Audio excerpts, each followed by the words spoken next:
Welcome to the first hearing of Portfolio Committee Number 4, Regional New South Wales, for the additional round of hearings for Budget Estimates 2025-2026. I acknowledge the Gadigal people of the Eora Nation, traditional custodians of the lands on which we are meeting today. I pay respects to elders past, present, and celebrate the diversity of Aboriginal peoples and their ongoing cultures and connections to the lands and waters of New South Wales. I also acknowledge and pay my respects to any Aboriginal and Torres Strait Islander people joining us today. My name is Mark Banaszak. I'm Chair of the Committee. I welcome Minister Kamper and accompanying officials to this hearing. Today the Committee will examine the proposed expenditure for the portfolios of land and property, multiculturalism, sport, jobs and tourism.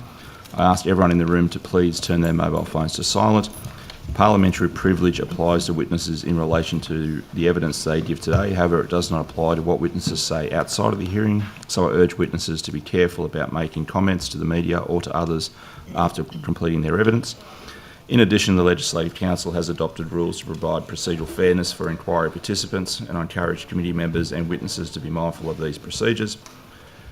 To the witnesses, I welcome them and thank you for making the time to give evidence. Minister, I remind you that you do not need to be sworn, as you've already sworn an oath to your office as a Member of Parliament, but Ms Mitchell and Mr Jedusophy have not yet appeared before this committee for estimates, so you will need to be sworn. So just ask that you come up and we'll start with Ms Mitchell. Yes. Your name?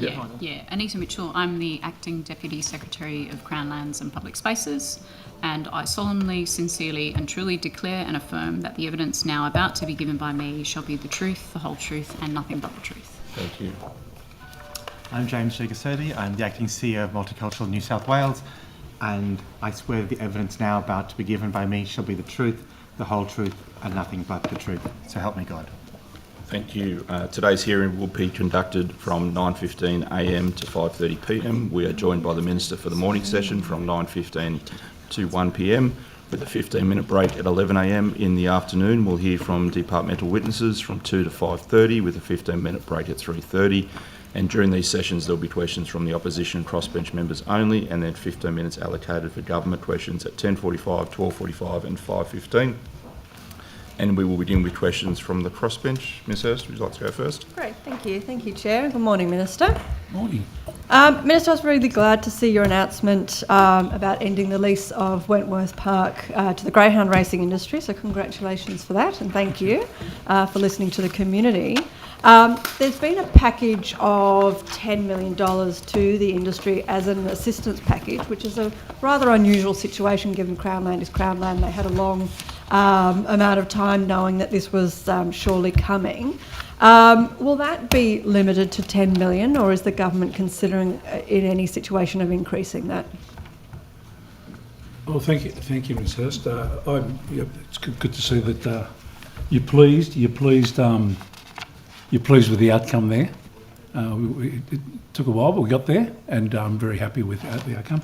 There's a period of there's an existing lease that's there that will see its way through. But importantly, any support to Greyhound racing or any funding there is through the Minister for Racing. You'd probably best ask any questions in relation back to him. Okay. Can I just, I suppose, try to get an understanding from you whether you will be advocating for more than 10 million or whether you'll be leaving that entirely to the Racing Minister? It's not my role to advocate on behalf of the industry, so that'll be left with the Racing Minister. Thank you. I've got some practical questions as well in regards to the handover. I'd like to ask, when the lease finishes in 2027, could you please confirm that all the land will be handed over to the City of Sydney Council as the trustee for parkland once the Greyhound racing lease expires? Is that the plan? That is the plan, yes. Thank you. And will the New South Wales Government fund and undertake the demolition of the racing track, the grandstands, the car park, and any other structures that may be on the site? Yeah, there is a component of funding there, yes. Okay, and so that will be covered by the government? Yes. Great. Will the New South Wales Government fund and undertake the remediation of contamination on the site to ensure the suitability of the park use?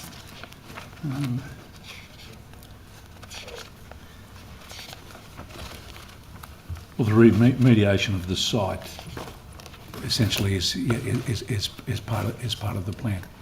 Okay. And the government will be funding that. The government's funding the demolition and disposal of any contamination. product or contaminated waste. Yes. Thank you. And is part of the plan also to fund or contribute to the construction of upgraded playing fields or new playgrounds and park infrastructure? That's not my understanding. No. No, not at this point. Not at this Is it point. something the government's open to considering going into the future? We've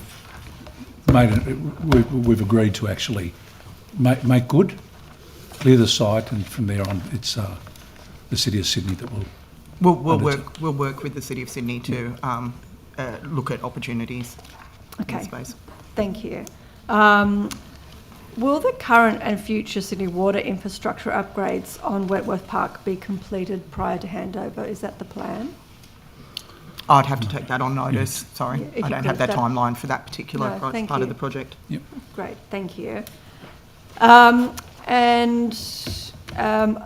is the plan, Minister, to work closely with the City of Sydney well in advance of the current lease expiring on that demolition and the remediation that we talked about? Have you met with them already to discuss? There's been this plan? conversations through my office with government. Yes. Yeah. And So will you? I've had meetings with the City of Sydney, but Yeah. since the announcement, I haven't had subsequent meeting. Yeah. Are you planning Our on- officers are working Sorry. through it. Are you planning on having some meetings with them soon to Well- just talk about so they understand? Obviously, the lease is coming up to. Well, we're going to have to engage. There's no doubt about that, and there will be ongoing meetings. So you'll be meeting with them soon. Well, when upon need, yes. Okay, thank you. Can I confirm, Minister, I know when I talked before about the 10 million package that was announced in regards to a compensation package for the industry, and I understand you're saying that any compensation will come under Minister Harrison decisions with his office. But have you met with anyone within the industry or had any unofficial meetings with anyone in the industry? Because I understand they're asking for more money. Have they spoken to your office trying to get more money? No, because I'm not the appropriate office to speak to. Okay, so there's been no conversations. And are you assisting them in any way to look for an alternative location to Wentworth Park on other Crown lands, for example? I haven't had any conversations in relation to that with anyone. So they haven't approached you about that? They could have approached my office, but I haven't been involved in any. So you're unaware of any provision for conversations land about? or anything like that. No. You're unaware of any conversations with your office in regards to other Crown land being given No. to the greyhound racing industry? Thank you. Minister, at the last estimates we discussed the burial of deceased companion animals alongside human family remains, and at the time you hadn't yet received my letter regarding a council that was refusing to allow animal burials, and I'd sort of raised that to your attention. Have you since had a chance to look at the letter that I sent to you? I had, but if I could get some support from. Yep. We'll just ask Mr. Raper to talk about the process in terms of cemeteries approving or deciding not to allow animal burials. Mr. Raper? Yeah, thank you. So yes, the case with that particular council, sorry, just to pull back for a second, we've been encouraging councils to engage with their community about the right approach, in fact all operators, not just councils, about the right approach in their community. In the case of this council, I understand they're currently considering that internally and with the community about what the right policy is for their cemeteries. Thank you. Minister, you mentioned at last estimates that you would be concerned where the intent of the legislation wasn't being adhered to by cemetery operators, and we've obviously in my office had quite a few concerns from community members who are saying that they are actually still refusing to allow people to be buried with their companion animals. Have you taken any steps specifically in this space to encourage or to move this process along to make sure that cemeteries are adopting more animal-friendly policies? Well, my office, as David just mentioned, is engaging with community members or councils in relation to that. That's a step we've taken at this stage. Yeah. Yeah, so we've done a number of things to try to move this along for the industry as a whole. First of all, as I said, we've encouraged operators to have a look at what they're doing and to come up with their policies and the rules about what they would do. We have brought operators together. A number of them are facing similar challenges in relation to this. Sometimes it's community positions, safe handling of animals, WHS, etc., to sort of share their understanding and to problem solve together. And we've published guidance around some of the ways that they may do that on our website. Thank you.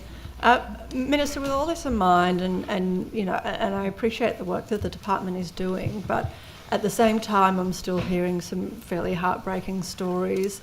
And I know that your sentiment from the last estimates was that, you really want to make sure that we find a way forward here. Is this something that you will continue to work on to make sure that we can resolve this, so that if people are wanting to make sure that the companion animals' remains are buried with them or their family, that's something people can legally do and achieve? Absolutely. Ms. Hurst, I was serious when we addressed this during the period when the legislation was being introduced, and I wholeheartedly embraced that need. If there is any failings along the way, I will continue to pursue that any issues that need to be addressed, to make sure that there's practices in the industry to accommodate the needs of people to bury their animals with them. Thank you. I suppose we'll continue to talk about this maybe offline, given the continuing issues in this space. And I appreciate your engagement on the issue. Yeah, and look, I'm happy to have a conversation any time about this. This is something we introduced. We want to make sure that in practice it's happening. Thank you. I appreciate that. Mr. Latham. Thanks, Chair, and thanks, Minister. If I can take you to two Lands Office matters. Why did you change your mind about extending the lease to Jabota on Wentworth Park, given you had been committed to another 5 years? I had committed to another 5 years. That's what you told me. Where did I tell you that? Well, in conversation, I made representations on behalf of Jabota, and you seemed to indicate they'd had some security there, but you obviously changed your mind. Why was I can't recall that conversation, to be honest with you, about another 5 years. So, Why have you decided to kick them out? I haven't decided to kick them out. Their lease is expiring. Yeah, well, effectively. The lease is expiring. We've made a decision to move forward with Wentworth Park, and it's been done. In terms of some random company, I've never ever engaged in a conversation about increasing their lease by 5 years or extending their lease by 5 years. But it may have been something that could have been discussed by others, and but it's not something that I've ever committed to or ever been really in deep conversation about. Well, if I can ask you, Labor had a great record under Luke Foley of defending the working class participants in New South Wales Greyhound racing. Why are you now removing Jabota from Wentworth Park with an insulting offer of $10 million, which goes nowhere near to a replacement track? Why has this government in effect decided to kill off greyhound racing in the Sydney metropolitan area? In terms of the greyhound racing, the relevant minister, you should be asking those questions to Minister Harris. But I think it's general consensus, general belief that that site, there was probably more appropriate use, better use for that site in the inner city. I think the fact that there's a housing agenda in and around there, as open space, would be much better fit for our community, and that decision was made. Well, there's plenty of open space at Wentworth Park and nobody uses it. But anyway, moving on. Why have you stalled on restoring local lands and racecourse management at Queanbeyan after Racing New South Wales tried to pull a Swifty and you had to cancel their Crown Lands management? Why the delay, Minister, in putting the local club back in control? Well, we've got an administrator in place. When do you go back to the local club, though? We'll make the decision in due course. We'll get feedback There's no back from the plan to go administrator. back to the local club in the immediate At this future? stage, we'll wait on all the feedback from the administrator and see. We haven't made a decision yet. Minister, turning to Allianz Stadium, are you surprised and dismayed that the entire turf surface at Allianz has now had to be ripped up yet again, just weeks after the full reconstruction of the playing surface and the closure of the ground for more than 2 months? Yeah, there was a particular issue with that batch of grass that was that has since been replaced again. Where's the replacement turf coming from? Is it Evergreen again, who failed time after time after time, that seem untouchable at venues? I don't focus on particular contractors or Take that on notice? It's not my job, but I'll ask Kerry. Where's it coming from, and how much is Evergreen pocketing this time for its incompetence?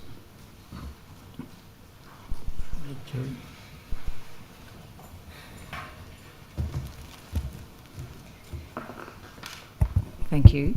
I assume you're referring to the post-remediation patching that I referred to at the inquiry recently. As I said at the inquiry, there were patches in the centre of the field that were heat affected.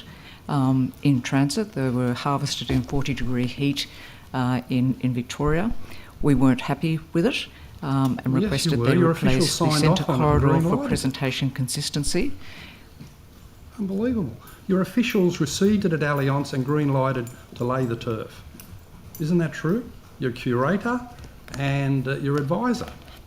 We weren't happy with the certain areas that were heat affected during the harvest, and we requested that the supplier replace those at their cost. Okay, has it all been ripped up now, not just the third in the middle of the surface? No, there have been, as I said, the centre corridor, which I flagged at the inquiry, and a couple of areas in the shaded corners. And where's the replacement turf coming from? From Sydney. Which company? From Evergreen, the supplier that installed it, so they're replacing it at their cost. Okay, well, Minister, how long are you going to put up with this incompetence at Venues New South Wales for what's happened at Allianz, where the ground was ripped up and everything replaced, and Sydney FC in particular sent down to Leichhardt? Massive inconvenience to the New South Wales sporting community. And now they green-lighted the receipt of this product from Evergreen, who they seem to have a very cosy relationship with, and the turf needs to be replaced yet again. How often is this going to go on without something being done about the basic incompetence of Venues New South Wales? Mr. Latham, you've had a full inquiry into this grass, and you know the history there, and you know that why there was a problem with the grass, the historical problem. This was that problem has been solved. There is, I think, Ms. Mather clearly explained to you what happened with that last batch. Mm-hmm. But are you aware the curator and the advisor to Venues received the turf and green-lighted it to be laid at Allianz, saying it was okay? And then they decide later on, oh no, it's a heat effect, we've got to rip it up, and Evergreen come in and do it again. You get bad batches, Mr. Latham. It just happened. Minister, at the recent Select Committee hearing, John Holland said they hadn't been approached about the warranty on Allianz. So, Minister, who's paying for the expenses incurred in ripping up the ground and replacing everything for 10 weeks? Well, Mr. Latham, the one thing was we established what the problem was. We had, I mean, because of the numerous demands from many of you, we've decided to fund that. Venues to fund that up until we put our warranty and insurance. How much is that costing? How much is Venues funding it then? What's the funding amount you've just mentioned? Well, whatever it is. Ms. How much is the amount? So STRI provided and oversaw the recommended solution, which was implemented and funded by Venues New South Wales. The costs are still being finalised and recovery is in progress. To date, the costs are in the order of 5 to 6 million. 5 to 6 million. Have you approached John Holland with the warranty, given the claim that in 2022 they put in silt-affected sand? The think it's a false recovery claim. is in progress and a process is underway. How is it that the decision was made, in October, that everything needed to be ripped up? We're now in March and you haven't contacted John Holland about the warranty. The costs are actually still going on and the process is underway, but I'm not able to comment on the process in this forum. Okay. Are you That's expecting rubbish. John Holland to... That's rubbish. Well, we'll come to that That's right. So later on. I agree, but we'll come... So what were we to do? Do nothing and just sit there and wait for a process with an unknown number? We'll come to what you should have done. We'll come to what you should have done. Minister, are you aware of the incredible omissions in the Venues New South Wales submission to the Upper House Select Committee inquiry into Allianz? No. 2 key sport end reports showing silt-contaminated turf from Evergreen, that was the problem, were deliberately left out of the Venues New South Wales submission, plus the 2022 sand testing results, which were clear of silt. Are you going to tolerate an organisation under your control, Venues New South Wales, that seems to go out of its way to mislead a parliamentary committee by omission? I don't accept that they've misled the parliamentary committee. I don't know what documents you're referring to. Well, if you don't know the documents, why don't you accept... I'm not going to accept just you making an allegation. Will you inquire into this? Mr. Latham, stunning. I look at some of your social media and some of the comments you make. If I was to accept all of those things and the things that you say about me personally, Yeah. you know, What's I have some real untrue? problems. What's untrue I say about you? I can tell you things you say about me that are untrue. I don't say anything about you. Yeah, I don't say anything about you. you're a little I don't- angel. I don't, Come on, what's I don't untrue? jump on that. What's Well- untrue? Well, that I'm a rimmer. What does that mean? Well, Explain to me what it is, because I'm a different relationship village. with Chris I Means. That's an must have accurate lived a bit of a description, I sheltered would have life, but thought. I'd like to know what that means. You're an acolyte of Chris Means. What does it mean, though? I You're want an to acolyte understand. of Chris Means. What does it mean? You're an acolyte of Chris Means. Yeah. Well, that's true, isn't it? No. That's okay. Yeah. Yeah, we'll all laugh at that. Minister, how do you explain how Venues New South Wales has been completely captured by Evergreen Turf to the point where Evergreen falsely listed referees for its latest turf tender? Venues New South Wales employees are on the tender evaluation panel, and yet the tender process has been allowed to proceed with the inevitable result that Evergreen will win it. How's this allowed to happen? I don't believe under that is the Evergreen? case. I don't believe Evergreen's that is the admitted they case. falsely listed referees who work for Venues New South Wales who are on the tender evaluation panel, and the tender's allowed to proceed as if nothing happened. How's that possible? Look, I don't accept the way you've characterised all of that. Kerry, have you got anything to contribute in relation to the tender process? The reference that you're making is to a tender process that's in progress at the moment. They did include, in fact, both parties included references to Venues New South Wales, which was done without Venues New South Wales or the employee's knowledge. So it's a false tender. They falsely listed referees, but you're fine with that and proceed. And Evergreen will inevitably win the tender, won't they? There's a tender in process. I can't comment on the tender. Thanks, Chair. I'm not on the tender evaluation panel. Thank you. Opposition. Thank you, Chair. Welcome to you all, and I'd like to start by saying that those who know me know that I'm a huge fan of cemeteries. In fact, Linda Samalas even had me in the source talking about my fascination with the history of them, and it does need to be acknowledged that we are running out of burial space, particularly in fast-growing areas. However, whether it's the rollout of renewables or where to bury and honour our dead, social licence is paramount. And right now, Minister, public opposition and valid arguments on the redevelopment of the Canavan golf course as a cemetery, including a petition presented by one of your own Labor MPs in November last year, is ongoing. So has the Metropolitan Memorial Parks provided you with its final recommendations in relation to the Canavan golf course cemetery proposal? No, I haven't had a final report yet. And we're once I do receive that, and we'll sit down and make a decision. An idea as of government, timeline but, at all on that, Minister? I can't give you an exact timeline. No. Okay. And will the outcome of the consultation process be made public? Yes. Okay, thank you. Have you, by any chance, read the Cemeteries and Crematoria New South Wales guidelines on how to establish and run a cemetery, published in May 2023? Probably not. Thanks for the honesty there. It states that zoning of land must permit use as a cemetery. So does the current zoning of Canavan Golf Course permit a cemetery?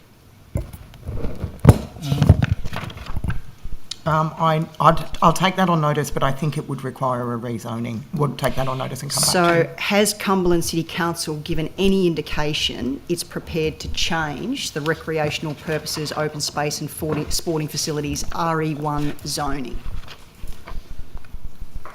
I haven't had any.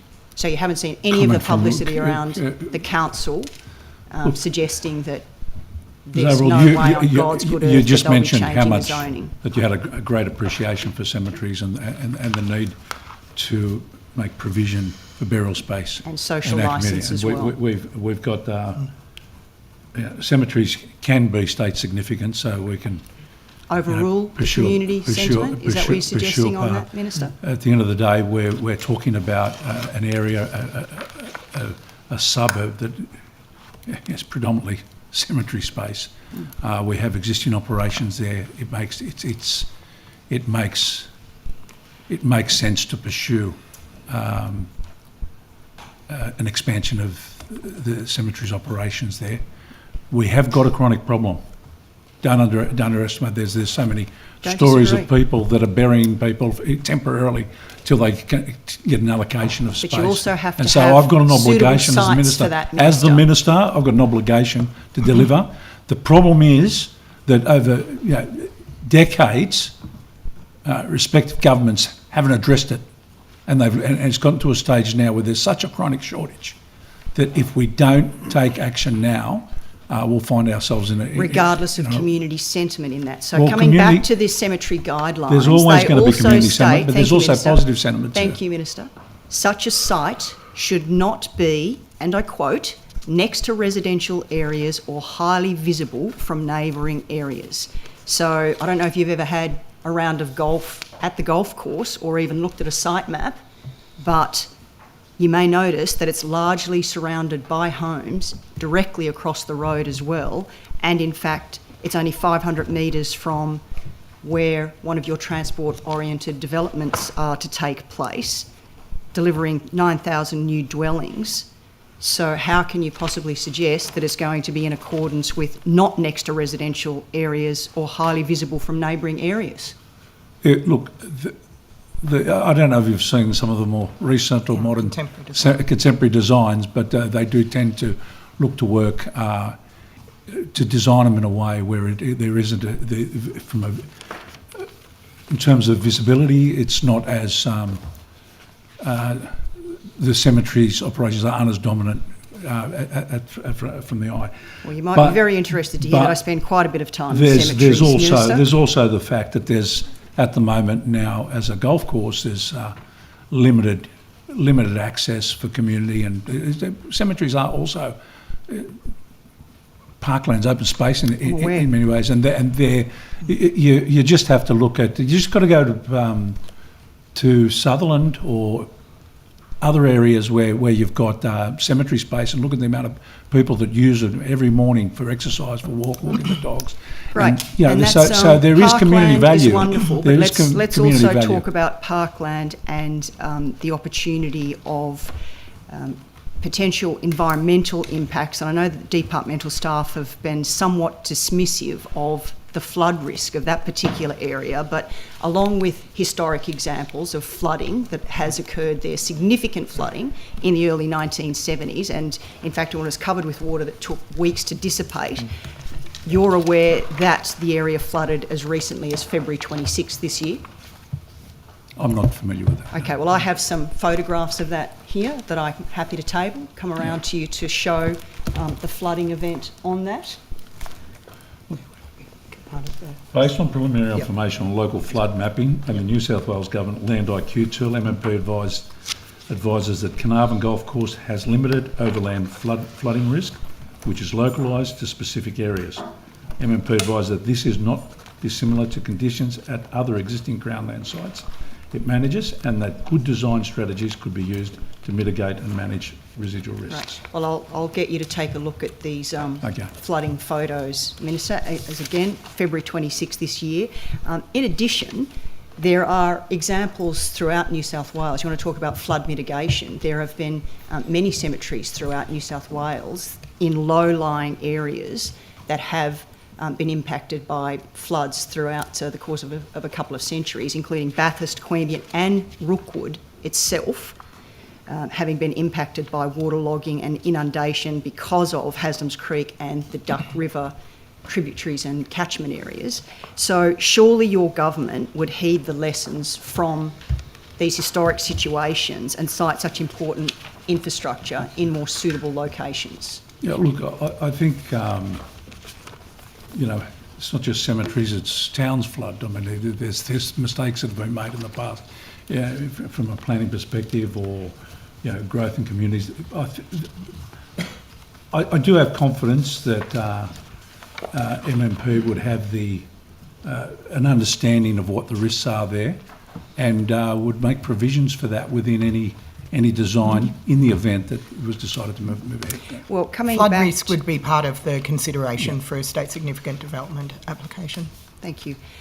Coming back to Metropolitan Memorial Parks, with this proposal to repurpose the golf course, did you task them with commencing that in December 2023? I can't recall. Can you take that on notice? I'll take that on notice. Okay. And so you aren't suggesting that the decision is already a foregone conclusion? No, they were tasked with to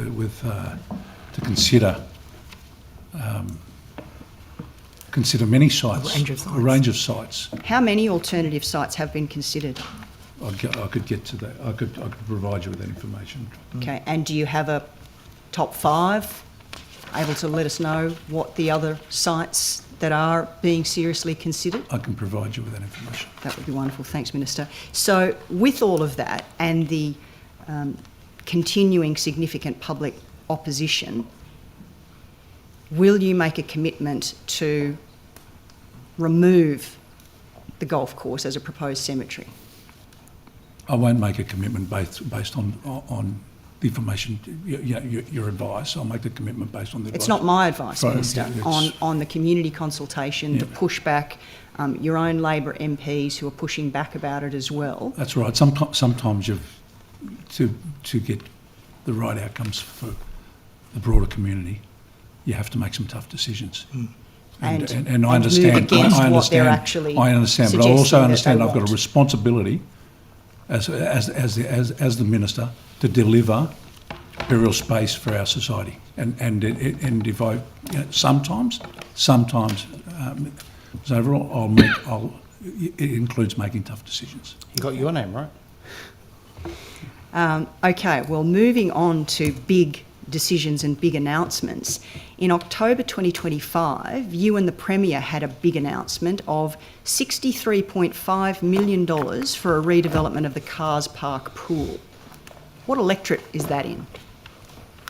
That's in the electorate of Cogra. Cogra, the Premier's electorate. Right next door to Rockdale, your electorate, yes? Absolutely. Now, this is a joint funding project between the council, this government and the federal government. Is that correct? That's correct. Okay. How much from each level of government for the project? I don't know if I've got a breakdown of that. Hang on. Let me check the note. Of course I'm going to have a note, Wes. You don't remember? What do you think everyone's here for? Could we just answer? You think we're going to if we could just move on with my question. Yeah. Thank you. I'd appreciate it if the breakdown of the interrupt your funding, question. please, Minister. Okay. It's confirmed at 63.5 million, Just said made up that. of the following: 38.5 million from the New South Wales State Government, 15 million from Georges River Council, and 10 million as a federal election commitment. Okay. Is the New South Wales Office of Sport leading this project construction?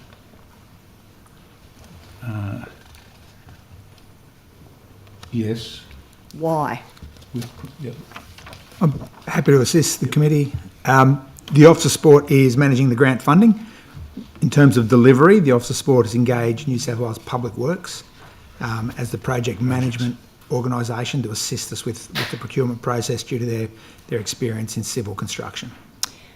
Is that right? So is this model, has it been used for any other project of this nature in New South Wales? Well, Sorry?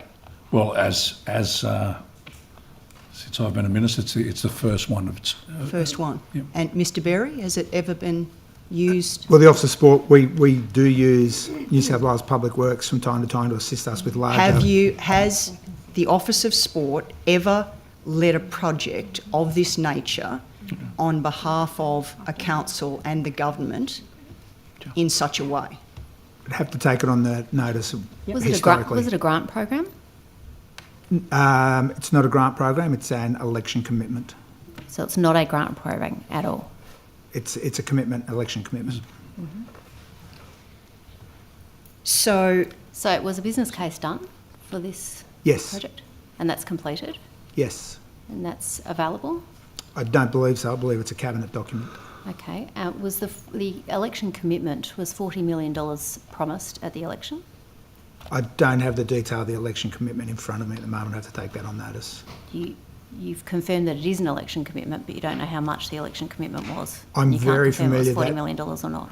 I'm very familiar that the commitment was to the delivery of the swimming pool, essentially a reinstatement of the former War Memorial Pool to a similar set of specifications, a 50-metre outdoor 8-lane Olympic swimming pool, and the commitment was to deliver that outcome. Could somebody come back with that answer today, please, Mr Berry, on whether that was the $40 million committed? Yes. can you nominate then, Minister, why Cars Park is so unique and getting what appears to be preferential treatment in the Premier's own electorate?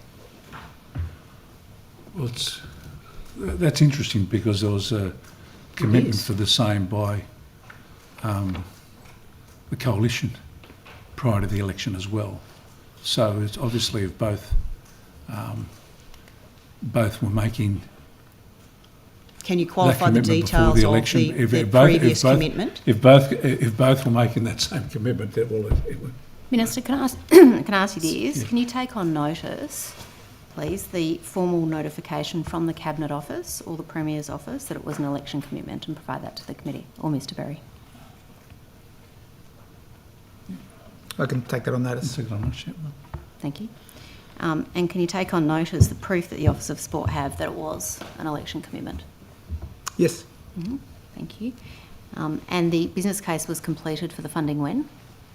It was prior to my time as leader of the organisation. I believe 2023, potentially 2024. But I'll have to Ms confirm Jones that is on here. I'm notice. sure she can confirm that today.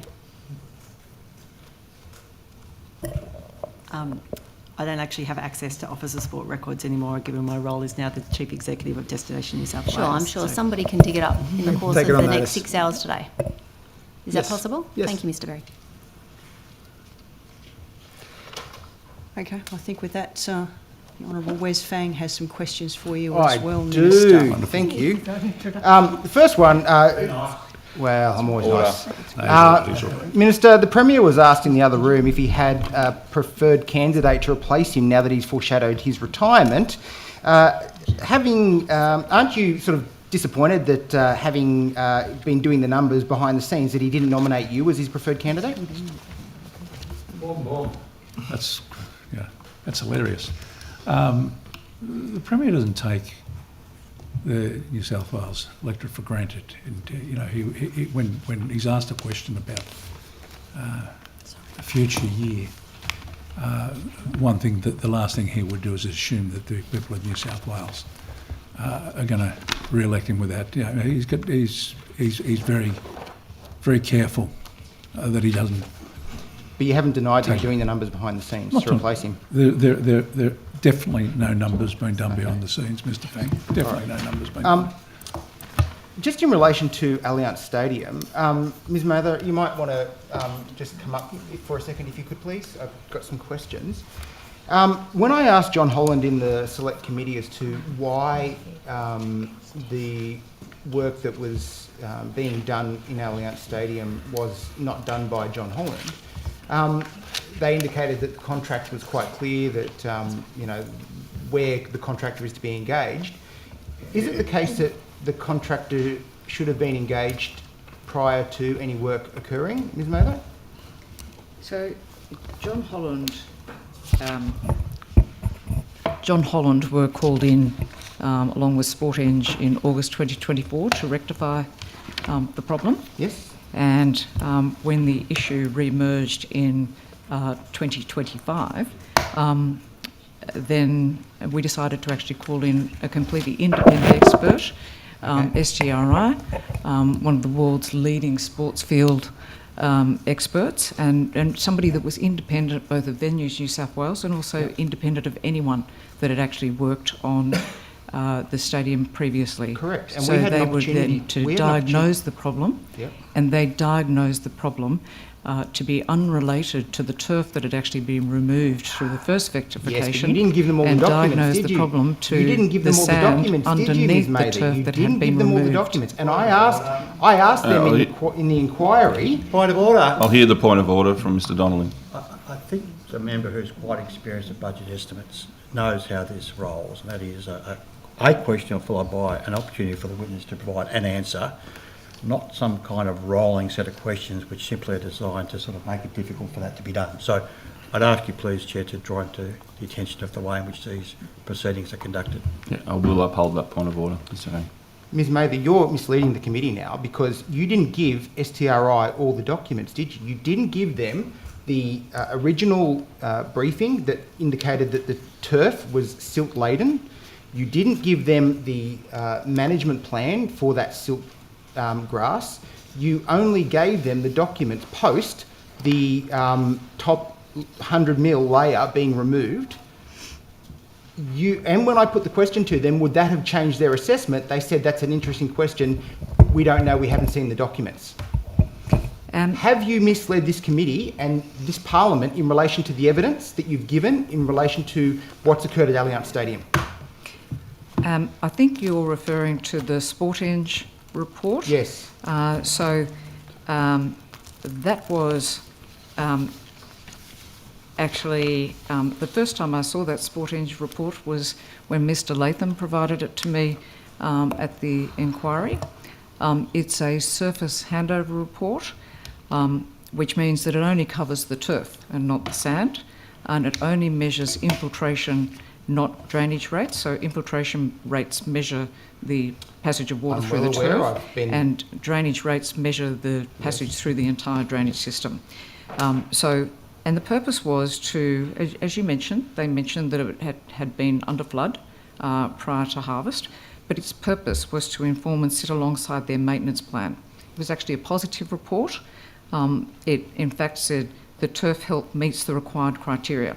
So when the stadium was handed over, the turf looked satisfactory. No, now, the turf had visible silt in it, and that's what the report says. Also, Venues New South Wales was provided that. That's clear from the evidence that we got in the inquiry. But what is also clear is that the sand was tested and contamination-free. The report that was never given to STRI either, was it? It was so never given that to was us. given to Venues New South Wales. Have you misled this committee and this House in relation to the evidence you gave not only here but in the other inquiry? So you've raised a number of issues there. I will try to address all of them. That report, as I said, only covered the turf. We were never provided with any results in relation to the sand on the handover. What we saw was a fully installed field of play. The stadium was actually handed over to Venues New South Wales on the 1st of August 2022. That report was dated the 22nd of August 2022. It was provided to my team on the 25th of August 2022, and we had a big gala opening event on the 28th of August 2022. So they looked at a report that said everything was in order. So the stadium had been through its commissioning phase with Infrastructure New South Wales, and then it was handed over to Venues New South Wales on the 1st of August 2022. Then there was a report literally 3 days before the first gala spectacular opening event saying that the turf was, what were the words? The turf health meets the required criteria. Now, back to your original comment and question in relation to STRI. STRI were engaged, and I'm very happy to actually provide you with their scope of work, to look at the turf, look at the entire drainage system in operation, look at everything related to the structure of the drainage system to make sure that nothing had been overlooked in the original design.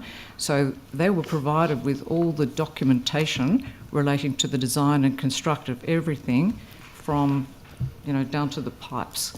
So it was a very extensive range of documentation that they've been provided as part of their brief. But what they were looking at and conducting their own tests, I can't say whether they actually got that 22 August turf report. They told us they didn't. They told us they didn't. They may not have. I don't know. But they were given everything. But actually saying that the turf was under flood and giving them that report, which was someone else's opinion, we didn't want to provide them with a lot of opinions. We wanted a completely independent assessment of the entire system. Now, that turf, remember, that flood-affected turf was removed in August 24 anyway. Yes. Thank you. Order. Mr. Fang, the bell had gone. I did let that go on for a bit. Extraordinary. It is. Thank you. Minister, Great Southern Nights is funded through Destination New South Wales, correct? Yes. And it's totally taxpayer funded? Yes. How much has been allocated to Great Southern Nights for 2025-2026? Ms Jones might be able to help you. Through you, Minister, Great Southern Nights is being supported for 4 years in both metro and regional locations, funded through Destination New South Wales, with an investment that's capped at $5 million per year until 2026. So we are in the final year of Great Southern Nights. Okay. And is funding allocated through an open competitive tender? So Great Southern Nights was an election commitment, so we are in the last year of that, and our funding arrangement is with ARIA, being the industry body for music in Australia. So it's up to ARIA to decide how the money gets given out? Without breaching commercial and confidence and going into details of our contract with ARIA, what I will say is that we do actually go into consultation with ARIA about who the appropriate acts are and the locations around the state for Great Southern Nights. Right. So you can't tell me whether it's an open tender in terms of that application process? Is it open to public application? I can take that on notice in terms of the information that I can provide you about the process that ARIA follow. Okay, thank you. Did the events company by the name of Fuzzy receive funding under Great Southern Nights for this year? Again, through you, Minister. So Fuzzy presents Groove in the Moo, which is a festival that's provided under Great Southern Nights. What I can say, actually, if I just refer to my notes, is ARIA invites key industry agents and promoters to participate in a closed expression of interest process to nominate a range of artists to be considered for a selection for the Great Southern Nights program. While Destination New South Wales has an indirect association with Groove in the Moo via its strategic investment agreement with ARIA, it does not have a contractual arrangement with Fuzzy, the event organisers for Groove in the Moo. Okay. So, but Fuzzy received money in 2026? They were appointed by ARIA to deliver Groove in the Moo. Right. Do you have any details as to how much money they received for that approval to deliver Groove in the Moo? Not with me, but I'll take that on notice and see if I can provide you information later on this afternoon. Okay. Thank you. Are you aware that, Minister, the Fuzzy CEO, Adele Robertson, is actually the chair of Sound New South Wales, a board for New South Wales Government? And her daughter, Julia Robertson, is the head of policy and advocacy for ARIA. Are you aware of those connections? No, I'm not aware of those connections. does that, now that those connections have been put to you, does that raise concerns if Fuzzy was given funding through government via a third party, essentially, to run an event? She's the chair of the board. The person that's deciding whether she gets that money is her daughter, essentially. Do you think that passes the pub test in terms of how taxpayers' funds are handed out? I'll see if I can get some clarity from Karen in relation to that. Thank you, Minister. And again, Chair, that's something that I'm happy to look into on behalf of Destination New South Wales to ensure that appropriate probity measures have been put in place. You weren't aware of that potential conflict of interest before now, Ms Jones? No, I was not, but I'm more than happy to take that on notice and have a look into it for you. Thank you. We might come back to that in the afternoon then. Sure. Minister, could I just go to motorsports, total change of topics? The Motor Vehicle Sports Public Safety Act is administered by the Office of Sport, that's correct? Yes. Yeah, and you're the Minister responsible for that Act? Yes. Is it correct that only a sanctioned body can issue permits or approve racing events in New South Wales? So you have to be a sanctioned body? That's correct, isn't it? Yes. Okay. So events conducted without approval from a recognised sanctioned body would be unlawful, yes? Yes. Okay. I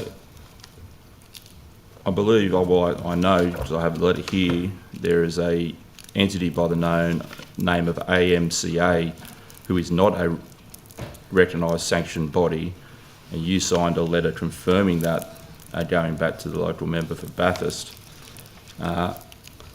They're running around the countryside promoting motorsports events. What has your department done in relation to that being raised with you? I think I'll put you on to Adam to actually. Thank you, Minister. And, I can assist the Chair.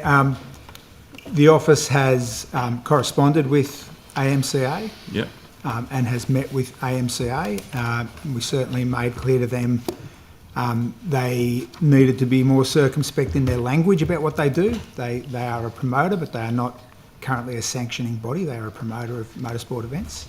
And we have we have provided advice, and we've offered to provide further advice to AMCA on what the pathway would be for them potentially to become a sanctioning body under the Motorsport Public Safety Act, but they at current are not a sanctioning body. Okay. And were any penalty infringement notices issued, or any actual consequences issued for them? So we're not aware of any events having taken part under their auspices. They certainly haven't been issued, I don't believe, any licences or any events they're running have had track licences issued by the Office of Sport.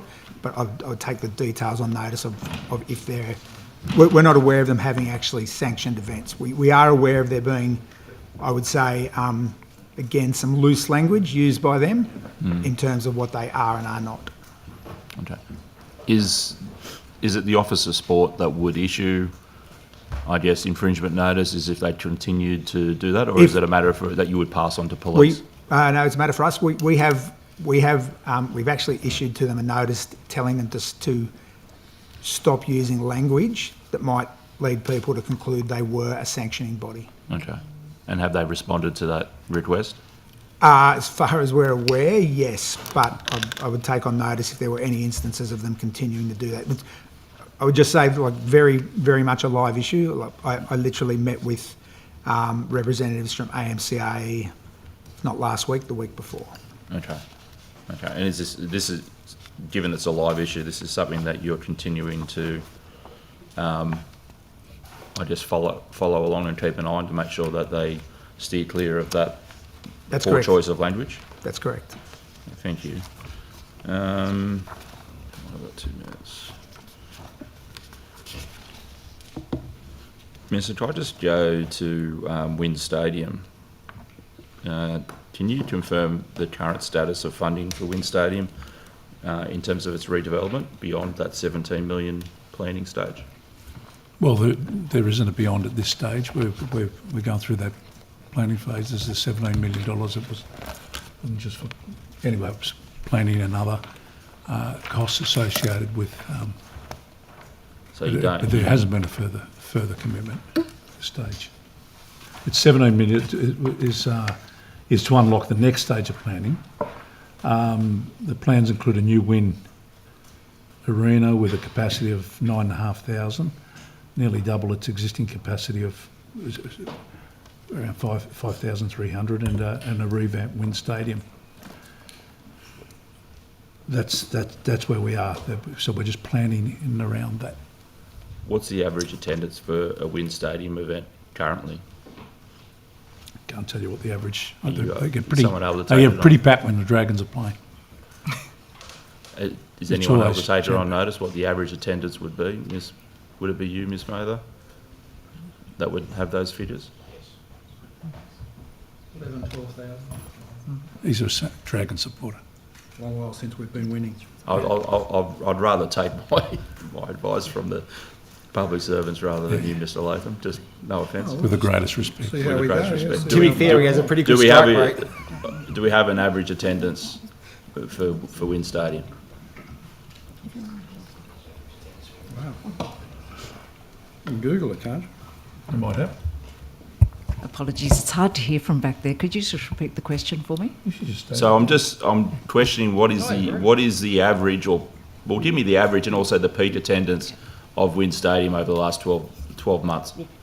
The average attendance at Wind Stadium for an event. Take that on notice. Actually. For a rugby league event or any event. It obviously hosts different events. So any event, obviously excluding the weddings that they have in the function halls, although there are some big weddings down in Wollongong.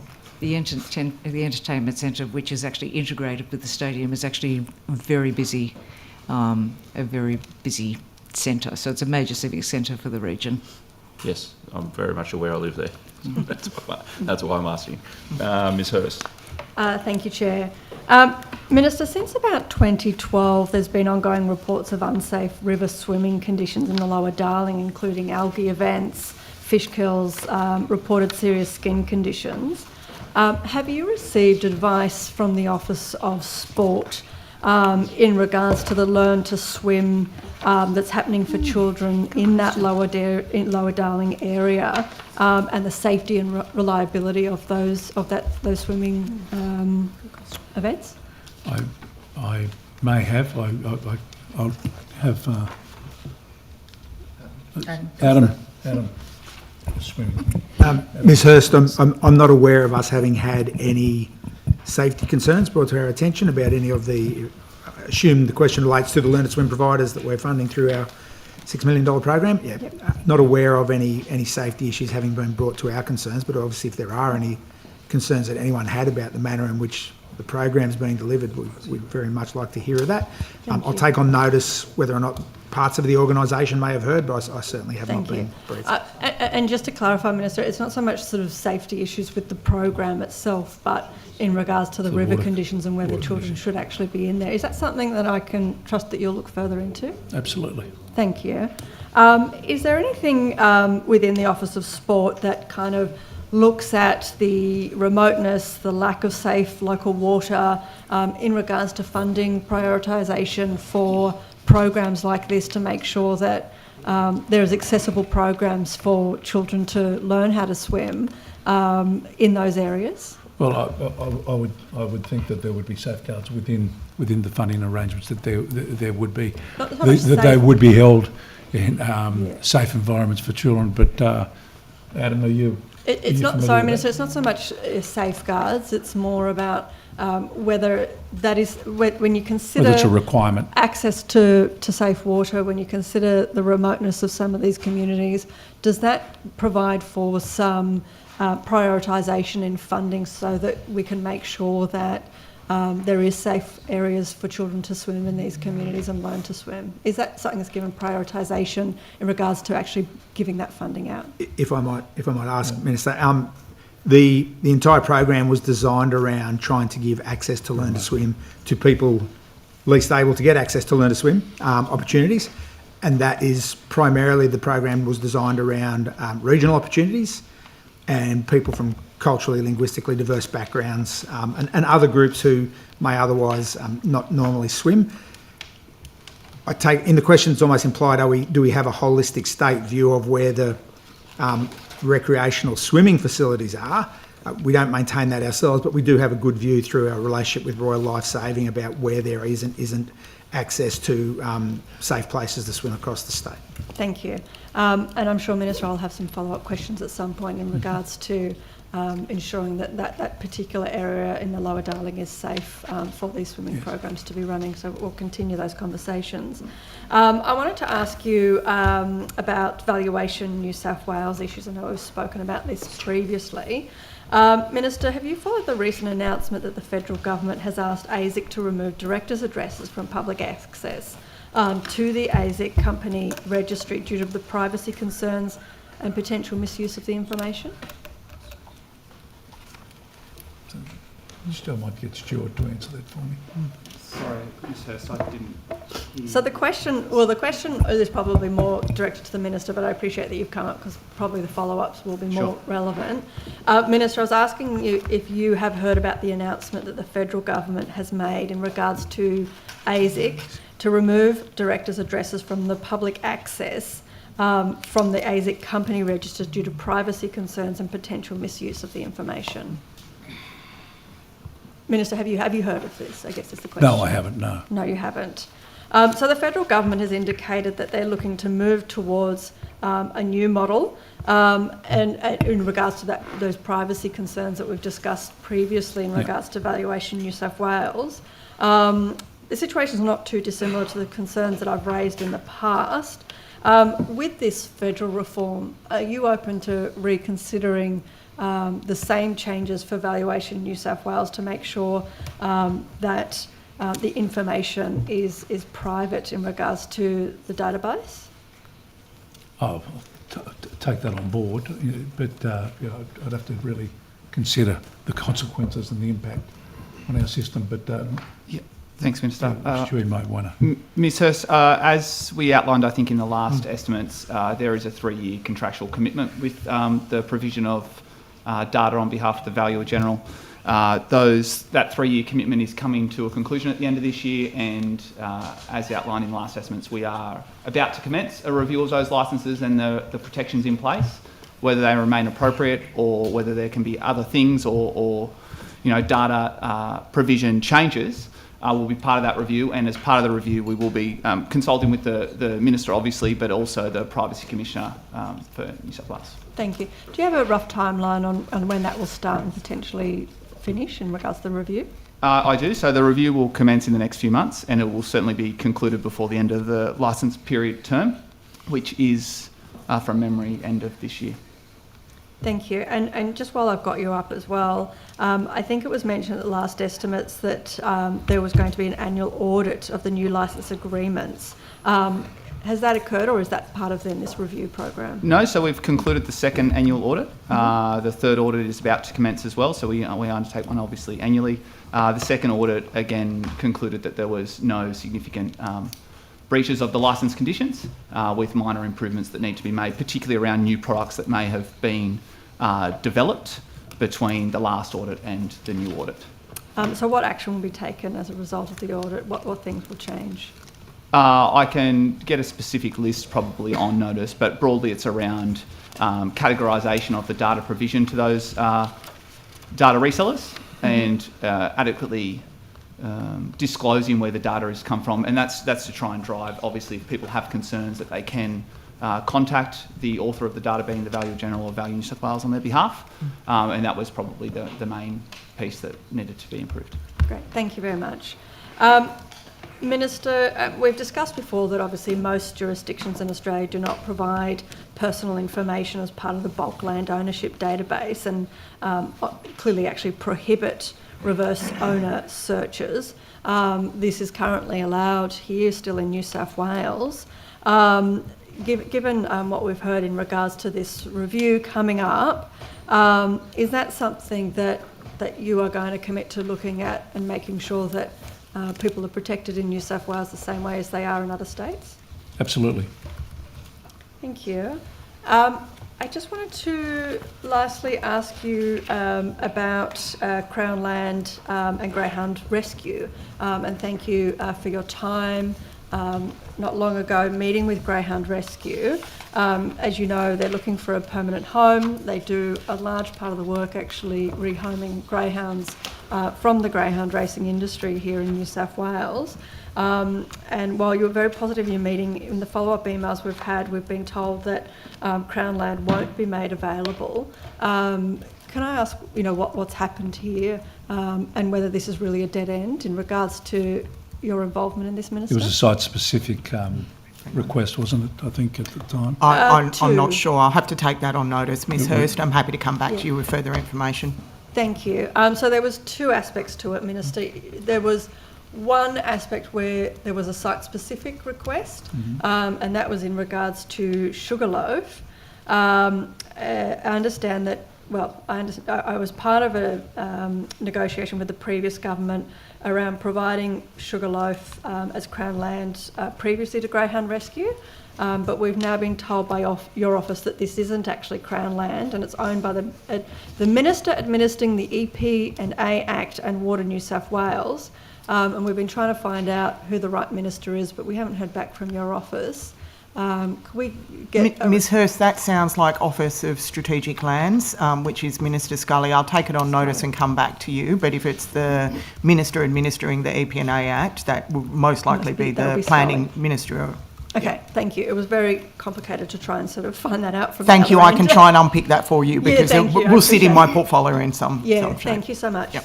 So, Minister, there was that one parcel of land was put forward as a potential, and then I guess there was a broader conversation about other Crown lands. Will you commit to reopening in this, and at least, if Sugarloaf's not a possibility, to look at other potential Crown land sites for Greyhound Rescue? Yeah, I'm open to that, definitely. I mean, if there's a particular site or area where there's Crown land and there's an opportunity to have a look at it, especially I think at the meeting when we met, I asked them if they can identify a piece of land, it would be easier rather than kind of looking all around the state. I think as a small charity, they just weren't aware necessarily of the resources that you have in regards to what's around. So it would be, if they clearly have a location that could potentially be utilised for that purpose and to accommodate them, I definitely would be keen to look at it. Opposition. Thank you, Chair. Minister, thank you for coming back today. Following the Premier's announcement that he won't be serving a full term if re-elected, should the leadership of the Labor Party become vacant, will you put your hand up? Absolutely not. Absolutely not. Absolutely not. That was definitive. Definitive answer today. If not you, who will you be supporting to be the next Premier of New South Wales? I'm not even thinking about that. As you're aware, I'm pretty good friends with the Premier, and as Mr. Latham mentioned before, I'm really keen to continue working with the Premier. You must be for the as long only... as it takes. He's an exceptional Premier, and I think... Thank you. And surely you appreciate it too, you're the first politician to not covet the leadership in when there's a vacancy and expecting us to believe that. Minister, are you prepared to commit to serving a full term should you be re-elected? Absolutely. Mm-hmm. I will do that. So you won't be resigning during the course of the next term of Parliament? No. No, they're going together. They do everything together. Minister, do you agree with the premise that New South Wales members of Parliament should stay focused on state issues rather than matters of foreign affairs? Well, I mean, there's nothing wrong with members of Parliament having an interest in foreign affairs. It's quite natural. There's a lot of parliamentarians have interest in foreign affairs. All right, and that's their remit, is it? As a New South Wales elected parliamentarian to comment on foreign affairs? Definitely not their remit. But all right. In an article from The Australian on the 10th of February, a Labor source said, and I quote, "If you're elected to this place, you have one job, and that is to serve the people of New South Wales. If you want to take up international issues, you can do that, but not here. Was that labour source you? No. All right. Do you agree with the statement? One thing that I've always said is we need to be very careful when we're importing international issues into our society. Do you agree with whichever of your colleagues said it? Let me just finish. Yeah. As the Minister for Multiculturalism, my role is to continue to maintain harmony within our community, keep a strong, cohesive community. I'd say that comment was made in the context of those international issues being fought out in the streets here, and in many respects, I've openly said we should try and avoid that. We're all Australians here, and we've got to try and work together as Australians, and we do. It's not to say we don't have a connection or pain with troubles overseas. It's not to say that, and it's not to say that we don't have sympathy for people that are doing it really tough. Thank you. overseas. So, Minister, do you agree with the Premier's decision not to sack Sarah Kane, Stephen Lawrence, Anthony de Adam and Cameron Murphy, even though they attended a violent rally which caused deep distress and fear within the Jewish community? They attended a rally, and they're entitled to do that. They attended it in a lawful way. So that's their choice. That's their call. My question is, do you agree with the Premier's decision not to sack them? That's the Premier's decision. It's not mine. Do you agree with it? I think that we can. We all as individuals make decisions. And as parliamentarians make decisions, well, speaking of making decisions, they're not breaking any law. They're entitled to do what they like. Mm-hmm. So speaking because of you have an opinion about something doesn't mean that. I'm asking for your opinion, Minister. Yeah, well, I've got an opinion, but at the end of the day,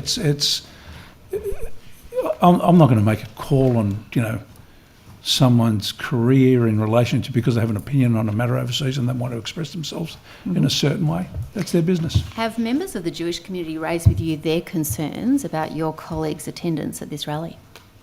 Look, I can't say, but where I've had conversations with members of the Jewish community, interestingly, they wanted to engage with my colleagues.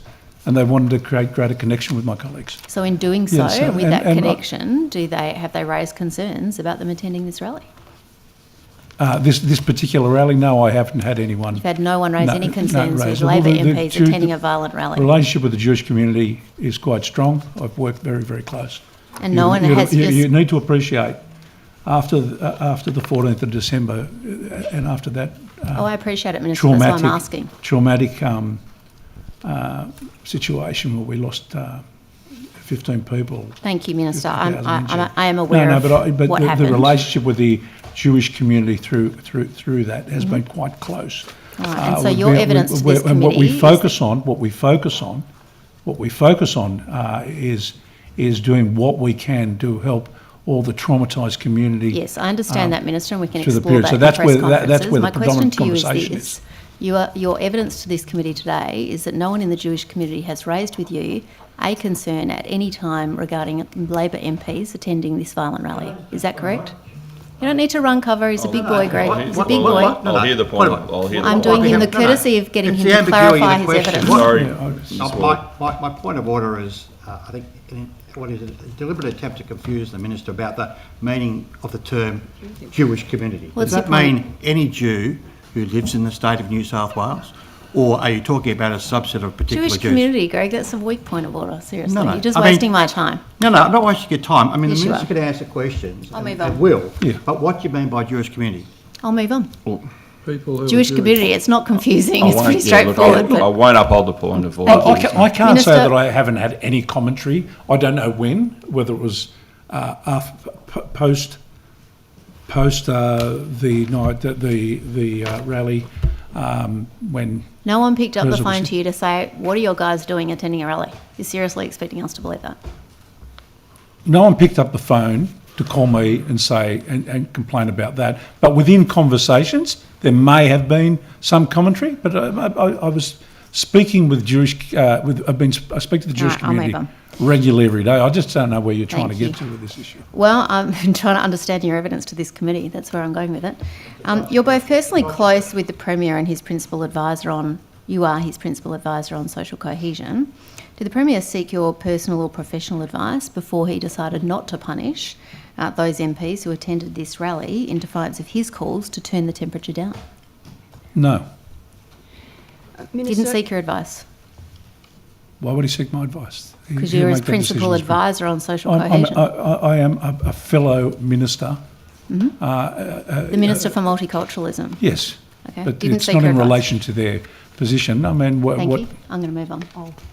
If I could just jump in there, Minister, just one final point from me on that in relation to your comment just now about harmony in our community and relating to the Premier's comments about the need to turn the temperature down. Are any Labor MPs or ministers to be involved in commemorations on the death of the Ayatollah Khomeini? I don't know of any Labor members or ministers involved in commemorating Ayatollah Khomeini.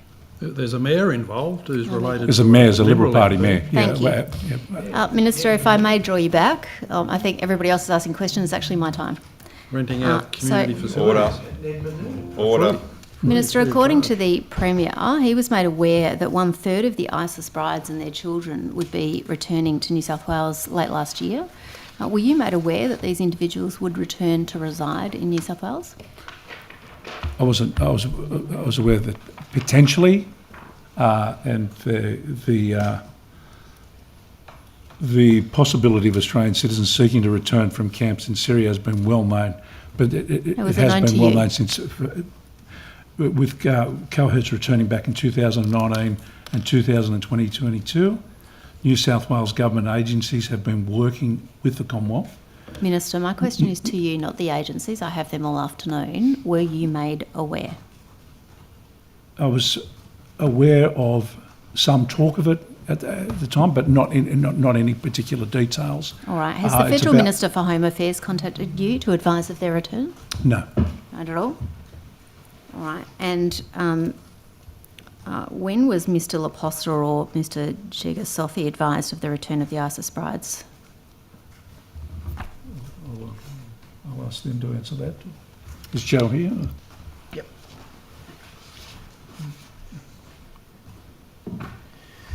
Good morning. Sorry, Ms Ward.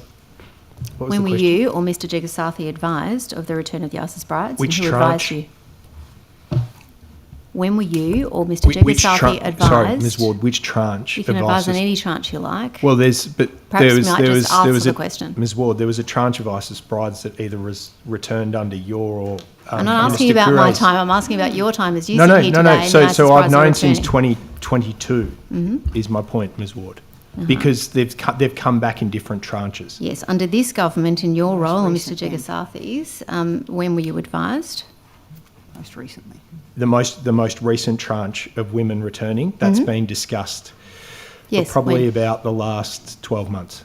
In the last 12 months, you've known that ISIS brides are coming back. All No. right. It's been just as the Minister said before. Thank you. Minister, what material support will Multicultural New South Wales be providing to the ISIS brides on their return to New South Wales? Well, I'll ask Joe to answer that because I've been through that before. It's unclear, Ms Ward.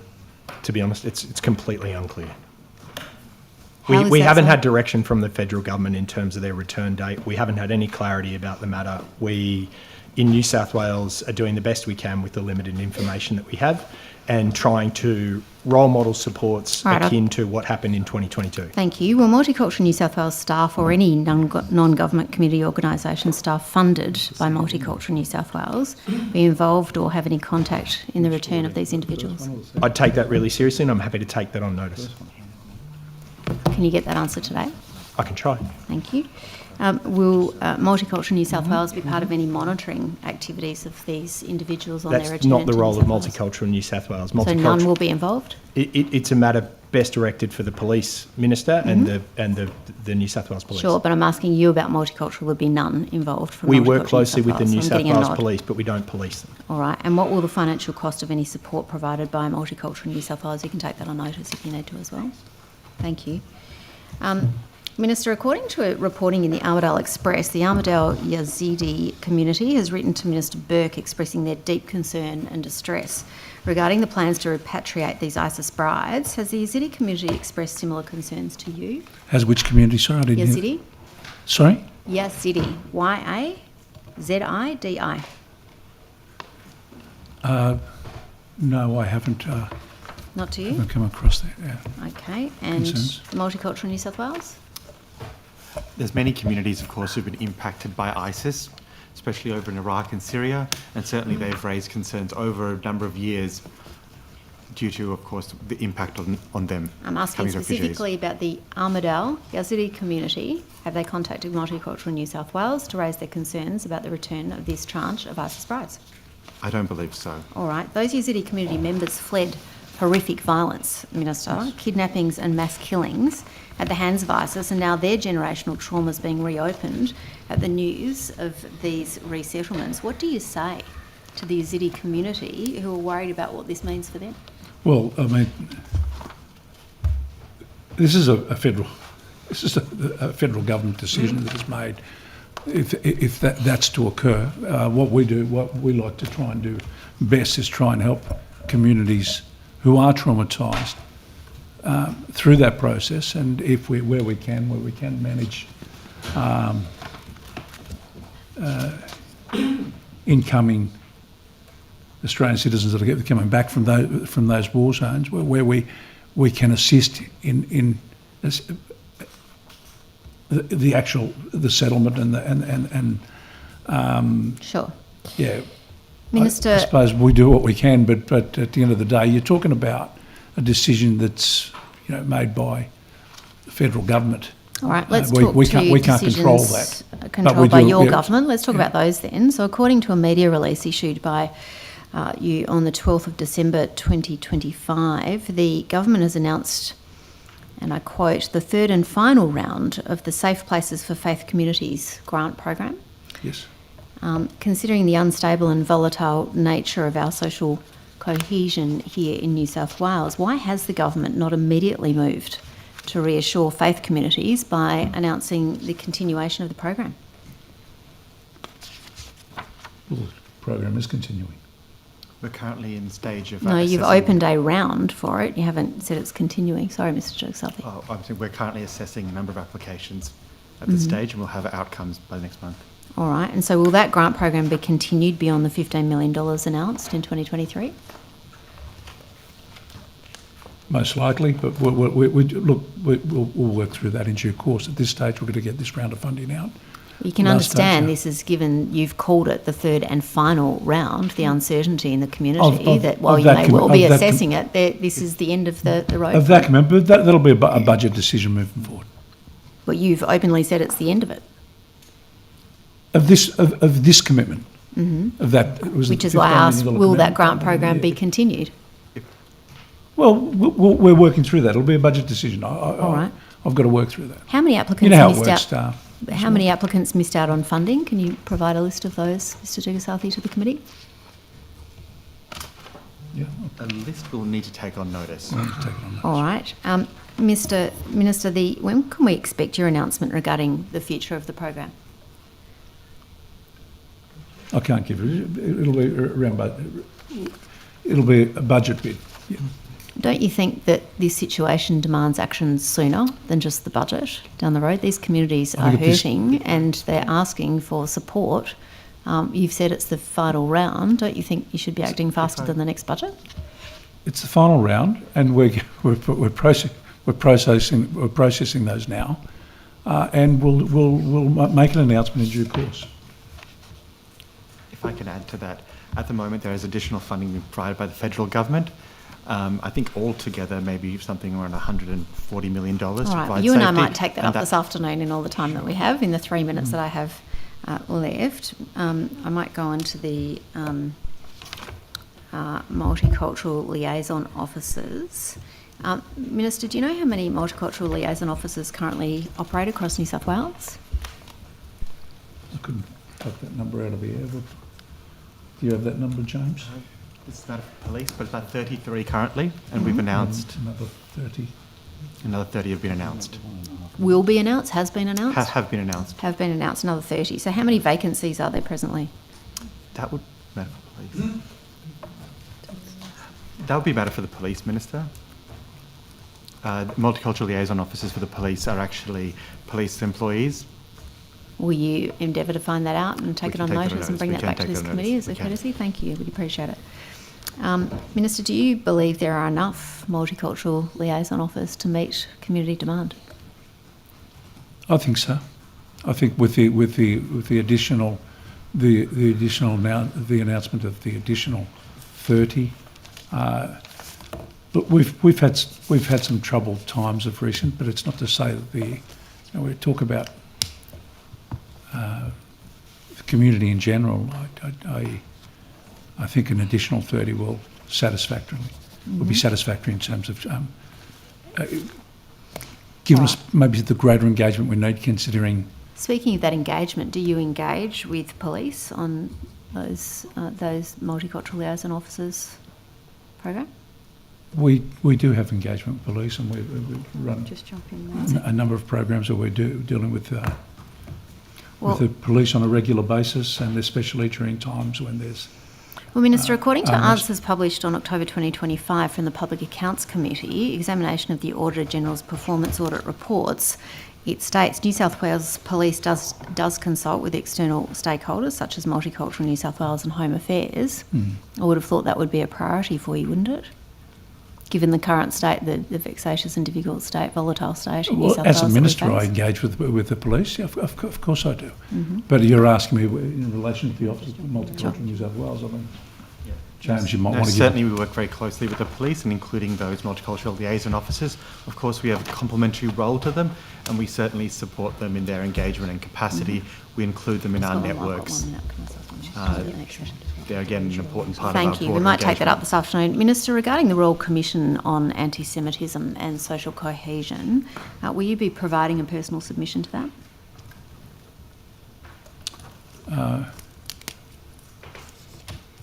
I haven't really thought about it, but. Sorry, you haven't thought about it? I haven't thought about it. I haven't thought of in what form that would. The Royal Commission into whether Anti-Semitism. Whether it's me personally or whether it's from. You seriously haven't Premier turned your Government. mind to whether you'll make a submission? I don't know what you're trying to get out of me. I'm asking you, Minister. Yeah, I will. We will provide a submission, but in due course. But I haven't. When you say we, do you mean you? Me, the government. I'm asking you, as the Minister for Multiculturalism, with one of the biggest royal commissions that is occurring in this country, will you be providing a submission? I would have thought that's not a confusing question. I will provide. You will. Thank you. Mr. Latham, would you like to have 1.5 minutes? Yeah, thank you. I'd love that, Chair. Thank you. Minister, if I can take you to your joint statement with the head of Venues New South Wales on the 8th of November 2023, announcing the Gemma Group as winning the catering contract for 5 venues, Accor, Combank, McDonald Jones, Wynn Stadium and Wynn Entertainment Centre. Why was this a limited method of tendering used, the so-called single-stage selective request for tender, and what is that exactly? Well, I wasn't actually involved in that. You announced process it on the 8th of November. I may have announced it, but I 2023. wasn't involved in the process, and you're asking about the process. Kerry, we've got to get you a better chair. Kerry, could you help me with that one? Do you mind sharing the question again? The announcement that you, Ms Mather and the Minister made on the 8th of November 2023 announcing the Gemma Group as winning the catering contract for 5 venues, Accor, Combank, McDonald Jones, Wynn Stadium and Wynn Entertainment Centre. Why was this a limited method of tendering, the so-called single-stage selective request for tender, rather than a full competitive public tender process? We retained a specialist expert in this area. There are really a limited number of providers that can actually conduct catering arrangements at that sort of scale, and particularly catering to events where you get this surge Right, and how much is surge the contract process. worth annually? But having said that, we did extensively canvass the market, and there were a large number of proponents that were invited to tender. I can't recall the exact number, but very happy to provide that on notice. But the selected provider is the Gemma Group. They're a fantastic family-run group based in Western Sydney, and they're doing an excellent job. Right, how much is their contract worth annually? If you can take that on notice, thank you. Back to the opposition for 1.5 minutes. Thank you. Just very briefly, Minister, to come back to the Multicultural Community Liaison officers, when you're talking about those figures, including 30 to have been announced, how many of those are for regional areas? I haven't got the percentile, what the percentile. We can take that on notice, but they will be spread across the state. Okay, and so that's bearing in mind, obviously, before the 30 that have been announced. In regional areas, and I note that Newcastle City and Wollongong feature in that, there were only 3 in regional areas. So the suggestion is that that will be substantially improved, considering the level of multicultural societies in our regional areas, such as Griffith and Queanbeyan and... Yeah, I'd assume so, but these are decisions for the police. These are decisions the police will be making at the end of the day, but yeah, we would be recommending that. If I could just go back to that previous question you asked in relation to the Cars Park pool. I'll just read Minister, this out. you can do that in government Liberal time. candidate for Cobra, We have 20 Craig seconds Chung, left, welcomes Chair. the announcement of We can do that families in government and time. children This is not across our St time. George. Minister, Yep. sorry, we can do that in government Oh, time. right, okay, sorry, I didn't hear. Yeah. The Queen Elizabeth II Square project, are you aware of that project? It was that would be a project devoted to Her Majesty, late Her Majesty Queen Elizabeth II. What's the status of that project? Has it been shelved? The projects. Sorry, I didn't hear the question. The status of the Queen Elizabeth II Square project, has that been shelved? No, it hasn't been shelved. What's the We've applied status? to the Commonwealth for funding for that project. We haven't had a response. So I can't hear you, Mr. Walker. It hasn't been shelved. We've applied to the Commonwealth for funding to assist with delivery of that project. We haven't had a response. Funding was announced by Anthony Albanese in 2022. What are you waiting on? Sorry, no funding has been announced for that project. That project was announced by Albanese in 2022. Well, you need to ask the Commonwealth Government about that then. So you have no funding as present, but you're saying the project is not shelved? No, we're still working with a view to achieving the outcomes originally published. I don't know what that means. We'll come back to that this afternoon. Thank you. Yeah. I now turn to the government for their line of questioning. Just 1 minute. We hadn't planned on asking any questions, but the opposition cut you off when you were trying to give additional information about Cars Park. That's right, yes. Pool. I was wondering, you in your evidence you spoke of... Point of order, Chair. I hear the point of order. Thank you, and I appreciate Mr Primrose's using entitlement to my ask time. questions. I'd just like to clarify an allegation was made against me, Mr Primrose. I certainly was not seeking to cut the Minister off, but indeed the answer was in questions related to a different matter, and I sought to direct him to use that government time, and I appreciate you raising it. We're interested in the information about Yes, we Cars are. Park Pool. If the opposition doesn't want any additional information, that's up to them. Again, Mr but Primrose, my please don't question, verbal Chair- me. No, point of order, Chair.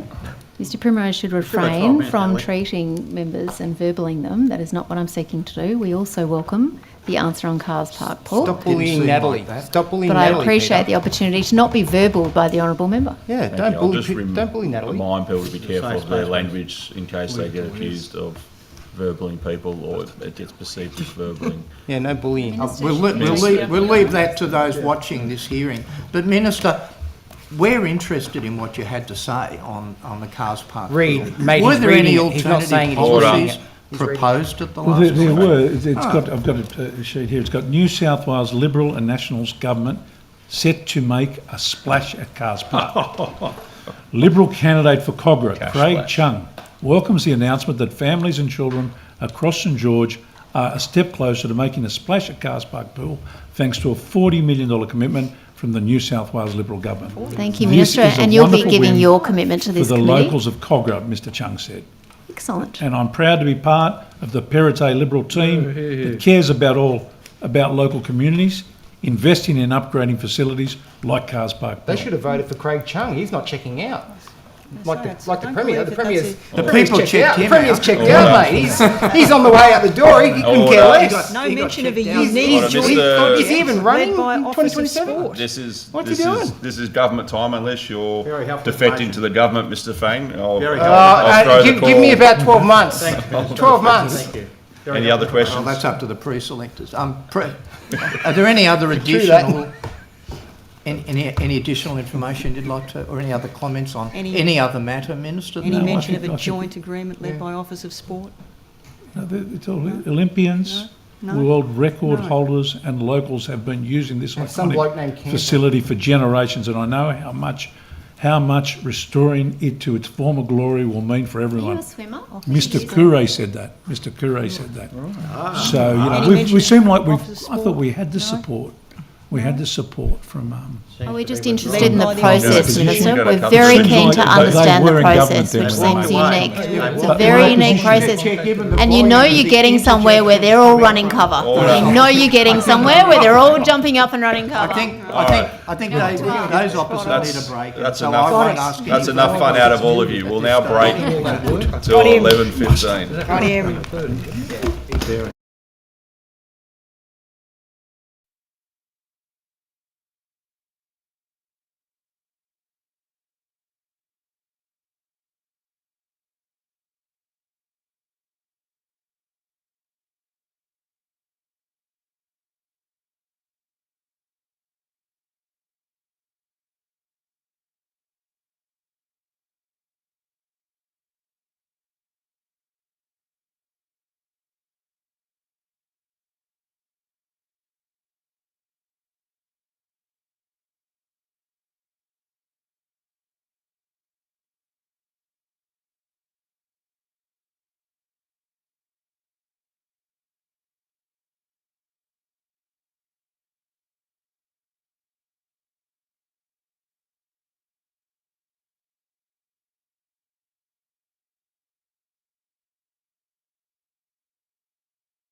Welcome back after that short break.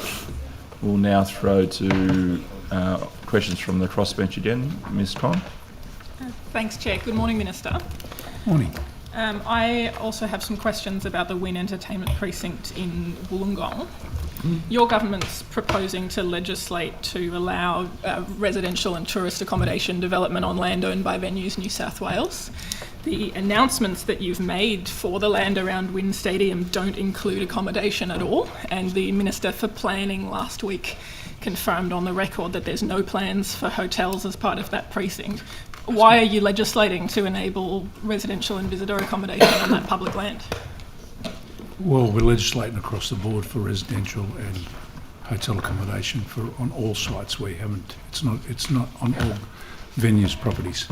So that legislation, I appreciate it's complicated, but it includes carve-outs for locations like the SCG. So if you're not intending to do that kind of development at Illawarra, why is it not getting a carve-out in the legislation? Well, we just didn't want to have any restrictions on any of our land holdings, but the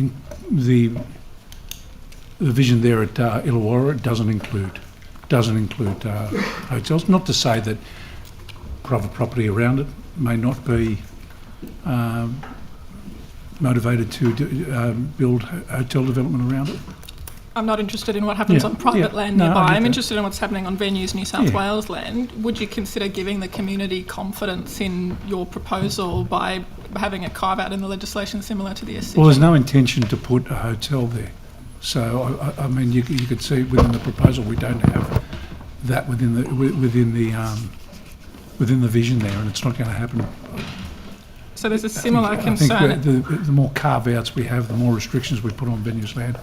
I think it's always good to have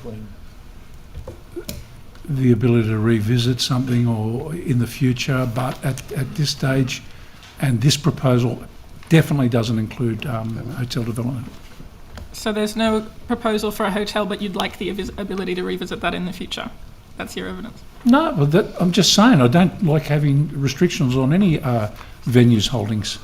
Sure, but those restrictions were in that legislation for a reason. You know, it isn't necessary to have restrictions. That there isn't an intention. The footprint wouldn't allow a hotel there with what's been proposed there. So there are similar concerns in the community up at Newcastle.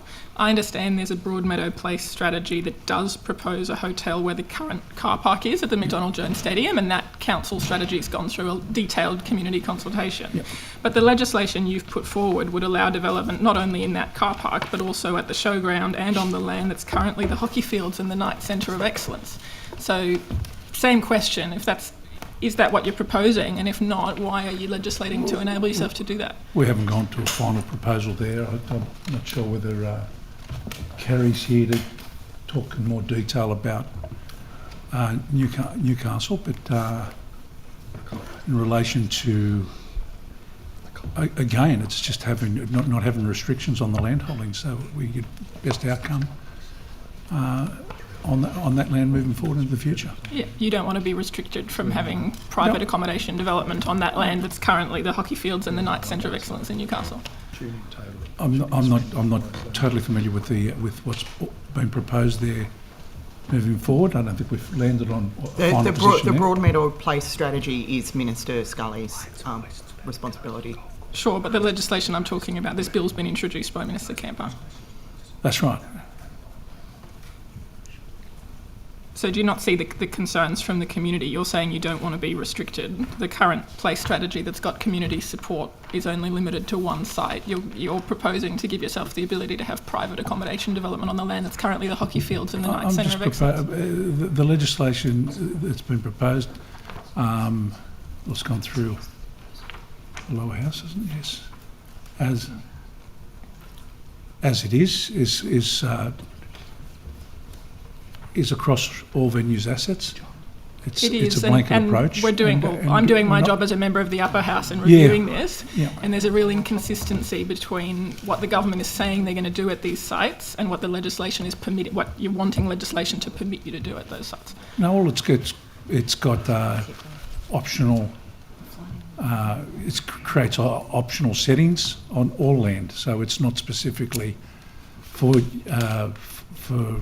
Broadmeadow or for the wind site.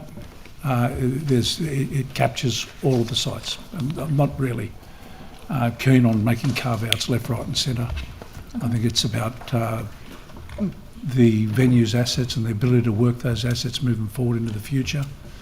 And times change, settings change, demographics change.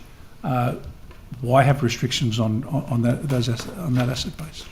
You don't think it's important to have the consent of those local communities for what you might be proposing before you pass this legislation?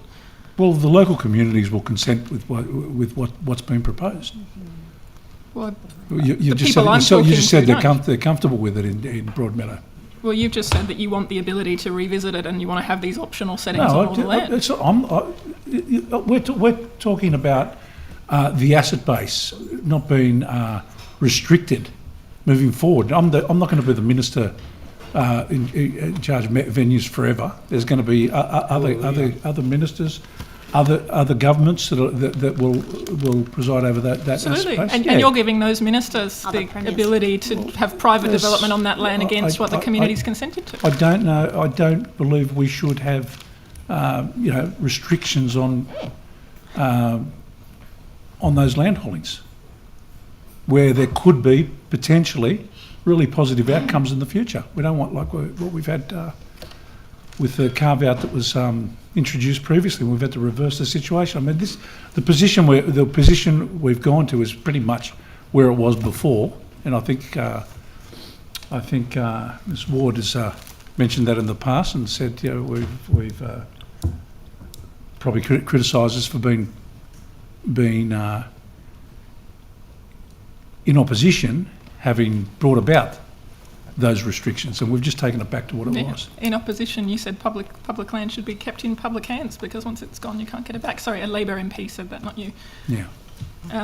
Coming to the Kamper Park, you've said that you're in discussions with North Sydney Council.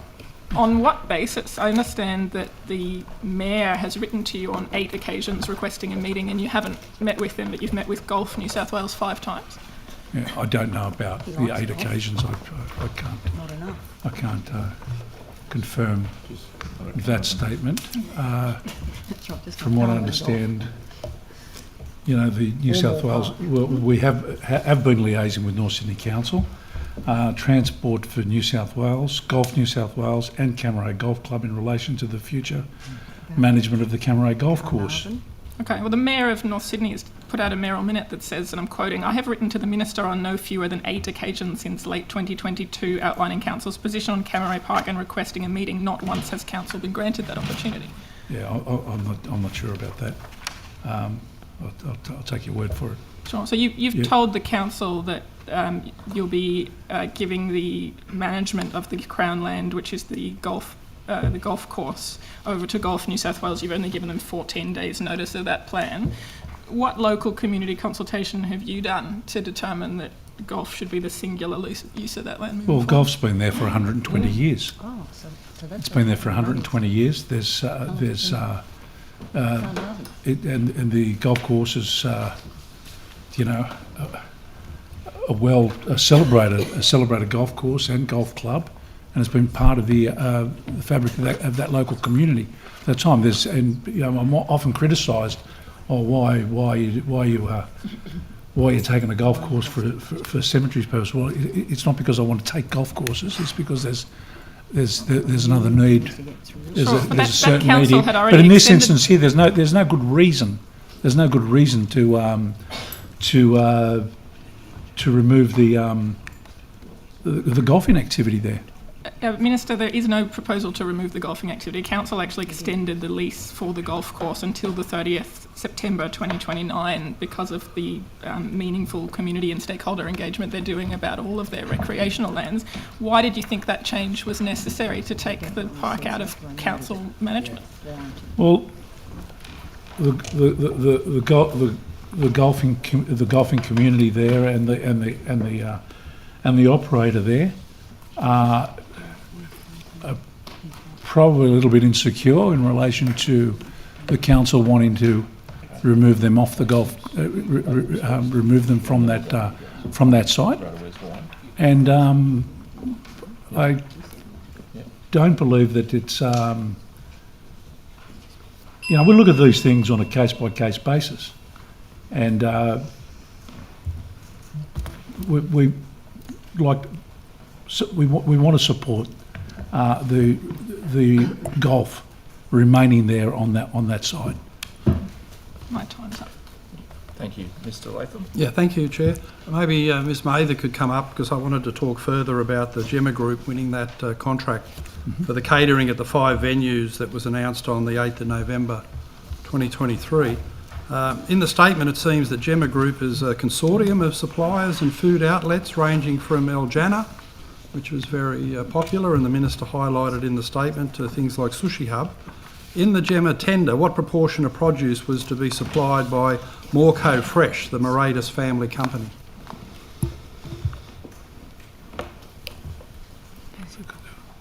Sorry, what was your... Well, I think I'd need to take that on notice. I'm not familiar with them. Well, Morco Fresh are said to have a 10-year association with Gemma. Gemma put that on their LinkedIn 12 months ago, and Morco Fresh and Gemma have done promotional videos together, so one would work on the assumption that if Gemma says they've had a 10-year close association with Morco, that Morco would be a fresh produce supplier as part of the Gemma catering at the 5 venues. I think that's a fair assumption. Okay, I'd need to take that on notice. You take that on notice? If that assumption is right, Minister Kamper, when making the 8 November announcement, were you aware of the relationship between Morco Fresh and the Gemma Group? When was that? Was in November 22, when... 23. 23, when the contract was let. Mm-hmm. I became aware of their association around March 24. And how did you become aware? And because just through conversation at an event. Right. That Morco Fresh is a supplier to the Gemma Group. Oh, Morco Fresh are a major supplier to many groups. To everyone, right. You found about it in March 2024, and what did you do about it at that time? Given there was nothing to do about it. There was nothing to do about it? I have no business or connection to Morco Fresh other than they're an in-law, just like we've got dogs from the same family. We're connected through that type of relationship. Same with myself. The Morco Fresh are my part of the owners of my brother's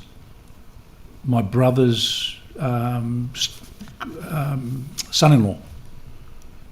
Okay. The Moratis family. Yeah, okay. I think it's pretty well known that we know the Moratises. Right, that's not declarable in your eyes? Well, if Gemma has been working with Morco for so many years, why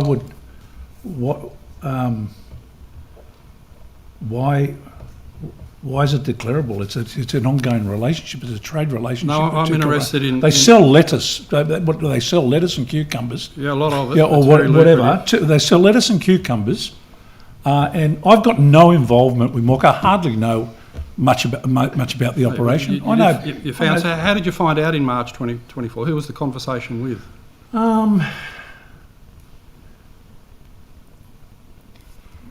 Well, it would have been with one of the principals of Gemma, who would have told me. They knew Steve or Paul or yeah, Morco's their big supplier of fresh produce. Yeah, and Kamper Accountants acts as the accountants for Morco Fresh. Yeah, it's my brother's firm. Yes. Yeah, and your son? Not my son, no. No, Paul Kamper is... Paul's my nephew. Your nephew? We both have Paul's named after my your father. brother and your nephew. And Big Boy Holdings is their insurance broker through CoverSafe, is that right? Big Boy Holdings? Your company, Big Boy Holdings, that you've had as an insurance broker through CoverSafe? No. Right. CoverSafe is not owned by me. Can I just come back to the question you asked me before about the tender process, if you don't mind, Mr. Latham? So We have for any of these big procurements, we have a full tender evaluation team. So there's a separate panel within our business that ultimately reports through to a strategy committee within the business, and I'm on that strategy committee. Outside of the business, so the board has a role in ultimately approving that procurement, but the minister has no involvement. Now the minister was on the press release because it was a very exciting announcement for Western Sydney. The minister announced but it. he had no involvement in that procurement. And I just wanted to come back to that procurement again before because you asked about the fact that it was a closed selection.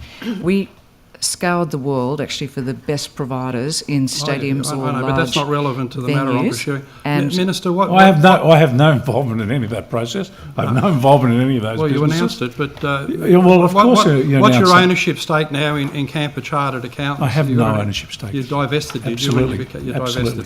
divested. Shortly after I got into Parliament. Sure, but you have yes. close relatives who own and run it. Well, your separate brother family, separate. I wouldn't have a clue what they do. Well, these are the requirements of the ministerial code. I go there probably once a year. No, I don't care how often you go there. there. Well, I mean, you're trying to create run by this close relationship with the business. I'm just telling you. Yeah. Are you aware of Kamper Chartered Accountants putting on their website on the 20th of June 2020 the following statement? Kamper manages all kinds of financial matters for Morco Fresh, including tax consultancy, audit services, legal filings, enterprise resource planning, implementation, outsourcing accounts, company structure and reporting, just to name a few. So what? Morco has benefited from the direct advice and expert counsel provided by Kamper over the past decade and a half, and credits the excellent advice provided by Paul and the team as a big part of growing Morco Fresh to become market leader that it is today. Why didn't you declare that a business association run by your close relatives when you found out in March of 2024 that Morco were a major beneficiary of the contract that you announced just months earlier? Morco Supplies is a supplier for Gemma. It could be a month-to-month thing. I wouldn't have a clue. Wouldn't have a clue. Where you is? have a clue. You where found out where in do March I have to 2024? disclose? Why would I have to disclose that? I have no interest in any of the operations. I just happen to know the Moratis boys. That's it. And then I find out later on, after all of these things have been contracts have been signed with Gemma, afterwards that they had an association. So what's it got to do with, where's my involvement? I have no involvement. Well, you announced I'm the not winning in tender. any of the process. I wouldn't have a clue until after things have been and your family signed. business runs everything for Morco according to the statement they put up on their website. Are you further aware that the website says, with other business partners working with Kamper and previous business ventures, Morco's National Operations Manager Peter Moratis was aware of the level of service and attention to detail for which the Kamper family is renowned, and he discovered the fact that he and Paul Kamper attended preschool together, and it strengthened their relationship for the positive professional relationship that's now over 14 years. It's his brother-in-law.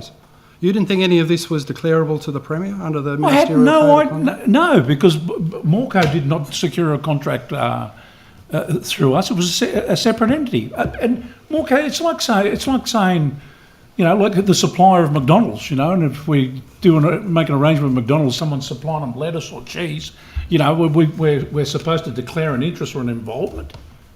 You for real, Mark? Yes, I am for real, because I believe in integrity. And Minister, why didn't you have the integrity to know, as you did in March of 2024, that a company that was managed and run in many, many respects by your family company was making huge amounts of money in your portfolio? How? Number one, I don't know who's making huge amounts of money. That's just an assumption you make. Number two, it's not my direct family. It's my brother and my nephew that are involved in the practice, and that are aligned to Morco. Okay, they're the facts. So why would... Didn't you establish Kamper Accountants with your brother? My father, then my brother and I, yes. Yes, you did. Yeah. And you're very close But I'm not involved And you're in very it. close to your brother. I love my brother, And now absolutely. he's not close to direct my brother. family. You're saying he's not direct But he's not part of he's not one of my children or my spouse or anything like that. It's a separate family business, separate operations. You should respect that. Well, I respect the process of integrity, and I believe a minister should have declared all of this rather than having it left in secret. What, after a contract was signed? Before I even knew? Well, you announced it, and having announced it, you must take responsibility. What date was it? The 8th of November 2023, do you take responsibility for the things you announce as minister? I may have had clients in the past, over the 30 years before being in government, that are dealing in all industries. Does that mean because I've had some historical association to... I've done work for a lot of the major building corporations. Ms Mather, when did you first brief the minister that the matter was going out for tender, the work was going to be tendered? I can't recall, but I can say more whatever they are actually not one of our... We don't have a direct contractual arrangement with them. No, but Gemma, as a consortium, and Moorco appears most certainly to be the fresh produce provider, which is massive for a contract like this. If you can take on notice the briefings you gave to the minister about the need to go out to tender and the process that unfolded, and when you first told him that Gemma were the winning tenderers and prepared the press release for the announcement. If you could take that on notice, please, to assist the committee. Thank you. Thank you, Chair. Thank you. Over to Mr Fang for one question, I believe. Thank you. Minister, who briefed the Premier prior to his appearance at a press conference about Allianz Stadium that it was a warranty job and the taxpayers would not pay for the bill? I can't tell you. I can't remember. Did somebody brief the Premier and say that it was a warranty job? Maybe someone did. Must have. Who would have briefed you? I've got no idea. I'll take that on notice. Are you serious? I don't know. I can't remember. You can't remember? It was... No, I can't, Wes. Seriously? I can't remember it because Seriously? there's unlike yourself, I've got an enormous amount of responsibility, and there's things that come across me every single day. I have and I have conversations every single day. Holding this government to account. Conversations every single day. Holding this government to account for the things that they say. You're on a use-by date. We know your pre-selection's coming up, Wes. We need the video feed. I'll hear the point of order quickly. Well, my point of order is very simple, and that is that the minister's already indicated he'd take the matter on notice, and at that point, we await the minister's answer. I do uphold the point of order. And now we will move on. Thank you, Chair. Overall. Minister, if I could please come back to, and I'll get my emphasis right now, on Canavan. Yes. In September last year, Cumberland City Council invited you and the Premier to attend a special meeting of Council on this matter. You didn't respond to that meeting and that invitation. Will you now commit to attending such a meeting with the Cumberland City Council? I'll consider that. Now, I've also read a few times now you suggesting that 1,000 sites had been explored in relation to this specific proposal for a new cemetery. Is that accurate? Well, it's not just for that the specific need, geographic need. It's not just there that we require new cemetery space, but there's been consideration. The 1,000 sites refers to other things, not just potential cemeteries? Well, we're just looking at what options are available, and we've gone through a process to do that. Is the figure of 1,000 sites accurate? I'll just have to take that on notice. It was a significant number of sites. Yeah. I'll just take that on notice and come back. And you'll be able to get back to me on that this afternoon? Yep. Thank you. Minister, and I do have documents here to table. Are you aware of what this is? My eyes. I'll get that. Sorry, it's like I do have them there for you. There? Yeah. Yes, they're coming around now. This is actually the image of over 40,000 cubic metres of asbestos, contaminated material at Namoy and Gingy, left behind from works covered by the Roads to Home project on Crown Reserve land. I also refer to, within that information, a letter to you dated the 10th of February 2026 from the Mayor of the Shire of Walgett about this issue, and Did you respond to that, that letter, Minister? I can't recall. We're working very closely.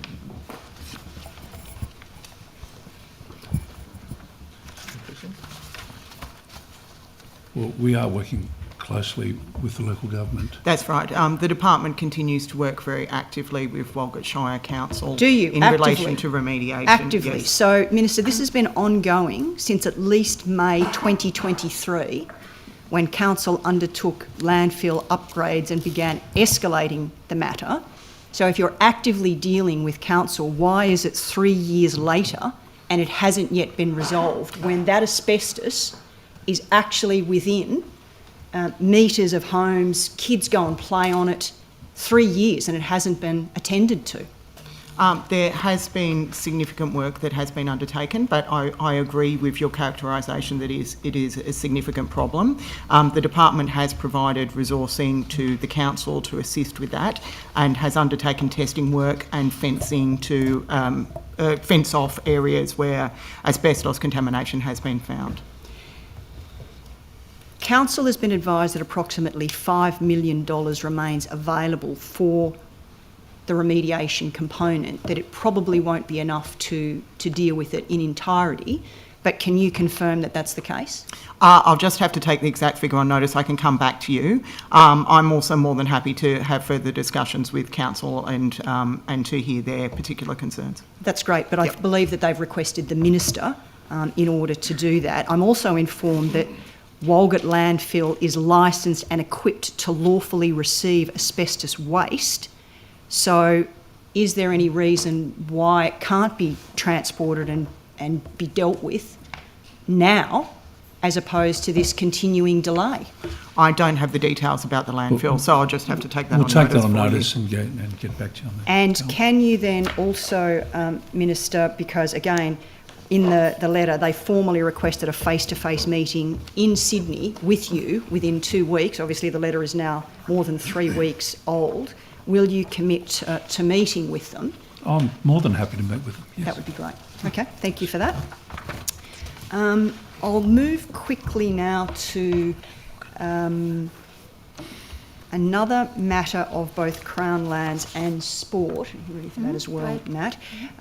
Is it your government's policy to impose 1,400% rent increases on volunteer community sporting clubs? No. No, it's not. What about the 80-year-old volunteer port hacking open sailing club, which received an overnight rent increase, moving from $664 to $9,908 without warning, consultation or transition? Did you sign off on that? Well, there was a review of all rental. That's a 1,400% rent increase, Minister, that you just said no, that it's not your government's policy to impose. It's not, but by the same token, there was a rent review on all Crown Land facilities, and that was. And so, as part of that, as part of that review, obviously so we're starting from a very, very, very small minimum. This is a volunteer community organisation. They don't have access to anything like poker machines or a cafe or a restaurant in order to provide funds to that organisation. So when you're just referencing there the review, is it then part of a broader directive from you to New South Wales Crown Lands to maximise revenue from land tenure holders regardless of the community impact?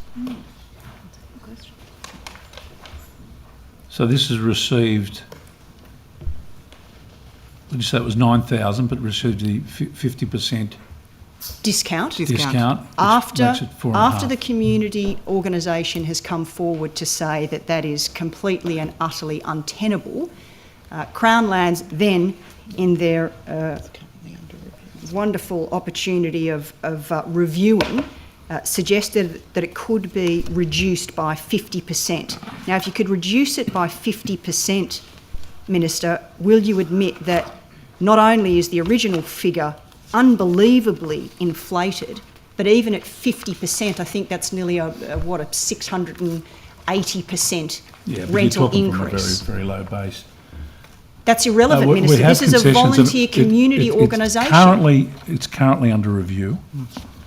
So you will employ ministerial discretion in order to see this addressed, as opposed to this 80-year-old club potentially closing down? I'll look at it closely, yes. You will. Thank you.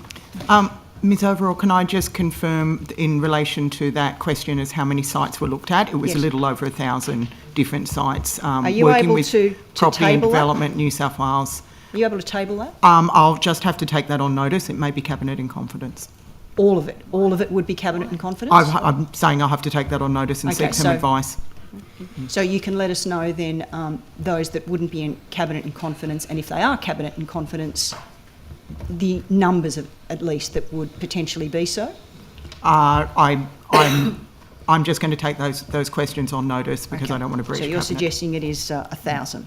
Okay, again, Minister, quickly, just to another matter of Crown lands, in this instance Crown Road enclosure permit rents, also seeing incredible increases, and from 1st of July 2024 skyrocketing from $1,173 to $5,595, placing a severe financial burden on farmers, especially during an ongoing drought. So what's the current average processing time from lodgement to final decision for Crown Road purchase applications? I will have to take that on notice. Have existing permit holders actually been prioritised as it was promised that they would?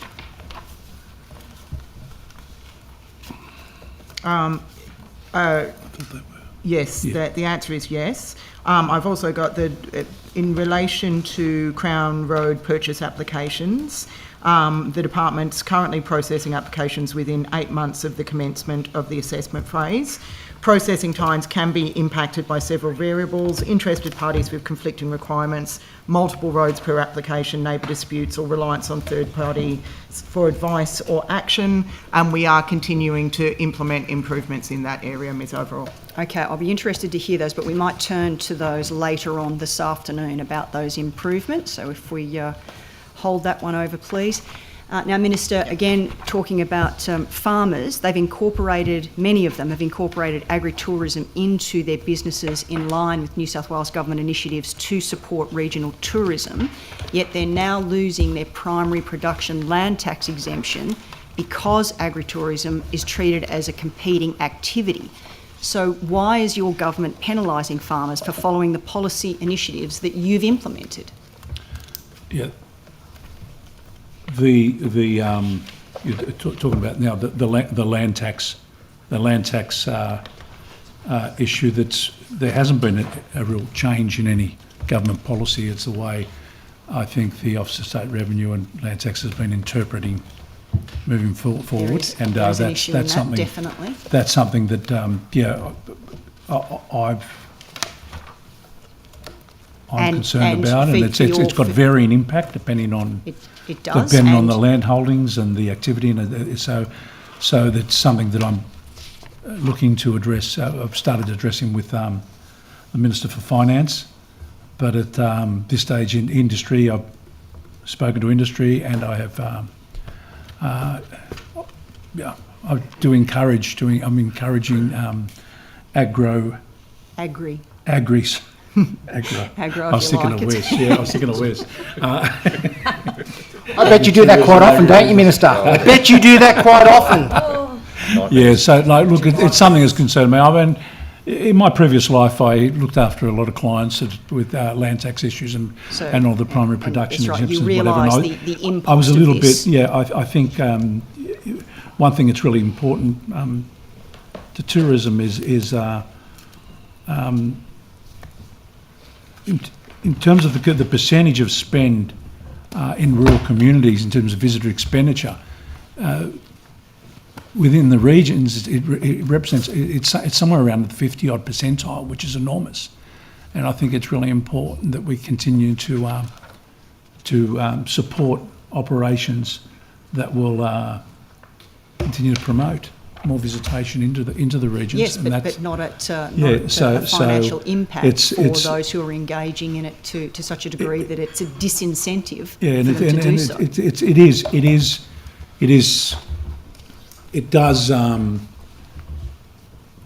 It is something that I need to pursue with the Minister of Finance. I know that there's some movement and an approach which we've got to work through over the next few months. Well, I look So forward it is to- on my to- agenda. Good. I look forward to following that. Thanks, Minister. Thank you very much. Might need Ms Mather for this next section. Thank you, Chair. Minister, Penrith Stadium. Why did the Office of Sport transfer $100 million to Venues New South Wales Penrith Stadium in the last financial year? Minister, if I could assist, the funding for Penrith Stadium is administered as a grant by the Office of Sport to Venues New South Wales. So there are, if not annual, milestone-based other payments made, but it's a grant funding mechanism from us to venues. So it's a grant funding from Office of Sport for the $100 million to Venues New South Wales? For the full, so the grant, the funding deed between us and venues is for the full project amount of 309 million. I'm asking about the $100 million in your annual report. Which would have been transferred. which would have been that financial year's worth of transfers, and there will may be well have been. there will be transfers again this financial year and so forth until the project's complete. All right then, thank you. What's the total allocation across everything to do with Penrith Stadium redevelopment to the taxpayer? $309 million. Thank you. And how much has been spent to date? It's a moving feast. It's actually a matter for Miss Mather. I did ask that she come forward. I think she's having trouble hearing at the back there. John Holland again. Yeah. Miss Mather, can you... Tom Can we stop the clock, please? Gilligan? That's right. Chair, can we stop the clock, please, if we're going to be faffing around? Let's pause the clock.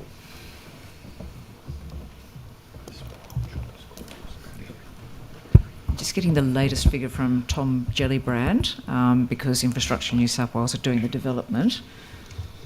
So as at the 31st of January 26, it was 114.84 million. Thank you. And so is the 100 million in addition to that previous 300 million allocated to the project? Is the 100 million.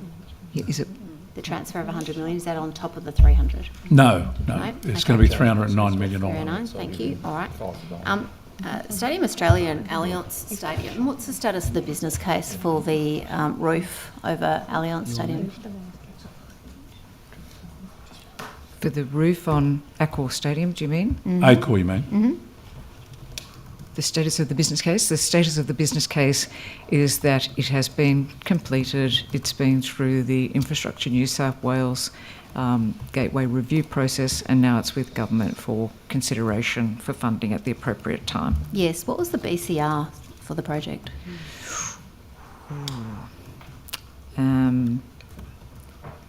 It was between 1 and 1.5, I think. Let me come back to you on that. Can you come back on that today? Yes, We can have a I chat will. this afternoon. Yes. Shouldn't be difficult. All right, and what's the expected total cost for the project? Well, we'd have to get the most recent escalation. So let me come back to you on that as well. Today? Are you able to come back on that today, Ms Mather, please? Yes, I will. Thank you. Wollongong Stadium Minister, how much money is allocated to fund the redevelopment of Wollongong Stadium and the Performance Centre? Well, it has been allocated at this stage, other than the $17 million for the Nothing's next been stage allocated? of $17 million for the next stage of planning. Sorry? For the $17 next stage million of for the next stage of planning. stage. Yep. So Was planning money what only. else was it? There was two. Mm-hmm. Who's currently the owner of both of those assets, the entertainment centre and the stadium? The assets are on Venues New South Wales. Well, actually, in the case of Wollongong Stadium, it's on the Venues New South Wales balance sheet. In the case of Accor Stadium, it's... the entertainment part. Oh, the entertainment Is it and the Wollongong? stadium. They're completely integrated, actually, so they're both on our balance sheet. So that's all venues? Venues New South Wales. Okay. And is there currently enough funding currently allocated to deliver an upgraded stadium and entertainment centre, or is it just merely the planning money? Just the planning money at this stage. Okay. So as we sit here today, is it your belief that Venues New South Wales can deliver, or infrastructure can deliver, the redevelopment of Wollongong Stadium and the entertainment precinct? We're working through that, as we speak. All right. I'm sure we'll get there. All right, and when will that business case be complete? The business case was completed. The final business case? Yes, final business case, and so the government is now funding $17 million for the next stage of planning and potential tendering. Okay, yeah, on the relations of that. All right, and then so once that is completed, what's your estimation of the timeline that's required for that further planning? It will depend on the next stage of funding. So the planning approval is expected to take, planning and tendering process, around 12 months. 12 months for the planning process. Right. So of that, roughly without having gone through the process, so early stages. Having spent the 17 million then, what has that been spent on, Minister? Don't know if it's been spent yet. I don't think it has, but it's been committed to it's planning and tender process. All right, so what are we actually doing with the 17 million? We're spending that on a tender process. We're pricing it up. Pricing it up? Planning and doing all the planning side. Doing some planning and the tender. And after that... That's when we'll know how much we need. After that 17 million, what's the next step? Well, the next step beyond that is to commit to the capital, the funding required to deliver the project. An investment decision? Yeah. Thank you. Mr. Ruddy. Thank you, Chair. Good morning, Minister. Good morning. So following on from some questions from my colleague Nicole Overall, it's about the Canavan Golf Club at Lidcombe. So it is under consideration to convert this 100-year-old golf club into with nice pretty gardens, which is very popular, but to convert it into a cemetery. Now, what is the expected timeline for when we could get a decision on this? I can't give you an exact time. It could be 1 or 2 months away. 1 or 2 months. Yeah, that's quite soon. But there is a short list, and this is and Canavan is just one on the short list. Is that correct, or is it looking like it's likely going to be Canavan? Look, it was probably the most suitable. Okay. In terms of geographic need, and. But my understanding is, it could be wrong, but there's the golf club has a lease over it until 2035. Is that your understanding? Well, that's right. It's 10 years away. Right. So 9 years now. If you did go ahead with this, we would respect that lease. We wouldn't annul it. That's right. Right. Well, I mean, then so we're looking at 2035. I've been saying that from the start. Yeah. Okay. But okay. So then I'm guessing it's then going to take 2 or 3 years to convert it into a cemetery. So we are sort of this is quite a long way away. This is a decade and a half away before it can become a cemetery. And that's why we need to do it now, to forward plan from now how you manage the remaining space within the existing cemetery. It impacts on that. You can plan ahead. We got to keep in mind, for a cemetery operation to continue to exist, it needs to have plots to sell as well. And there are lots of cities in the world that are bigger than Sydney, and obviously the issue of cemeteries is going to be a perennial issue. But what has happened in those mega cities around the world, the trend over the last sort of 50 years has been to build really big cemeteries some distance from the city where land is cheaper. So is that something that we have considered? Because I agree with you that we have a problem with cemeteries, and we haven't built a big one in Sydney for 80 years, and our population keeps going up, rightly or wrongly. But I mean, has it been considered, rather than in the middle of suburban Sydney, why don't we look at putting a very fast train out to somewhere some distance from the city where land will be a lot cheaper, it can be a lot more spacious? That's true. I mean, people have connection to cemeteries. They've got their parents, or it's a closer to their homes. It's the way we've traditionally provided for families. I mean, I don't think, travelling 1.5 hours to visit a loved one is something that. Well, it's not ideal, but it's not ideal, but it could be the least worst option. Yeah. Look, we're looking at a variety of things. I think, Dave, have you got anything to contribute to that? Not specifically about that Right. one development, but it is true that when you look across Sydney, New South Wales, but at the moment, if we talk about Sydney as a whole, there is a severe undersupply in that sort of like middle, northern, eastern Sydney, and travel times start to get very big. And one of the things the government has put out is that accessibility to a burial space and interment service is an important thing. So again, we're not involved in that particular decision, but they're around that proposal. But the data does show that there's a serious shortage of supply, sort of from the middle and into the east and north and south and the southeast of Sydney. And the site that you're referring to, Canavan, I think that would probably see us through to 2,100 and something. It kind of like solves the problem for a long period of time. Obviously, it's Crown land. Yes. It's right next to the existing operations. It's naturally a good fit. We'll go through all of that. Has there been any modelling done? I mean, if somebody owns a residential property right next to a beautiful golf course, that's going to enhance the value of their property. If that same property, everything else is equal, but it's located right next to a cemetery, that's probably going to devalue their property. Have we done any modelling on what that impact could be? I'm not sure whether that.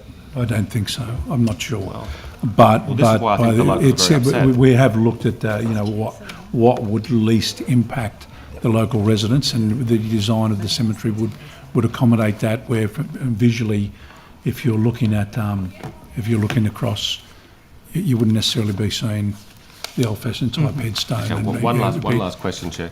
So I have heard that this government did consult privately with the Labor federal member for Blaxland, Jason Clare, and the Liberal member for Auburn, Linda Bolts, and the Cumberland City Councillor. Labor member, yes.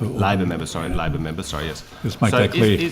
Is there any credibility that your Labor friends were sort of consulted that this is coming, and said, look, this is going to happen, so please don't make too much of a fight, because whatever you do, it's going to happen? Absolutely not. There was no pre-consultation with the Labor figures? There was consultation. I mean, the fact that it was established that it was a potential site for expansion, that was said, and obviously the conversations haven't been the easiest, John. I've got to be quite honest with you. They haven't been. They've been tough conversations. Well, I think it should be privatised, Vanessa. Use the proceeds to go and build a nice cemetery out in the western suburbs. No one else Western agrees. Sydney. They can make money from that. Okay. Sue, do you agree with that? Thank you. Mr. Kamper, try to just pick up in that 4 minutes. Try to go back to Wynn Stadium. Yep. The planning minister, and also he's a local member, has basically ruled out adding any new car parks, stating there isn't a parking shortage around the stadium and emphasising public transport instead. Do you stand by his assessment that there isn't a parking shortage in and around Wynn Stadium? Well, I'd assume he knows his local community, local area there. Yeah, I've got to disappoint you. Yeah. He doesn't. There is a parking shortage. Are you aware what the cut-off time is for the bus service around Wollongong, particularly the free bus service on a weekend? No, I'm not across those. It's details. It's 6 p.m. So how are the local members? How are the local community members going to rely on public transport when the cut-off time frame for local public transport is 6 p.m? Yeah, and look, when you've got big events, large events on, those types of services are expanded to later hours and whatever, just like we do with our. It's not expanded. It's not expanded. This free public service, it's written into the contract that they shut off at 6 p.m. on a Saturday and I think 5 p.m. on a Sunday. So there is no expansion of this service. No. And it is clear by the community that lack of parking is one of the main limiting factors in people attending Wynn Stadium as locals. and would be probably more so for people coming from outside the area as well. So are there going to be any plans to improve public parking in and around this stadium when it's redeveloped? Look, I'll take that into consideration. Thank you. Are we going to learn from the past mistakes when we get to the stage of building this thing to not use cheap Chinese steel? Because the last refurb that we had of one of those of this stadium, it basically was cactus within a couple of years because of the salt. Yeah. Are we factoring that into our planning? It's front and centre. Excellent. How is consultation in our work with the local community? Are they, as part of this planning process, are they going to be engaged to get their views on what the redevelopment should look like? At this stage, I mean, the reaction from the local community, from what I understood, was, quite excited about it all. I think it's going to be great for the core of Wollongong. It's going to be great for the community in general. It's also going to be great for the business community around the core of Wollongong. It all sounds great in a press release. I admit that, but it's the practical realities of whether that comes to fruition. Yeah, well, with these things, there's always community consultation. Any development application will be publicly exhibited as it would occur as any other part of the planning system. What are we doing about Grant Atkins? About what? Grant Atkins. The referee who robbed us in Vegas. Oh, for goodness sake, that was terrible. There must have been 7 decisions in a row. At least. Yeah. No. So we're not naming the stadium after him then? No. All right. He's banned. He can't referee there. I'll throw to Ms Higginson, I believe. Thank you, Chair. Thank you. Hello, Minister. Hello, Ms Higginson. Minister, why are you not enforcing the directive that was given by your Department of Lands and Property, to Hillshire Council last July, that, quote, there could be no change to the nature and use of the land, close quote, at Fred Caddison Reserve until a plan of management was approved. Have you seen what's happening at Fred Caddison, Minister? Yes, they're proposing the rugby fields for the kids, aren't they? It's far from proposing, it's carnage. There are literally critically endangered ecological community trees, beautiful trees with giant hollows that are habitat for threatened species. It is carnage there. They have been cleared. I am certain they are acting without lawful approval. I wrote to you on the 20th of February. You haven't responded. It's a catastrophe out there. Your legislation is being breached under your eyes. Your office's demands to Hills Council are not being adhered to. What are you going to do? As Crown Land Managers, the Hillshire Council is best placed to determine the use of local reserves. They're acting by working with the residents to deliver the best outcomes for the area. Now, I'm not offended by playing fields for kids, so let's get that Minister, straight. nobody is offended by playing fields for kids. These are not playing fields for kids. Don't mislead this committee. I'm not misleading the committee. It is literally for an elite sport field with a deal done for an elite rugby club. This is not about kids, and please don't do that. And if you want to talk about kids, what about nature? What about trees? What about critically endangered ecological communities? What about powerful owls, platypus? Seriously, Minister, there is right now a massive contravention of the Crown Lands Act happening on your watch. I've written to you. It said urgent. I didn't even have the courtesy of a response from you or your office. I remember getting something at close to midnight or something, and with requiring a 2 days response. I didn't give you a 2 day response. I wanted a response that day. There's literally bulldozers there, Minister. I'm not convinced. This is about the environmental rule of law. He hasn't had trouble remembering to breathe. Oh, was that Wes? Sorry, please ignore the interjection, please. Point of order, call the member. Mr. Vang, just keep to yourself, please. Does it concern you, Minister? You are actually looking concerned. No, I'm not. I'm not concerned. I'm not concerned. The Crown Lands Act is being I'm also a breached. sportsman, so I'm all in favour of sporting fields. Oh, so now you're for accepting children. that there's a conflict here. You've got a conflict of interest between No, administering there's not a the conflict Crown of interest. You Lands asked me if Act. I'm concerned. Minister, these I'm were not the concerned words. about playing fields for kids. These were the words. I think it's could there's be one no thing without- change to the nature and use of the land at Fred Catterson until a plan of management was approved. I have email from your department to Hillshire saying there will be, and members of the community saying there will be a plan of management change required. That will go on public exhibition. The community will get to have a say. None of that has happened. The bulldozers are in. There has been a public community picket on the front line. You've had New South Wales Police go in and remove them. It's really, really a catastrophe out there for the community. It's not fair. An active sporting field, such as the one council hopes to develop, is consistent with the reserve purpose of public Oh recreation. yeah, how's that? Fred Well, it is. Catterson, it was about nature. It was a former pony club. But it is consistent. It is consistent. So the advice your office gave to council was wrong. Is that right? You've backflipped. Council did exhibit amended plan of management. I'll get you the exact dates. 14th of August to 25th of September in 2025. They have submitted that And yet to that the plan hasn't been department. approved. You haven't approved that plan. So It's currently under assessment in the Oh, department. great. So basically, the entire process is a sham. There's no shame here. As the Minister said, the activities that are proposed by Hillshire Council are consistent with recreation uses and the purpose of public recreation. So it was just all a big performance that the community went through. There was a public exhibition process. Have you taken that into account? It was always a promise to the community that anything done would be consistent with the immense biodiversity values of that land. Have you seen the destruction that's taking place, Minister? No, I haven't seen it. Honestly, I kid you not, Minister, the trees that have been bulldozed are giant, ancient trees full of hollows that threatened species in this state inhabit. This is in the middle of Sydney. Literally. Is it your priority that you'll play sports over nature when in fact that decision was never had to be a false dichotomy? Look, I don't.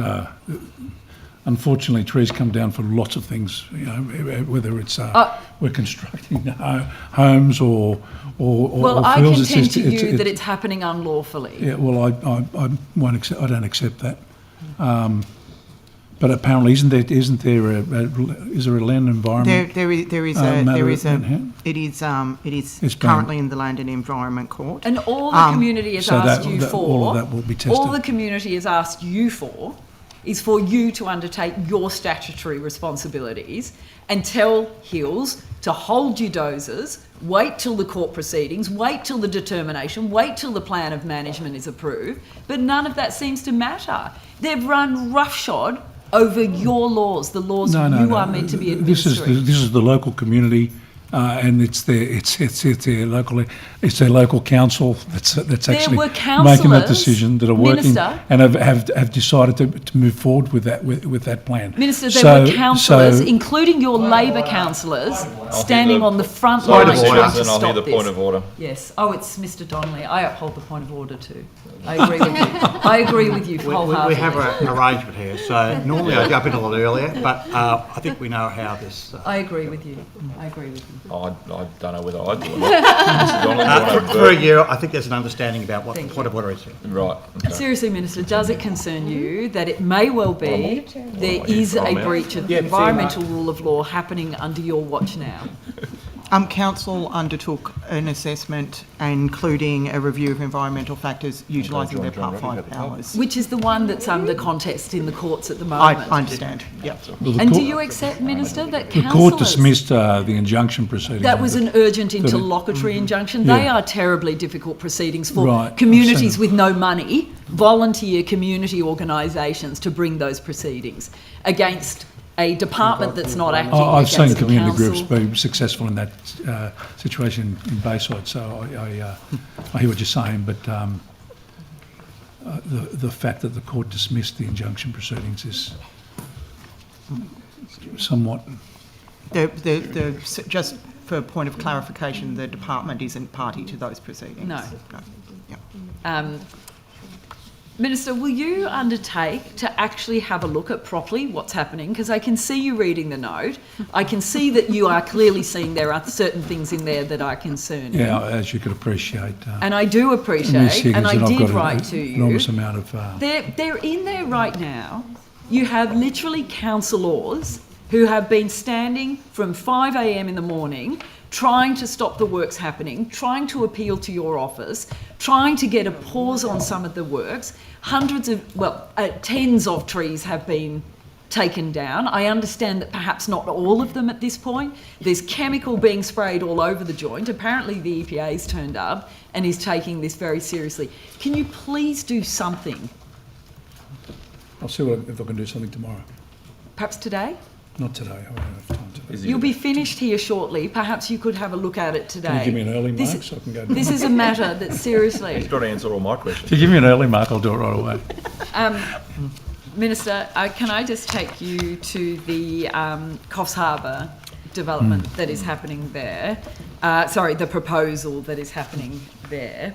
Are you concerned at this point that the response to submissions has been, for want of a better term, incredibly disappointing? The response to submissions is that there will be no affordable housing in that project, and that the submission rate opposing this development is commensurate to the opposition that was put forward through the council referendum vote that took place.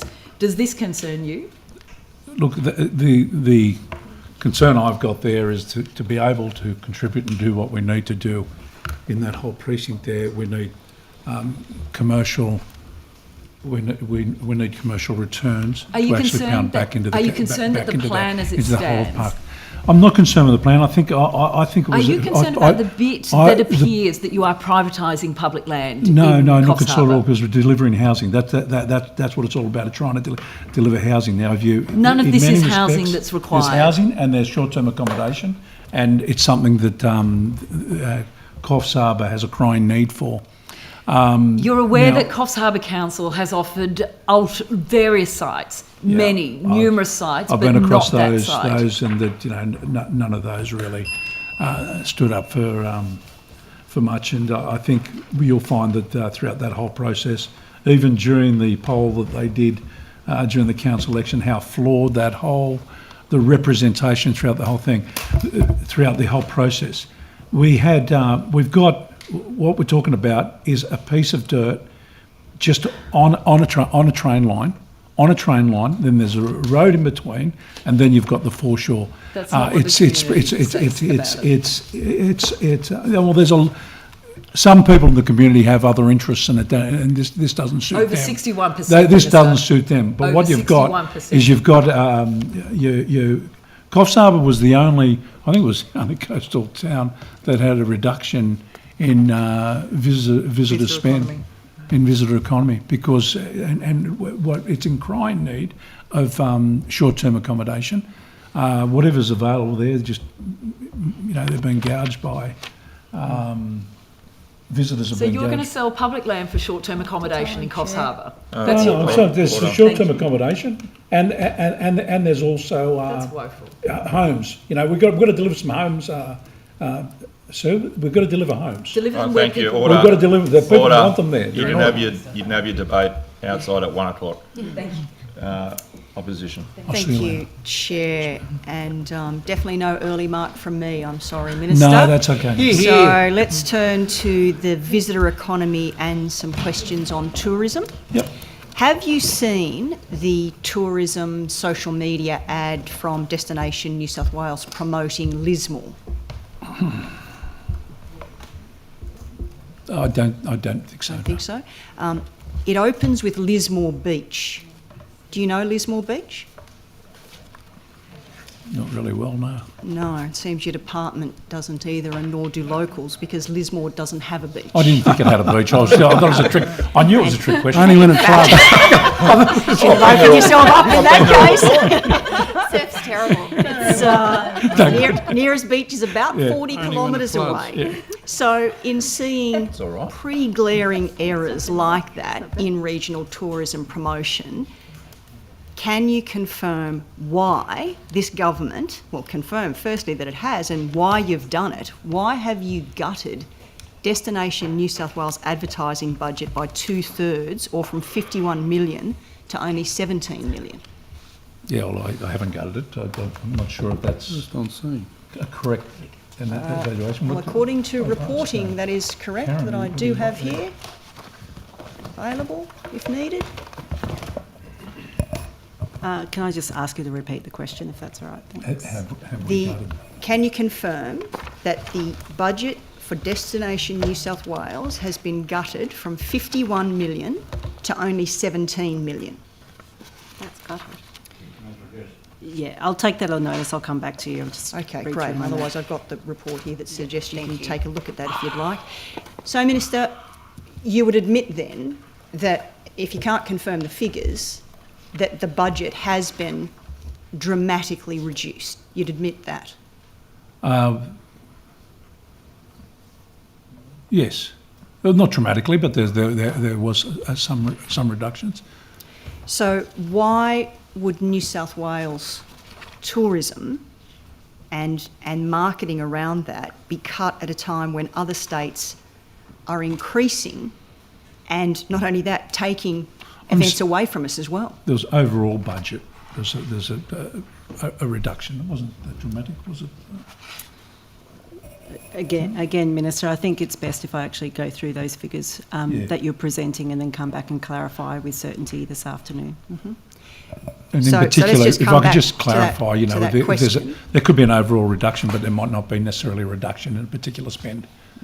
Okay, within if we want to say that, again, if we're coming back to the point of the question, which is why would we be looking at any reductions when we're losing events to other states, when we need, and you talk about the visitor economy strategy that we want to be increasing all of that, but you're reducing the money available in which this can be promoted and disseminated. Yeah, when you say we're losing events to other states, were we chasing or seeking particular events? I mean, you need to ask yourself that as well. No, I need to ask you that. And where we're prioritising, and what we're targeting. And to say that we're losing, the other states are losing events to us as well. So you're suggesting that we haven't, as a state, lost major events to other states like South Australia? The visitor economy hit a record $59 billion, up 7.3% last year.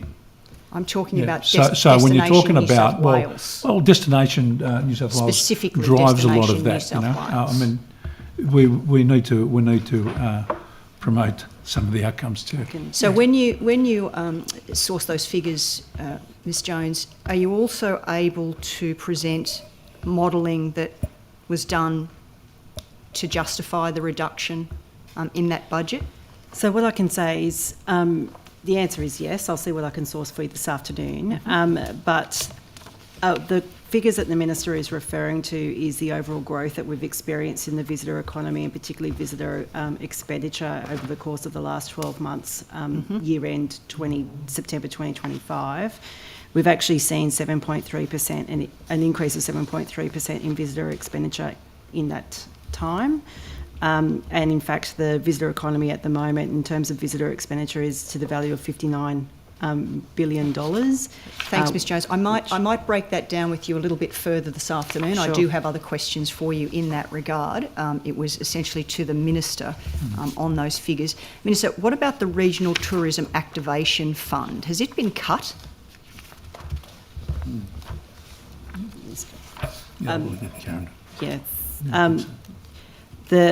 It has not been run for a number of years. The only grant program that we do actually run at Destination New South Wales is the Regional Event Fund.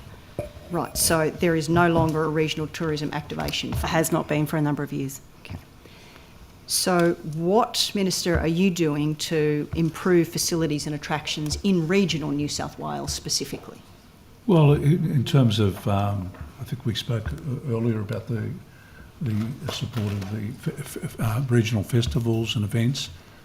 We've particular focus there. I think we've gone back and reinvested there. Is that correct, Karen? That's correct, Minister, through you. I can say that under the Visitor Economy Strategy 2035, there are a number of initiatives that do also hit regional New South Wales. We have already talked about the Regional Event Fund, and that is the $1.5 million fund to help support regional events across regional New South Wales. And sorry, how much was that? Sorry. $1.5 million. Across all of regional New South Wales? That hasn't changed for a number of years as well.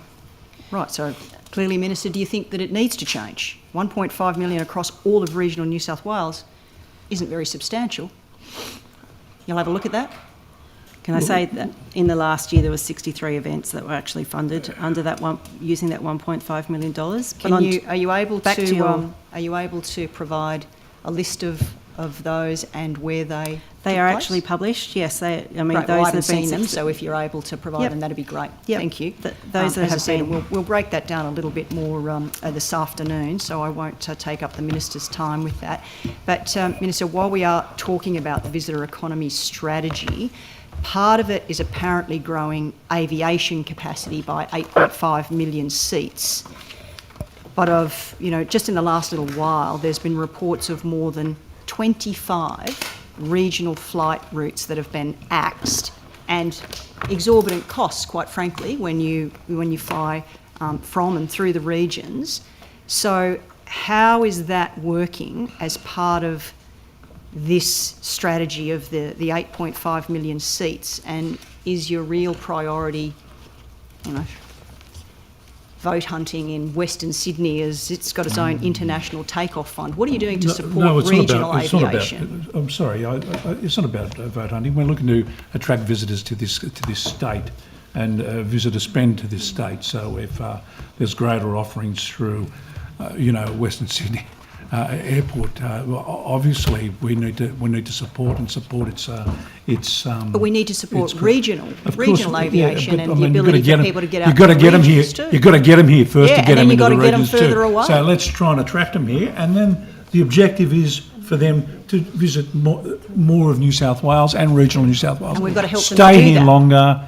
Spend more money here. That's what it's all about. That's what our objective is. And not just in Western Sydney, Minister. But we need to bring them in through Western Sydney. How then we connect out through the whole and what we do through the destinations network to try and make that happen is really important. And you made a statement earlier. Do we need to be investing a little bit more in the regions?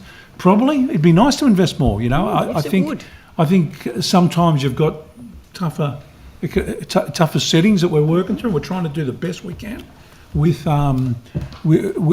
what we've got, and I think as Ms. Jones said earlier, with the visitor spend and the percentile increase, that's got a lot to do with what we're doing as well with a limited amount of funds. If I might add, Lismore Beach. Lismore Beach. That's right. Can we create one, perhaps? I will come back to you on Lismore Beach. But in terms of aviation attraction, what I will say is that we do have the aviation or the takeoff fund, which applied to airlines or airports across the state. Regional airports were eligible for that, and that is currently under assessment. And we would hope that the recommendations and those that have been successful will be made available soon. Okay, thanks for that, Ms. Jones. I'll have a few more questions before I turn to the Honourable Natalie Ward. Your land audit, Minister, has it been fully completed yet? And will a full list of sites and timeline for activation be published? It's legal. Sorry, it's ongoing. The land audit's an ongoing. So it hasn't been fully completed as yet. And it fits into to our government property framework. There's no end. I mean, I'm happy to say there's that an end of land that will be available. It's going to be an ongoing program, because New South Wales government wants to leverage off surplus government land to help deliver up to 30,000 new homes across the state. I want to get to those figures if we can, Minister. So you just said 30,000 houses. Yep. Thank you. And again, if I could just, before we get to that, From well, even if you're suggesting that it's going to be an ongoing thing with the audit, will there at least be various points at which lists of sites and timeline for activations be published? Yeah, I mean, there's the sites that have already been put to market. Yes. Are published. So, but a more comprehensive, not once it's already done.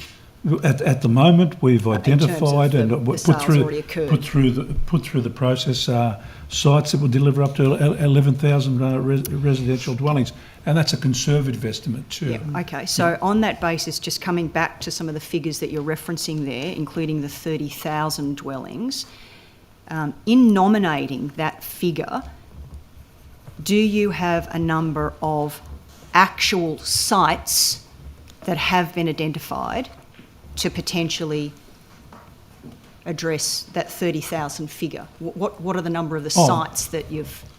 There's a pipeline of sites that we're processing. But how have you come up then with that figure of 30,000? Because they've been put to... initially, the sites were offered to Landcom or Homes New South Wales, and if they're not taken up by those organisations, they've been... Yep. So you have a number of the actual sites on which you've based that figure of 30,000. Yes, it's ongoing. I might pass to Leon, who can give you greater detail now. Yeah. So Property and Development New South Wales undertakes the assessment of each site. Yep. And the projection of the number of dwellings that can be delivered on the site is based on the planning controls for that particular site. I understand that. I'm interested in the number of sites. Yeah, so as the Minister has said, I think New South Wales Government owns hundreds of thousands of sites across New South Wales, so the audit is ongoing. We're above 26,000 sites reviewed to this point, and we're continuing that process. So I'm sorry, it's like, if we can get some clarification here. So the 30,000 dwellings, you have based that on the 26,000 sites that are currently owned by New South Wales Government. What are they based on? The 30,000 was a projection when the government was first elected. Projection based on how many sites would that be? Is that a difficult question? Like, am I missing something here? No, you're talking about two different things. So, well, that's what I'm asking. 30,000 is the target that the government has, and to date we've assessed over 26,000 government-owned parcels of land. Okay. So then, in that case, can we clarify, please, Minister, that when you're talking about the 30,000, that is your commitment to delivering, but that won't necessarily come from. It will be through this process. And the development of dwellings on lots owned by Homes New South Wales and Aboriginal Housing Office and Landcom. Yep. Okay. Do we have an idea, and if you can't, again, give me a figure of actual sites identified, at least a percentage in regional areas? I can come back to you with that number. We will hold that data. Yes, thank you. The Very audit. much appreciate the that. audit is across New South Wales, so it includes Terrific. metro and regional locations. Now, Minister, you've also said that proceeds from the sale of these sites will contribute to the cost of delivering housing. How much of a percentage of that has there been identified, and how much for social and affordable housing specifically? Well, this process will never satisfy the cost of social and affordable housing being delivered by the government. But do you have a percentage that you've identified? I don't have a percentage. No. So that hasn't been identified. Okay. Do you have a percentage of how much of the so far identified land will be sold to private purchasers and or developers? I haven't got a percentile, no. That's assessed on a case-by-case basis. So the process is, as the Minister already answered, is that there's a process whereby when the site is identified as being suitable for housing, that it's offered to both Landcom and Homes New South Wales. So it's offered to them first. I'm sorry, so it is offered to them first. Yes, right. They have first choice. If they don't select it for any reason, then it's offered to the market. Okay, thank you for that clarification. For my final one, before I go to the Honourable Natalie Ward, has or will the Auditor General review the proposed land audit disposal process? Has that occurred? Will it occur? I'll take that on notice. To my knowledge, it hasn't occurred, but of course the Auditor General does look at the department as. Yes. So I just want to take that on notice to check whether that's been picked process. up. Yeah. Okay. Thank you very much. Okay. Thank you, Chair. Minister, just picking up on the beaches theme, we turn to this one in Crown Lands, if I can ask to draw your attention to Camden Haven Surf Life Saving Club building works. They have some works going on there at the moment, and my understanding is that they're waiting on Crown Lands to progress survey work on that site. Can I ask you to take that up with your department and perhaps take on notice when they can expect that survey work to be completed? So that I'll definitely take that on notice. Thank you. If we can, I'll come back to you this afternoon, but otherwise we'll provide an answer. Yes, the council is concerned that they can't seem to progress that site without your assistance, so grateful for that. Just on multiculturalism, Minister, it's not a trick question. When were you first made aware of a violent message sent to the Lakemba Mosque threatening to kill Muslims on the eve of Ramadan? Look, I can't remember the date exactly, but shortly after, and I've gotten on the phone to obviously to Lakemba Mosque, and we've made sure that the police are right on top of it. So, yeah. All right. And what support has Multicultural New South Wales offered to these mosques to protect them from actual harm occurring? We provided various kinds of support, of course, in engagement with the police as well. So, in terms of the specific harm, and obviously people are fearful, especially when they receive letters like this. And another letter was sent just a couple of days ago to the secretary of the mosque as well. We have provided through Safe Places for Faith Communities grant to Lakemba Mosque about $250,000 in 2023-2024, which was to put in CCTV cameras, which should support the security of the mosque for 24 hours. But most matters regarding safety are, of course, matters for the police, who we certainly communicate with. And you say that was under the Safe Places for Faith grant program? All right. Well, the Lebanese Muslim Association, the LMA, which is the custodian of that Lakemba Mosque, of course, has called for more CCTV coverage for the mosque and formal guarantees of police protection. Why has the mosque not received the adequate security upgrades that they've requested under that Safe Places for Faith Communities grant program? Well, they received funding. They received the funding which they asked for, and they received that full amount. So they received that support. They thought, I understand that in this case, they wanted more support from police. We had referred that matter to the police, and I understand there were more police patrols put throughout the whole period of Ramadan. Mm-hmm. Minister, will you undertake to have a chat with your colleague about the policing opportunities that the mosque has Yes. there? Thank you. How many times has the LMA applied for funding under this program? I believe that might have been the only time they applied for funding in that program for that mosque, yes. And do you know what the funding was requested for? I'll take that on notice. All right, That'd be helpful if you take that on notice. How much was requested and how many times were they successful? Yes. And how much in total have they received? That'd be very helpful. Thank you. Given that they've now received at least 3 violent threats. Yes, and I've spoken Minister, to is the them on government each occasion. considering providing funding to increase security for worshippers? Yeah, it's disturbing. Yes, but my question is, will you be considering providing further funding or having those discussions? Absolutely, but I mean, most of those, the particular threats were quite very recent. So thank you. Yep. We'll work through that with her. All right, thank you. I'll go to Dr. Con for 2 minutes and then 1.5 for Mr. Latham. Thanks, Chair. Minister, I asked you a question earlier this morning about this quite extraordinary decision to revoke North Sydney Council's care, control and management of Kamper Park and transfer management of that land to Golf New South Wales, when the council's only just at the start of an extensive master planning process, and they've extended the lease of the golf course during that time. Is this something that's going to apply to other golf clubs, and which councils next? So this is look. We look at things on a case-by-case basis. It's not. This one was. It's a pretty big call to just do. It's a really big call, Minister. Shut down. Now I'm making a big call in my other ministry, right? But in this, not in my other, in another situation, where there is. But on this one, it's a big call to shut down, or to cease the operations of a golf course that has such history and such well-participated golf course. Nobody's ceasing it or proposing to cease it. You've wrested the control from the council. I'm asking because obviously there's been an intention to. Well, they've extended the lease till 2029.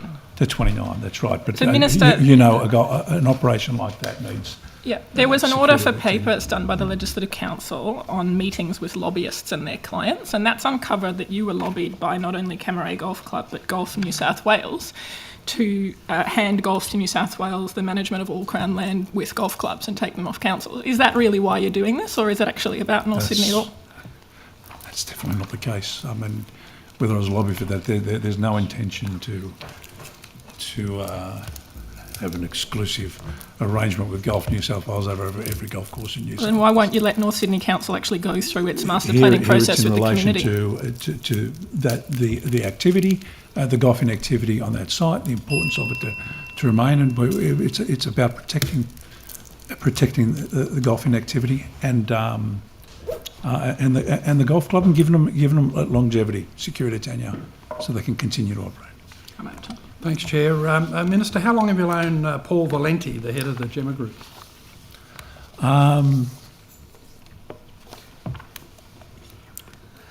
Since the time I'd never really met him until there was some event back in, what did I say earlier? March 2024. I think it was March, yeah. Never really knew him before that. Right, you didn't ring him on or before the 8th of November 2023 to let him know that they'd won the Venues New South Wales catering contract? No. No? And what was the event in March 2024 where you're saying you met him for the first time? I think it was March, because I think I met him for the first time in Vegas, I thought. In Vegas? Yeah. When I went for the Rugby League? Yeah. Okay. Well, hopefully what happened in Vegas will be told to us and not stay there. Can you check your diary on that, what date it was, and how did it come? Well, I wouldn't have a diary if I just met someone randomly at an event. Well, you've got a recall, it wouldn't be a diary entry. You must have known what was it March that I went to Vegas? Was it March? February, March, okay. But that's why I'm asking you to check your diary. That's why I'm asking you if you can check your diary. That was well after. And come back to the committee. And under what circumstances did he mention that Moorco was a major beneficiary of the new consortium contract? I can't recall. It probably was to the effect of, do you know the Moradises? Yeah, and I said, yeah, of course. Right, yeah. And he said they're a major part of the new contract. No, he didn't say that at all. What did he say? They supply him, just like they supplied McDonald's. Right, but he said, do you know the Moradises? It must have been in the context of this new contract. No, not in the context of the contract. No, absolutely not. No. Not in the context of a contract. That's not what you told us earlier on. No, anyway, I didn't. No, I didn't say. When did I say that earlier on? Well, I asked you when you first became aware that Moorco was a big part of this contract, and you said March 20. No, you told me that. Anyway, we'll check the. You promoted it. We'll check the. You told me. I'm going to have to go to. Statements were. Looks like there'll be two debates out there at one. I'll go to the opposition. I'm happy to cede the time to Mr. Latham if you'd like to keep asking. If that's okay. Yeah. And when did you first speak to Peter Moradis about the fact that Moorco was a beneficiary of the new catering contract? I don't speak. Peter Moradis lives in the same street as me. Yes. But I don't necessarily. I don't speak to him about. I really wouldn't have had much of any conversation with him about it. Well, maybe there may have been. I don't know. I mean, it's not something. It had nothing to do. The Moorco relationship with what's her name, Gemma Group. Yeah. Gemma. With Gemma is. I have no connection to that relationship, other than I know you announced the Moradis people because Moratis children are married into my brother's family. Yeah, I know. Yeah, I big know. It's a deal. very, very close interwoven arrangement. So- So in Vegas, in what context did Mr. So what happens Valenti if we ask have you, an did you know arrangement the with Moratis? McDonald's tomorrow? If the government enters into a contract You're with not McDonald's asking the question, and sir. Moratis is You sending... are not asking the question, No, sir. I'm just trying to clear this You're not up asking the because he's trying to create a situation where Yeah, this- it looks like there's a No, it situation. looks like nothing, Where's- mate. You stay on your use-by date, mate. Where's you've ceded your time to Mr. Latham?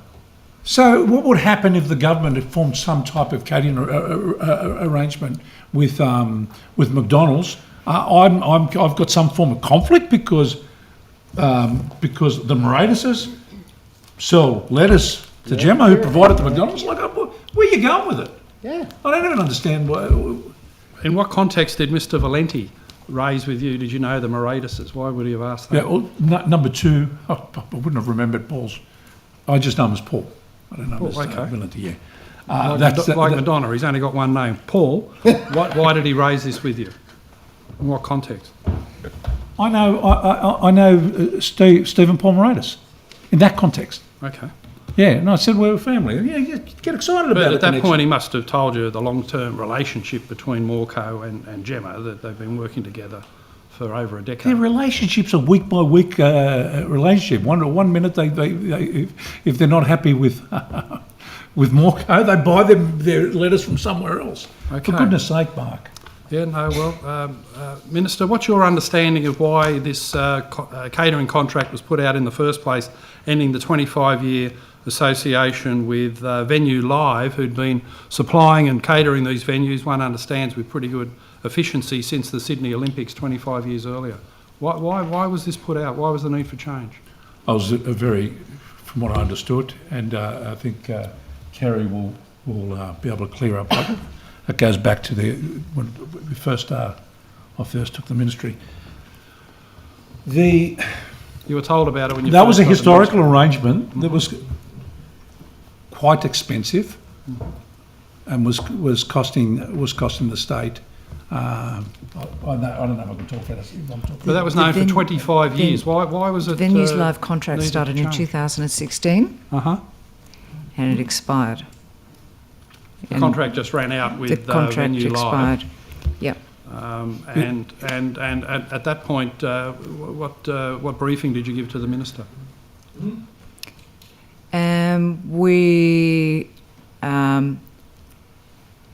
So I'm just trying to recall, with a subcommittee of the board, which preceded this government actually coming in,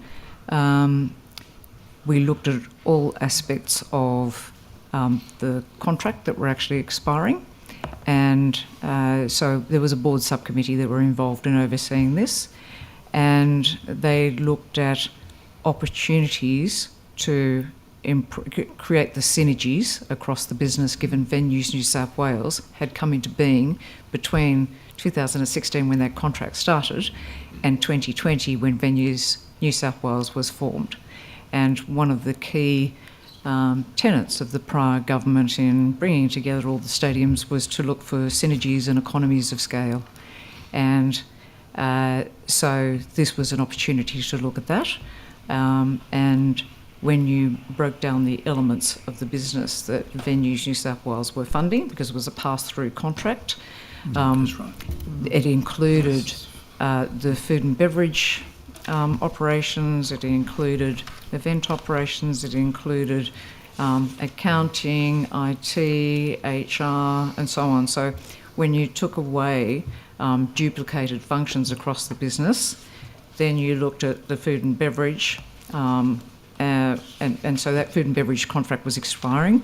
We decided to go to market with an entire food and beverage contract. And as I mentioned, we employed ground control retail, so it was a specialist catering provider, to actually look at best-in-class stadium catering arrangements around the world. And I think it was in the order of about 8 providers, only some of them were actually in Australia at the time, that we approached to potentially provide proposals or go to a market-based process. Thank you. Thanks, Chair.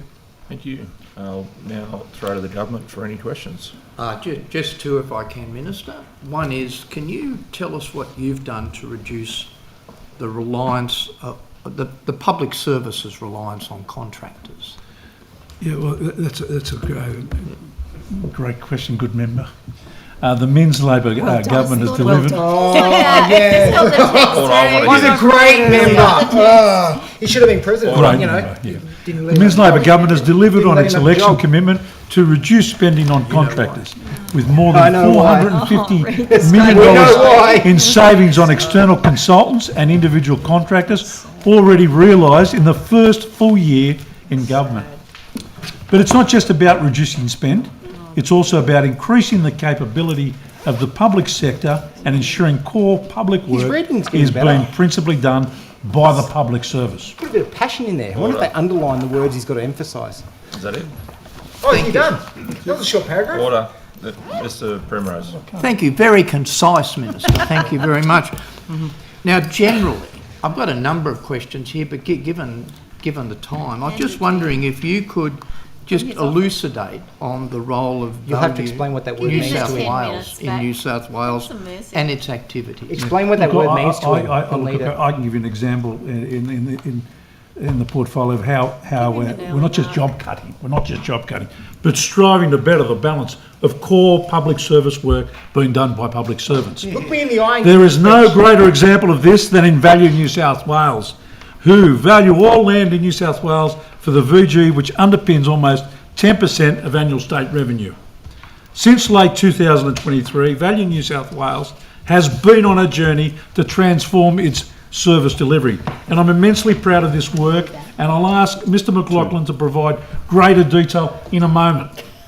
With some key statistics recently becoming available demonstrating the success. Broadly speaking, this transformation has returned around 50% of core public service work to public servants, saved money in the first full year, and forecast to avoid significantly more to 2031.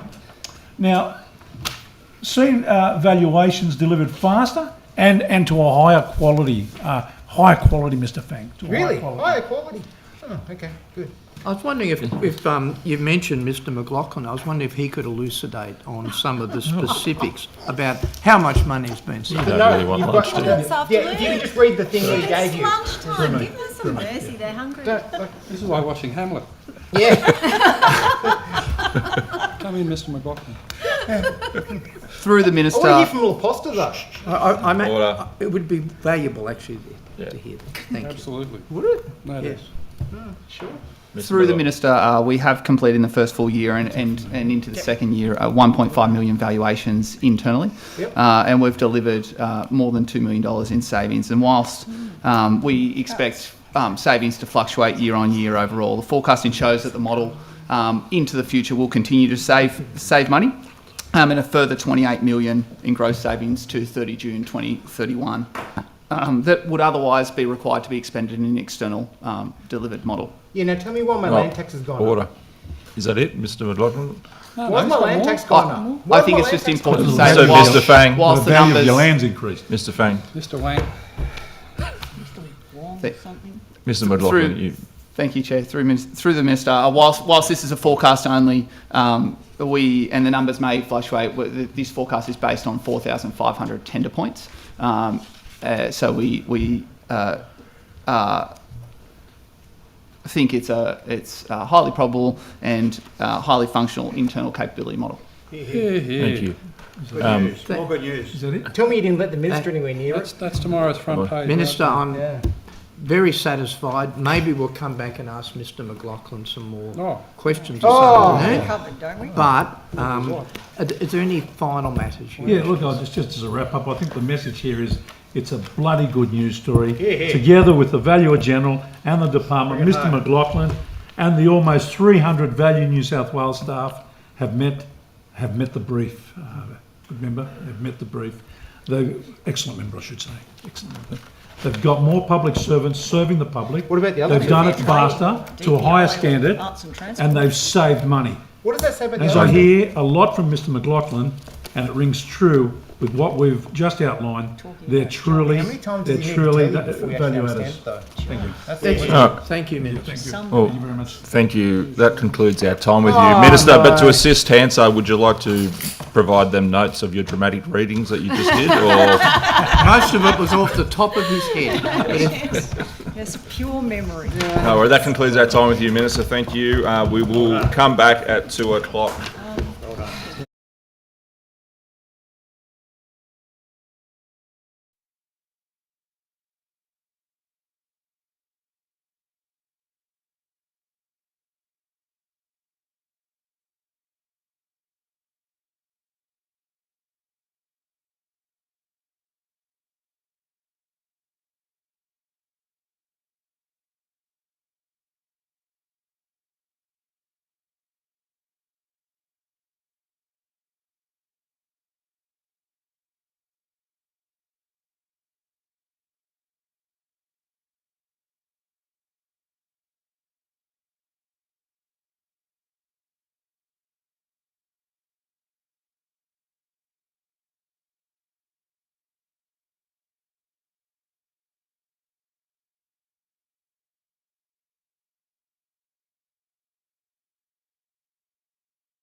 We'll come straight to you, Ms Fishburn, if that's okay. Yep. All right. We welcome back after our lunch break. Before we go to questions from the crossbench, I believe Ms Fishburn has some answers on notice. Yes, just in response to the Honourable Natalie Ward's question about Camden Haven Surf Lifesaving Club.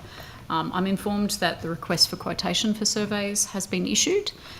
It closes on the 13th of March, and once the contractor is appointed, we can provide a further update or notice on the timeframes to complete the survey.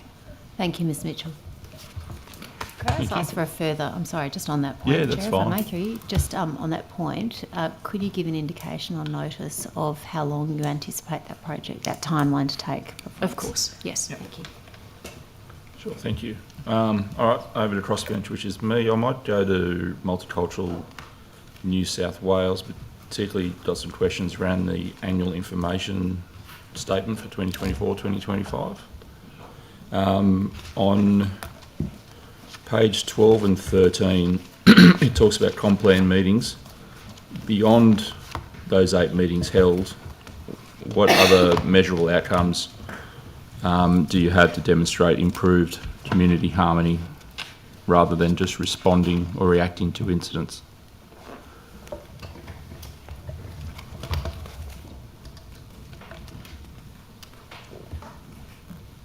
Thank you for the question.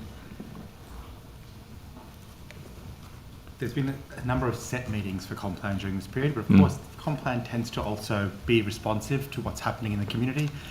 Naturally, over the last 14 months, there's been a number of different activities and events that have made us enact Complan, and it involves, of course, some of the anti-Semitic incidents last year, and of course, what happened in Bondi this year, the protests, many other events that have taken place. There is an independent, are we talking about Complan or Compact? Can I confirm? Complan. Complan.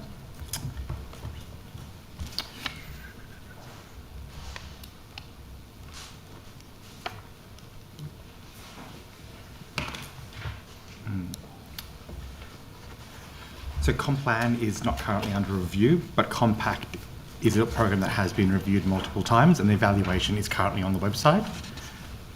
Is there? Well, the question was more about what else are you doing beyond those Complan meetings around, you know, that you can show measurable improvements in community harmony. Happy for Mr. Laposta if you want to come up and assist. Yeah. Thanks, Chair. I'll just help, given that that's during my stewardship. Yep, sure. Look, I think the first thing in terms of your comment probably hits the nail on the head around has social cohesion improved and community harmony. I think there's an argument to say that there's a lot of things that are competing against that at the moment. Rising cost of living, geopolitical instability, community sentiment, community tensions, the largest terrorist attack on Australian soil. So I don't assume that social cohesion's improving. I think it's not the agency's role in isolation to fix social cohesion. It's our collective and individual responsibilities to do that. I think Complan is a good mechanism in terms of enabling and facilitating whole of government communication, police, education, et cetera, et cetera. I think it's a really good both proactive and reactive mechanism to make sure that, for example, if you look at, say, this year in terms of the return to schools, how in such an uncertain environment that has been really, really well managed, you know, and credit and kudos to the Department of Education for how they've managed kids safely returning to schools, when I think it would be fair to say all of us would have been really concerned about how that would have transpired from the end of January. So in terms of 24-25, Complan is the formal mechanism in place, but we work tirelessly through our regional community networks, tirelessly through our advisory board, tirelessly through Faith Affairs Council. We have formal and informal social cohesion networks that sort of complement all of those things. And then obviously in terms of the role of the agency in connecting the dots across government, Complan is our formal mechanism, but there wouldn't be a day where James and the staff aren't proactively reaching out to other government departments and agencies. Thank you. Just on that same page, it talks about foreign interference. Has there been any specific funding been allocated towards countering that foreign state coordination in disrupting our social cohesion and community harmony? Yeah, so it's through you. We take a strengths-based approach to social cohesion. So our compact program is fostered on, effectively, we believe that there's fringe elements at either end of the spectrum that are looking to divide us as a society, extremist fringe elements. We do not spend our time and energy on those elements. We focus on the majority of Australians that are wanting to live in a safe, democratic country where their kids get a good education, that they can go to work safely, that they can come home and feel safe, that they're not subjected to hate and racism and all of those things. They're the groups of people that we focus on, particularly within young people in a social media environment that we're all operating in now. Our focus is not allowing those young people to be marginalised and divided. In terms of foreign interference specifically, it's really a matter for our Commonwealth Government colleagues, but that's not to say that where community insights are provided to the agency around sentiment, and I won't name communities, but where there are communities that have concern about foreign actors, whether that's interference or influence, we work really closely with our New South Wales Police colleagues and Commonwealth colleagues to share that information in the most timely manner we can, because I think it is an ongoing threat to our cohesion in New South Wales. Sure. And just to go to the compact program, Mr. Gerosothi, on page 14 it says 80% of participants reported learning different perspectives. What else do you have to, I guess, well, what other behavioural outcomes exist beyond those perception surveys? The compact is looking at a whole bunch of different mechanisms for young people. Of course, there's been 80,000 young people who have currently gone through the program since 2022, and currently there's about 20 different partnership model partners, 65 partners over 20 different sort of partnership networks, looking at how do you address those issues. They all work on slightly different models. So some will be working on an interfaith level, looking at how perhaps Muslim young people are working with Christian young people, sharing values, being able to understand each other better, ensuring that some of those intercultural barriers and personal barriers are broken down. Other things are really about resilience building or about conflict resolution and giving young people those various different kinds of skills that have been identified by community groups. So even though the model is supported by sort of academic literature and review, individual organisations apply as a grants-based system for specific issues that they've identified. And how many of those 80,000 young people are still engaged in this, I guess, program in the long term, or is it the short term? I can take that on notice, but the idea being, as they build their capacity, they will go on and take that on to life. Every organisation that's involved in Compact stays part of the network, though. Oh. And how, on average, perhaps this is on notice as well, how long do they stay in the program before they go on with their life? Is it a fixed term or? So it's multi-year funding, so some young people will be there for 3 to 4 years at a time. Of course, it will matter depending on the way the different projects are structured. But we can certainly take that on notice. Thank you. And can I go to the Safe Places for Faith Communities program? On page 14, it says 125 organisations received $5 million. What was the criteria to determine the allocation in terms of which groups received funding? Was it a standard criteria? This is very specific criteria to this program. Naturally, it's based on threat assessments, and most people have to provide some kind of professional assessment or evaluation of the threats they've been facing. So do they have to seek that professional threat assessment themselves, or do you provide assistance in finding the right people to do that threat assessment? Because it's not something... It's run as No, I really appreciate the question. It's run as a competitive grant program, and undoubtedly you're right, a smaller organisation won't have the capacity necessarily to do that. But again, the funding will also be tiered, so you might be asking for some small relief, and of course then the burden in terms of evidence will be less. Okay. And if you're under $50,000, you actually don't require anything formal.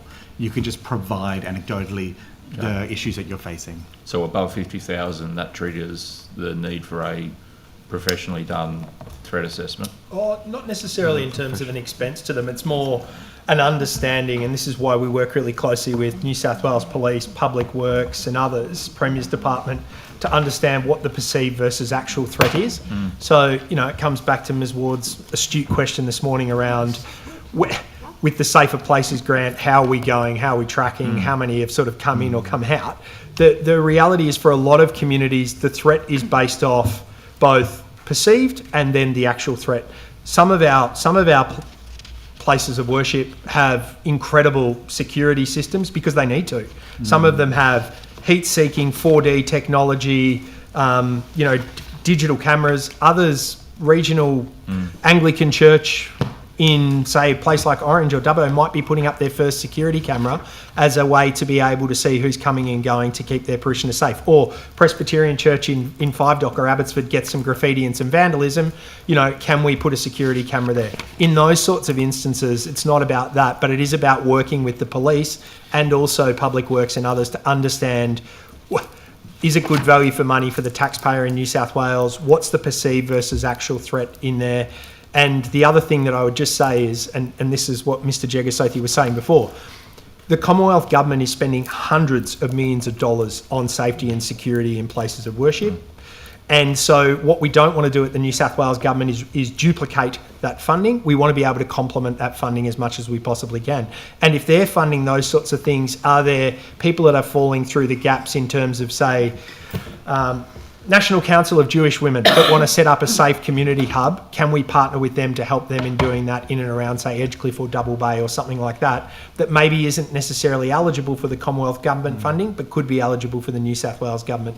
So we're not in a position as a state government to invest hundreds of millions of dollars like the Commonwealth are at the moment. Yeah, you just answered one of my last questions. Well done. Cool. Is the assessments on this program, are they assessed across denominations? When the applications come in, do you look at all the applications for one particular group, one particular denomination standalone, or are they all thrown into one? They're all thrown in together, so it's all based on sort of the criteria of appropriateness, capability, capacity, and of course, value for money, like most grants programs.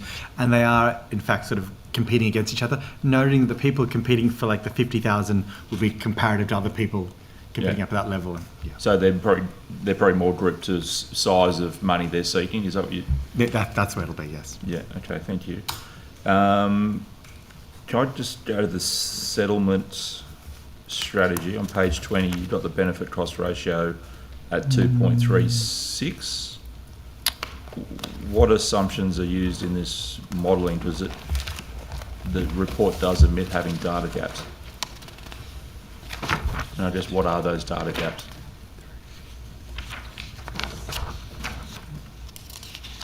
It's a race. It is a race between the two. No, he's in front.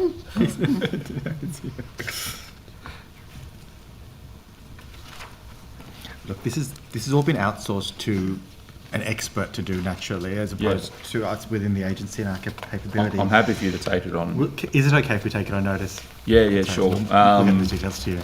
You may not be able to answer this. Of the 443 million annual spend that you cite on page 20, what are the biggest cost drivers in that? In settlement? Yeah. So when you're talking about 443, I assume you're talking about the total spend from the Commonwealth Government on settlement. Yeah. What are the biggest cross drivers in that? Like in terms of where does that money go? Probably best a question for the Commonwealth. Okay, that's fine. When I have the Commonwealth here, I'll ask them. Okay.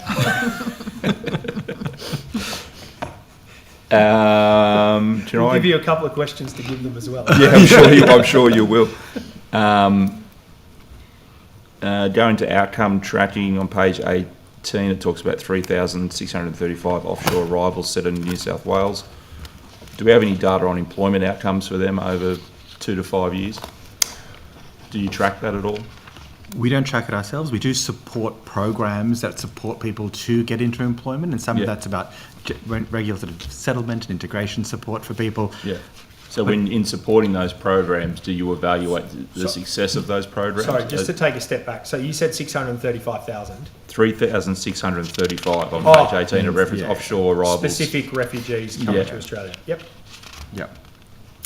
So in supporting those other organisations to do the work, do you assess how successful they are in doing the work, given that you're providing support? What does support look like? So two things. The Commonwealth Government holds the humanitarian settlement project contracts.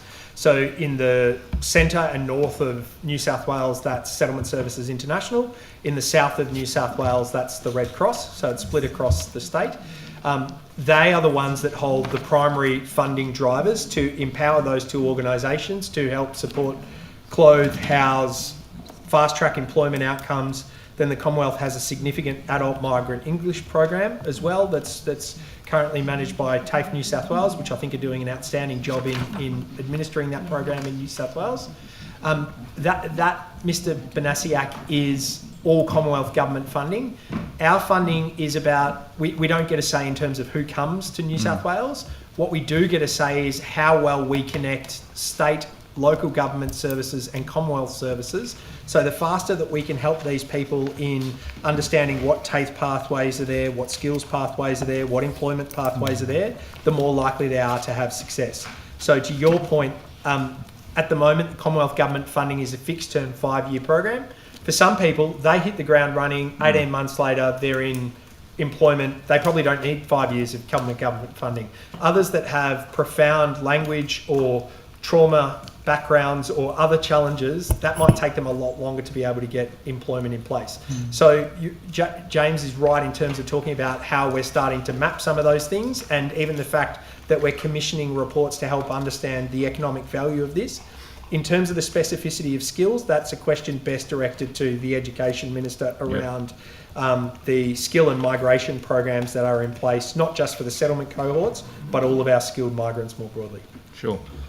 New South Wales Grow. Yep. I'm assuming that's a New South Wales program, not Commonwealth.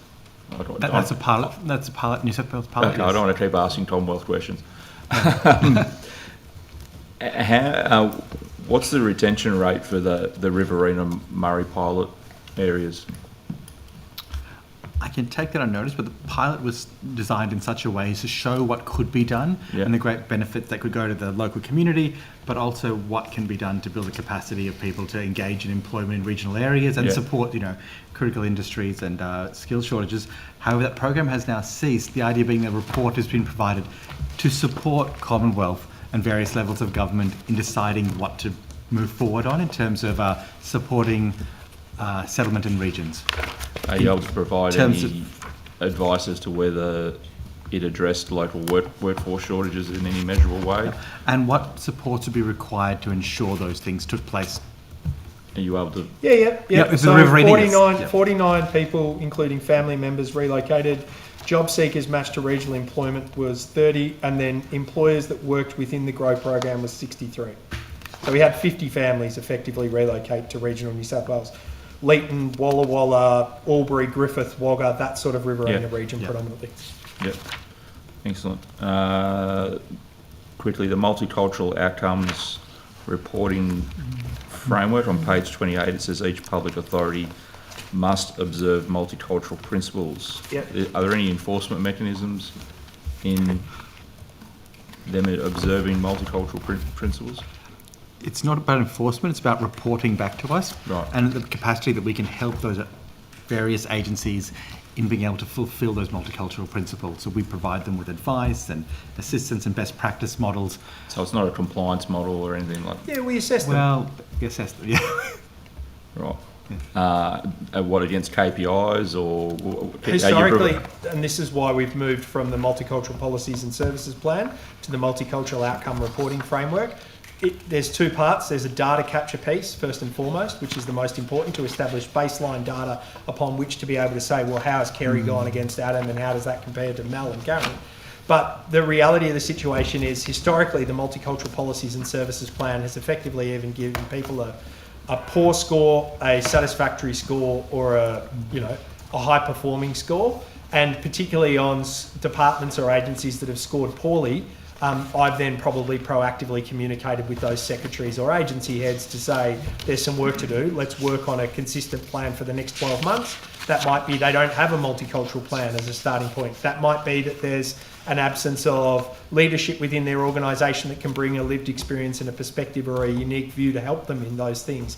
It might be that they've got priorities with other cohorts at the moment and they're not equally focused on our culturally and linguistically diverse communities. So, are you on notice? Are you able to provide a list of agencies that maybe have scored poorly in the last 12 months? Well, I think that's part of the work that James and the team are doing at the moment. They've moved from that multicultural policies and services plan into the multicultural outcome review framework.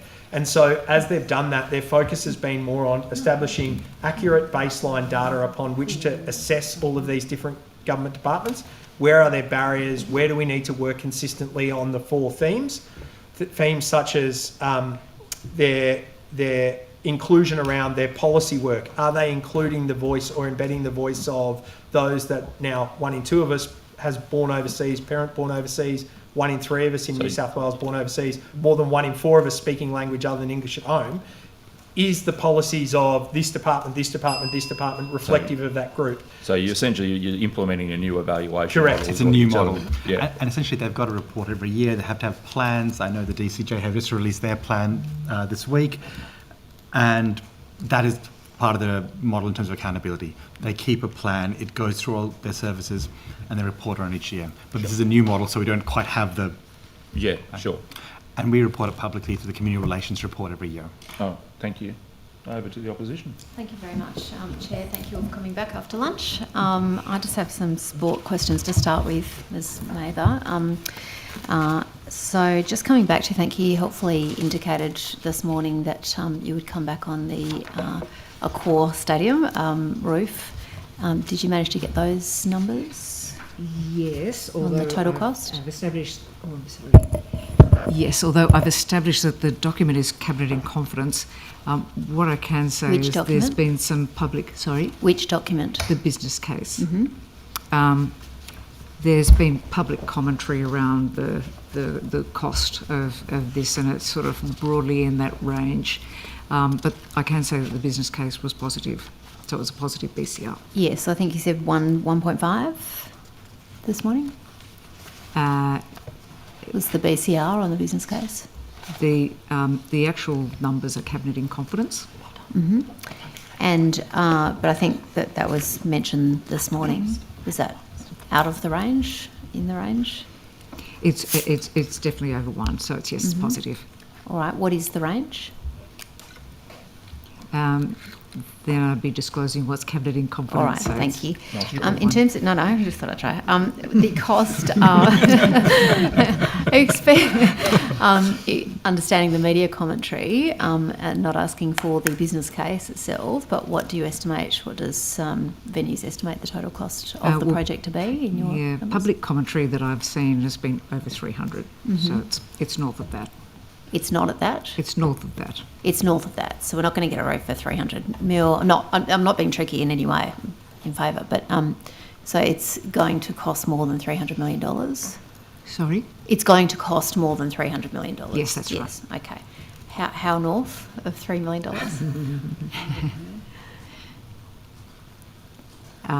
It's cabinet in confidence. All right. How much further north? In degrees. Are we in the Northern Territory? Would you say we're mid-Queensland, or are we closer to the border? Yeah. All right. Could you take on notice the cost of the project and when we may anticipate understanding what that cost might be? Yeah, I'm happy to come back with something on that. All right. Thank you. The range that was publicly reported, you said around 300. Was there other figures reported publicly that you're aware of? That's all I could find on the lunch break. Okay, thank you.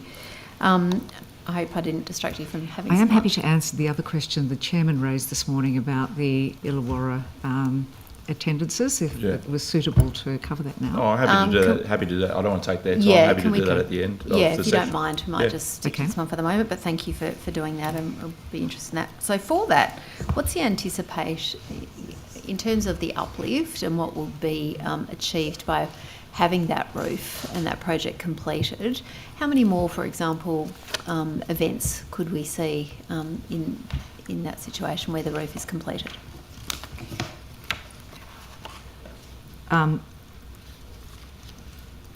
It has the potential to be significant. I mean, we've had a couple of record years at a course stadium, and for concerts in particular, what you have seen in that time, we've had 4 concerts from Taylor Swift. We've had 4 from Coldplay. We had 3 recently from Ed Sheeran, just as an example. But what we could see even beyond those ticket sales, there's still unsatiated demand. So it becomes much less risky for the promoters to actually commit to a much longer stay when they've actually got more protection. Understanding that, and this is also not a trick, will obviously enable more use potentially for longer and more days. Is there modelling on that, or some rough numbers that have been talked about? I'm trying to help you sell it here. So I'm on your side. I am a Swiftie. So is there sort of an indication of where you think there might be more concert numbers, what they might look like? Is it more sporting events, more concerts? Do you have some numbers around those? Some more sporting events. Mm-hmm. So with a roof, it actually makes the prospects of a Cricket World Cup a really attractive proposition, and it makes us very competitive relative to the MCG, for example, because it means that, while you're comparing a 100,000 stadium with 80,000... You've sold me. Do you have some numbers? Well, that's an example of some of them. So are you able to take on notice I can what the provide anticipated an indication increase of the might be? uplift. Yeah, thank you. That would be helpful. And if we're able to break that down by, for example, concerts, sporting events, other events, community events, for example, multicultural events, Crown Lands events, maybe some fun there.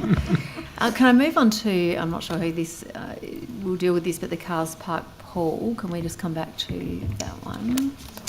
Me, Ms. Ward. Thank you, Mr. Berry. So just in relation to that, I think you were going to come back with what the election commitment was. Yep. So it's a matter of public record that in late 2022, the now Premier made a commitment that a Minns government would work to return the pool and would work with Georges River Council and the federal government on the funding arrangements. Mm-hmm. I'll speak to the sequence from there. Subsequent to the Minns government being formed, the Office of Sport was asked to prepare a business case. That was done in the first half of 2024. Like all business cases, it looked at a range of options and it was considered by Cabinet. Who requested the business case? It was the government requested the business case of the Office of Sport. Sorry, the Office of Sport requested or the Minister's Office requested it? The mechanism of being asked, I don't know who it came from, but it came from the government to the office. Yeah, who in the government? Well, I haven't looked at the detail of how that would have been made. I will confirm that, but I would expect that would be through the Minister for Sport. Okay. What date was that election commitment made? My understanding of the public commitment was that it was in late 2022. Okay, and in what form was that? I believe there's a number of public formats that are still available now. I believe published in websites and published in social media. So the announcement from the government on the election commitment in late 2022 was made in the form of social media? Well, I'm aware that there are still public records available from when they were in opposition in, I believe, November, December 2022, yes. Mm-hmm. So the form is social media and what else? Press release? I don't have it in front of me, but I believe it's still public record. Mm-hmm. Okay. And so how much money was the commitment announced prior to the election? The commitment, my understanding is that the election commitment didn't specify funding. It specified that the Office of Sport would negotiate an equitable funding arrangement between the state, the Commonwealth and Georges River Council to enable reopening of the Cars Park pool. All right. Why is the Office of Sport managing the project?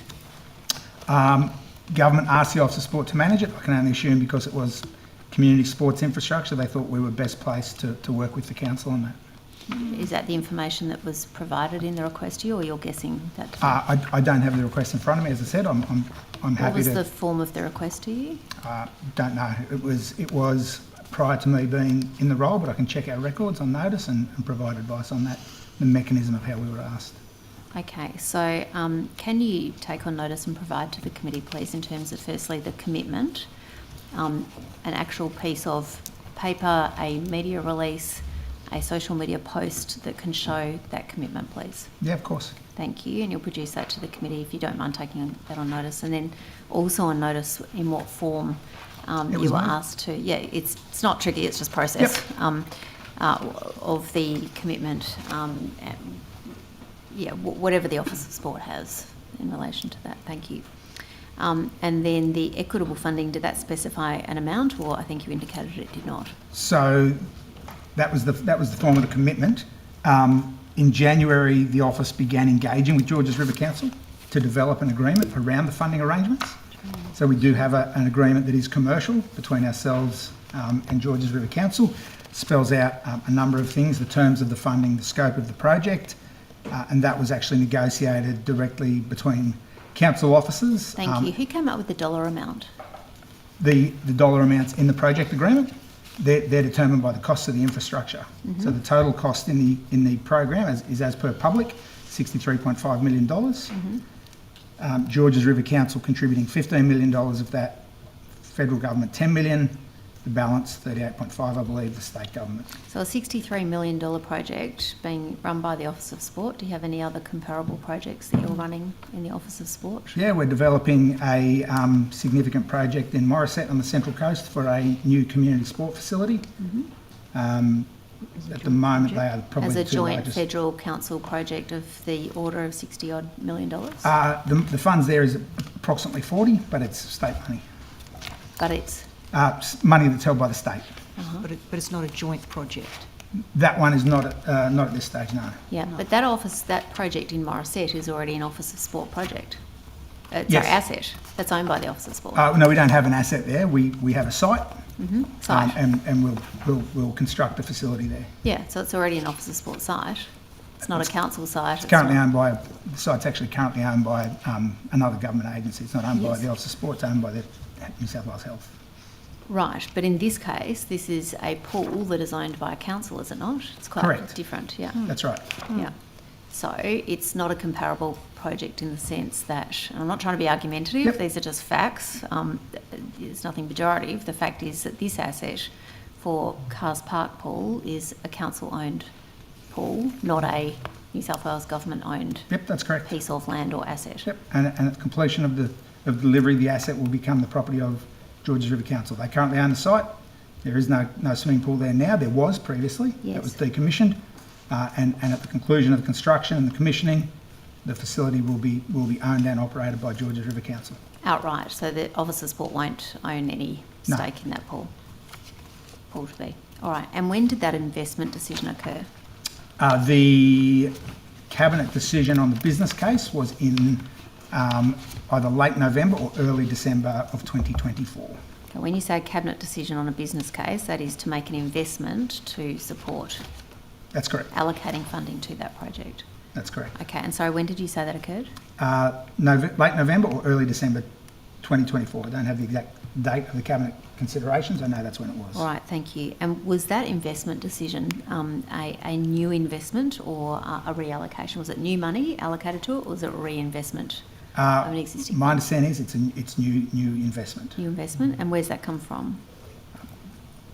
It's not from the Office of Sport. It's from government consolidated funds. I would assume to be a question for Treasury. All right. Do you have any other projects from consolidated revenue, like similar projects? That's certainly the largest project we're managing at the moment. We have a number of less significant capital works that we conduct at our own facilities every year, but that one and the Motorsport one that I've alluded to are the two largest capital projects we're involved in at the moment. All right, thank you, Mr. Berry. Just a couple of clarifications, if I can, please, Mr. Berry. So, this state-led delivery model as a joint project, it's not established under any legislation or anything, and I think it was commented this morning that this is a unique situation that we're seeing here. There's no legislation required. There's an agreement between the landowner, which is Georges River Council, and the asset owner and operator, Georges River Council, and the Office of Sport as the funder project manager. So there is an agreement between the two of us, and there's no legislation. But it is unique. We haven't seen it before. I can only speak for what the Office of Sport's doing. I don't know that it's unique to government, but it's unique to what we're delivering at the moment. And so sorry, I didn't quite catch your entire answer when Ms Ward asked about why the Office of Sport was appointed to lead.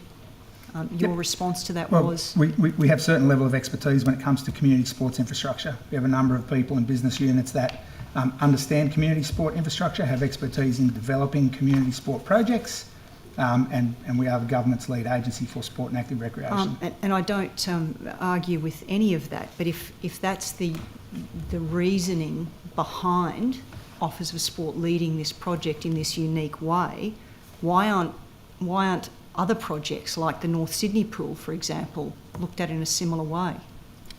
I can't speak for why other projects are being delivered other ways. This was a commitment of the government. Because this one is the government would deliver it on its own and something different, and so and I'm not, again, I'm not cavilling with you that the reasons why you may have, but there are certainly other examples that would also encompass the expertise of the office, etc.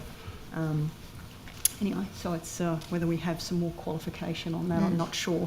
Can I just ask, sort of leading on from that, what about when it comes to regional swimming pools? There's a lot of stress going on for particularly smaller communities when it comes to their swimming pool infrastructure. They're certainly not seeing this level of investment or joint-led projects administered by the Office of Sport. So it's correct, isn't it, that regional councils are generally left to the grants process in order to have, or election commitments, of course, but outside of that, it's generally a grants process that allows them to either add new swimming pools like they're trying to do down in Bungendore, for example, or to upgrade and maintain existing pools. Is that correct? It's certainly true that we do not have a specific swimming pool grant program. So they just have to go through maintenance infrastructure type grants or whatever. Yeah, well, the usual, the options that are available to councils usually are grant programs or other funding sources. Okay, and just as for my own interest's sake, that of course there's been a push for, at a federal level, of an idea of a regional pools fund. Has there ever been any discussion of, to your knowledge, around a similar thing that would be looked at from a state perspective? I certainly know that Royal Lifesaving Australia and New South Wales advocate for that, so yes, I'm aware of discussions around that, but at the moment there is no such program available. Yep. Okay, that's all I've got on that one. It's like if you want to. We can keep going, I reckon. Yep. Well, sorry, and that's just if we'll move on from the swimming pools. I might come back to Canavan. It's a little bit like Monero and Monaro, isn't it? It's going to do the whole thing off. Sitting there all day going, I'll have this right by the end of it. I'm just going to talk about the golf course from now on, and you'll all know what I'm referencing. So I think that might be to Mr. Raper. Do I need to ask you? It will depend on the question. So Mr. Raper is responsible for the regulation of cemeteries and crematoria. Right. The relationship with the metropolitan cemeteries is through Crown Lands, and Ms. Mitchell or myself can answer your questions. Okay, great. So I'd just like to know whether it's been assessed. The golf course strip is pre-development watercourse of Haslam's Creek around the section identified as chain of ponds in the 1877 map of Liberty Plains Parish, no less. That's quite a detailed question there. The work around Canavan has been done by Metropolitan Memorial Cemeteries. They've been undertaking the community consultation and the land analysis. I'll have to take on notice in relation to that specific question, but it hasn't been done by Crown Lands itself. Okay, hasn't been done by Crown Lands. And again, then it's probably for you, Ms Fishburn, to answer to. So the Minister, I believe that he did confirm this morning that Metropolitan Memorial Parks were requested to develop a potential proposal to repurpose the golf course in December 2023. I don't have the exact date on me. I've just checked the notes. December 2023. December 23. That is correct. Thank you for that. And coming back to the cemetery guidelines that I also referenced earlier this morning, and they do make a great read. And that's Mr. Mr. Raper now. Yeah. Right, excellent. Great read. It's like in your spare time. It does state that a cemetery site should not be affected by significant noise from adjoining main roads, airports, industrial sites or similar. And of course the golf course strip is bordered by a dual carriageway, 6-lane Joseph Street and southern end is adjacent to the Southern Sydney Freight Line as well. Have or will there be any noise impact assessments? I think if there are any assessments of the particular project, it would be through that would be through the process of assessing it as a state significant development, and noise impacts is a consideration in all SSDs. So it will be something that'll be taken, but I guess my question is more specifically how that will then apply to the cemetery guidelines, which state that it won't be affected by. Will there be that crossover, I guess, is what I'm asking. If you have a noise assessment done not in line with the cemetery guidelines. Well, the guidelines are guidelines that are put out, and they list a number of considerations that would go into it. Obviously, when you look at those considerations, meeting all of those in an urban area would be difficult, and so there are matters to be considered. So, because my time's about up, but would there be a minimum number of guidelines that it would be expected to achieve or meet in order to progress? If you're saying it's now guidelines and minimum requirement in that regard, Ms Fishburn? They are guidelines. They are not an absolute practice. So you're saying they're just there, but we can just ignore them? No, they are certainly considerations, and as the Minister said, a final decision has not been made yet, and those factors like guidelines, like possible mitigation, other site-based considerations are things that the Minister will consider, as well as, of course, when they are, should a state significant development application be put in, that would be the place as well where you would look at things like noise, visual amenity and a whole range of other potential impact. Okay, time's up. Chair, if I may just flag at this time, the opposition can indicate, as much as I know everyone loves staying here all day, that we have no further questions for Mr Tidball from Department of Communities and Justice. Unless the Honourable Cameron Murphy has some insightful questions or feels compelled, I can indicate that we could let him go this time. Mr Laposta's looking over longingly, hoping for the same. I'm sorry, we're not quite there, but we will do our best. Okay, I might call up Mr Laposta because I've got a few questions, and then I can indicate that I am finished with you. I'm also finished with you, Mr Gerasofi. Once... We're not. No, it's all good. So, Mr Laposta, you've obviously taken on a new role. Yep. Is this a fully funded role? Can you give us some details as to what this role is? Yes, certainly. So, after the tragic terrorist attack on the 14th of December, there was a request, as is often the case after natural disasters, floods, bushfires, etc. in New South Wales, to establish what is called a recovery coordinator that is run through the operational structure of the Reconstruction Authority to task and manage the whole of government in responding appropriately to whatever the catastrophe natural disaster is. Obviously, and firstly, our condolences and thoughts are with all of the victims of the Bondi terror attack. I think it's our greatest fear realised on Australian soil and in New South Wales, and particularly to those that have lost loved ones or have been maimed or injured. Our thought and our love goes out to all of you. My my role in the days following that attack obviously were focused in the multicultural role in terms of trying to bring communities together, offer support and solidarity to the eastern suburbs community, particularly the Jewish community that was disgustingly targeted during this attack. And then it became pretty apparent that we needed to embed a coordinated general role or a co-coordinated general role to assist the New South Wales government in making sure that all the different parts, Service, Reconstruction Authority, Premier's Department, Victim Services, New South Wales Health, every part of government, to be honest, was working together to ensure that those that were targeted and those that needed our help and support received the help and support that was needed. The role was formalised and announced by the Premier, I think, on the 14th of January. And myself and Michelle Goldman, the current CEO of the Jewish Board of Deputies, were appointed Coordinators General of the Bondi Community Response and are ably supported by Deputy Coordinator General Hannah Damka from the Premier's Department. And is that the whole team? It's just No. three of you running around? No, there's not three of us running around. I think the first thing is all parts of government have surged to support. So Victim Services has put additional support in there to help people on an individual basis.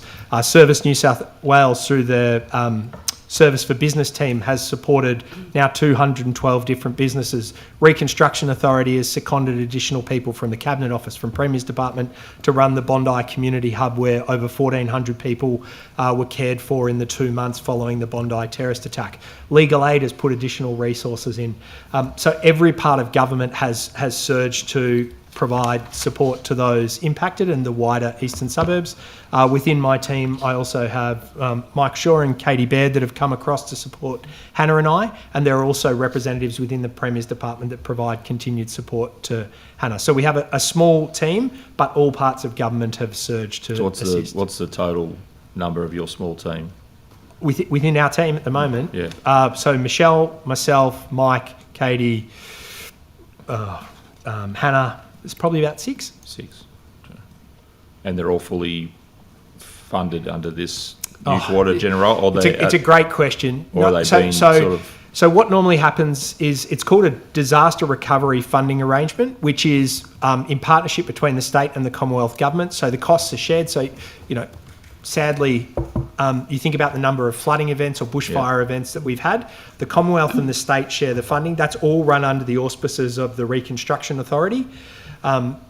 Obviously, because of the significance of Bondi, the Premier has played an incredibly active role. So whilst on paper the role reports through the CERCON in the Reconstruction Authority, there's also a direct responsibility through to the Premier on this one. So you've been pulled out from Multicultural New South Wales. These other 5 people have been pulled out from different departments. Departments. Who's funding the backfilling of your roles that you've left? Is it up to that department to fund those backfilling, or is that covered under this funding? Mr. Banasiak, we're still working through a lot of that. So they're good questions, but they're not questions that we have a clear answer to right now, because our focus has unashamedly been on the citizens of New South Wales. So we will work through all of those things. We've put Mr. Jegasothi into that role as the acting CEO at the Minister's direction as well. All the roles that have come out of those structures have been backfilled, so that there's no short coming in the resource that's needed to provide the functions at MNSW, Premier's Department, Reconstruction Authority, et cetera, but at the same time, in terms of the exact machination and breakdown of funding, I'm happy to take it on notice, but I know that still some of those things haven't got answers. Yeah, it's a bit of a technical question. Multicultural New South Wales aren't short because I've come across to support Bondi. Yeah, sure. No dramas. What's the duration of this role? Is there an end date, or is it open-ended? Yeah, so originally it was 3 months after the attack, which took us to, I think, the 14th of March, but as an agreement as of yesterday or the day before with the Premier's Department Secretary and the Premier's Office, that role's now been extended until the 1st of May. So Michelle Goldman and I will stay in our roles until the 1st of May, and Hannah will stay with us until the 1st of May as well. Okay. And was it your job to administer the payout or the money that was given to businesses in Bondi as a support for them? Was it you that was funding? Not directly. That was managing that, or no? Yes. So Not directly, no, that's all run through Service New South Wales, and Greg and Cass at Service have done an outstanding job in trying circumstances, supported over 220 small businesses in the Bondi locality. I think they're working through at the moment about 80 different exemptions. They've paid out more than $1 million in grants. It's really humbling to see how hard they've worked to support our local businesses, between 5 and 25,000, depending on the loss incurred by those businesses. We've had a hand in supporting all of them, but they've really surged to do all of that. You know, Minister Saffin actually walking the streets of Bondi, meeting some of the businesses to help them as well. It's been really impressive. So we've helped, but they've really surged to accommodate it. Sure. Okay, well, that's all my questions for you. So from my end, you're free to go, but you're not free to go. That's very comforting. Mr. Berry, can I just ask a question about the International Shooting Centre? Who owns or controls the road that leads into that centre off Elizabeth Drive? It's Range Road off Elizabeth Drive. Is it the Office of Sport? Is it Crown Lands, or is it? I have to take it on notice. We from the gate. So from the gate is ours, but I believe Range Road outside is. I have to confirm it's council or it's GSP, Greater Sydney Parklands. Yeah, if you could take that on notice. Yeah, because it's in appalling condition. The constituents are raising hell with me that it's damaging their cars trying to get in, and it's our International Shooting Centre. And may I ask, is that recent? Because I understand it may have been recently rectified to a significant degree. Well, the last email came through like about a week ago. I'll take it on notice. I do understand there has been some repairs made. I don't know if it's fully rectified. Yeah, I just wanted to make sure I'm not targeting the wrong person. If it's Mr. Graham tomorrow, I'll ask him. Will ask him just to double check. Ms. Mather, do you have the answer for me about the average attendance from Wynn Stadium? I do, Chairman. I have quite a bit of detail, actually. So starting with the attendance overall last year at both the stadium and the entertainment centre, it was 290,000, 155,000 at the entertainment centre and 135,000 at the stadium. We had 70,000 in for the Hawks season. The Hawks season average was 4,400, although they had around 5,100 for the Kings game on the 13th of February. Yeah. The Dragons, their highest attendance was 17,320 for the Panthers game. Their average attendances were around 13,000. But the average attendance for the stadium was around 5,700. This year, we've got the Rugby League World Cup actually coming up in October and November. We've got men's and women's games on at the stadium. Sure. Thank you for that. Ms. Jones, do you have any... Mr. Benasek? Yeah. I actually have some clarifying information. Yep. There is work scheduled for repair to the Range Road in April. Okay, excellent. Thank you. But do you own the whole road? Or no, we don't own the road, but okay. We've been in contact. Is the work being done on your end or third party? No, it's a third party road specialist that we've been told by the road manager, and I still don't have who the road manager is, but it's scheduled for April. Okay, thank you for that. Ms. Jones, do you have any answers back for me on the Great Southern Nights?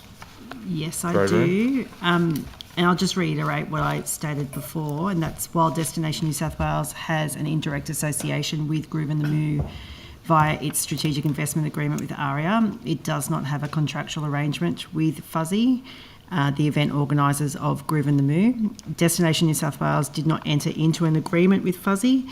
This process is actually managed by ARIA, and ARIA is responsible for ensuring the appropriate process is run to program Great Southern Nights. In fact, ARIA invites key industry agents and promoters to participate in a closed expression of interest. It's also called an artist call. And that process is to nominate a range of artists to be considered for selection for the Great Southern Nights program. Conflicts of interest are a matter for the individuals to declare and manage in the context of their employment and the various boards and committees on which they sit. Sounds New South Wales are not directly involved in Great Southern Nights, and the composition of the Sound New South Wales board is actually a matter for the Minister for Music and the Nighttime Economy. I might ask some follow-ups, but to that minister. But if I may, Chair, Yeah. I might add to that in that the Sound Advisory Board is an advisory board only, and it has no say in funding decisions.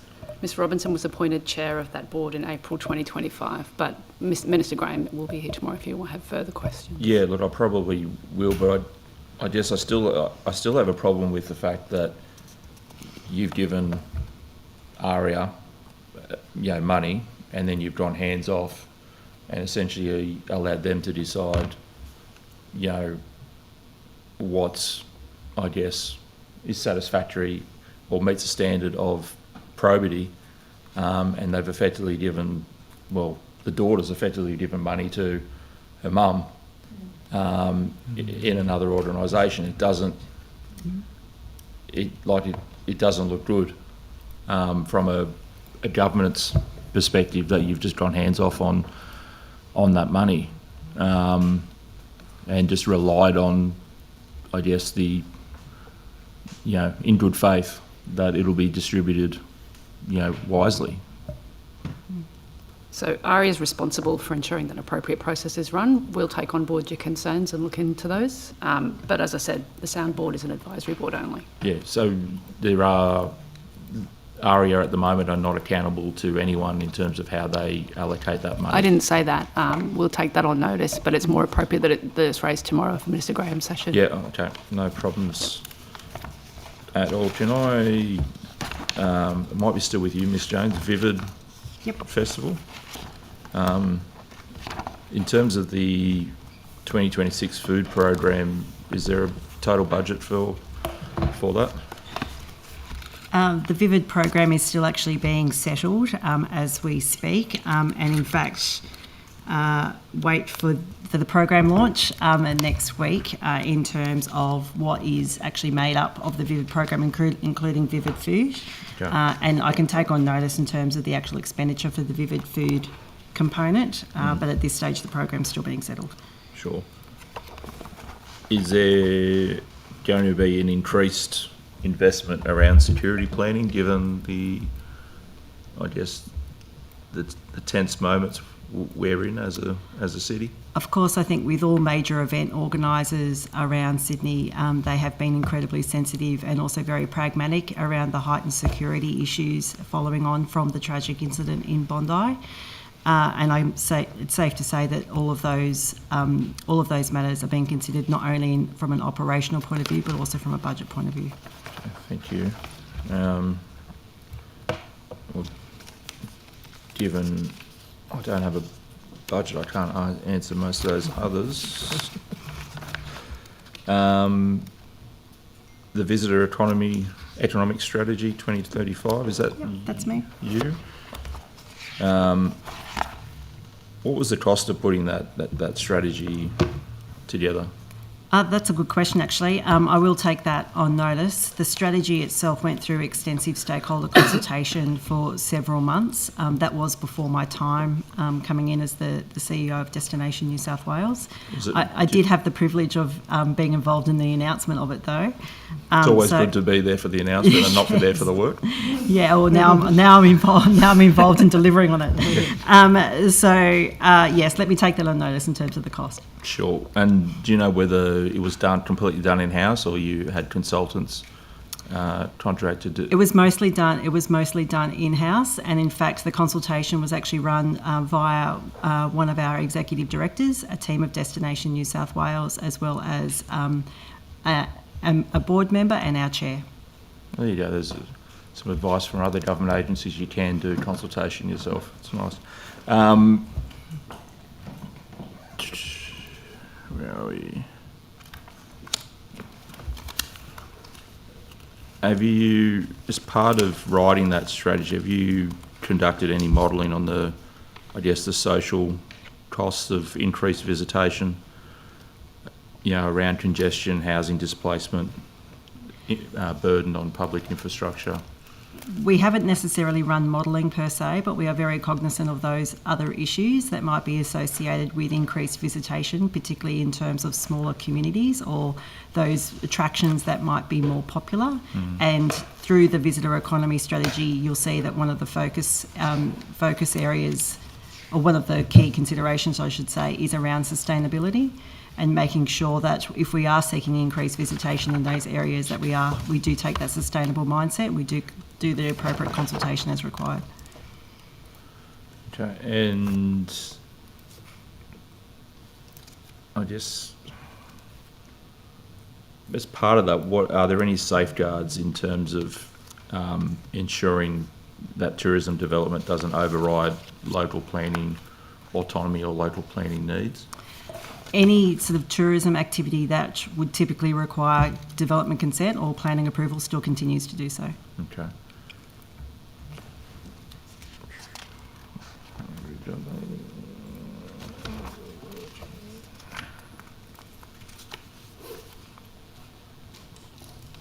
Evan, I guess there's a theory going around out there about over tourism.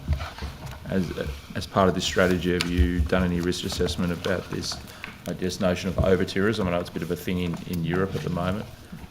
It is absolutely a thing over in Europe and then also in other areas like Japan, for instance. Sydney and New South Wales does not suffer yet from over tourism. No. Probably be a nice problem to have. Over trains. Now.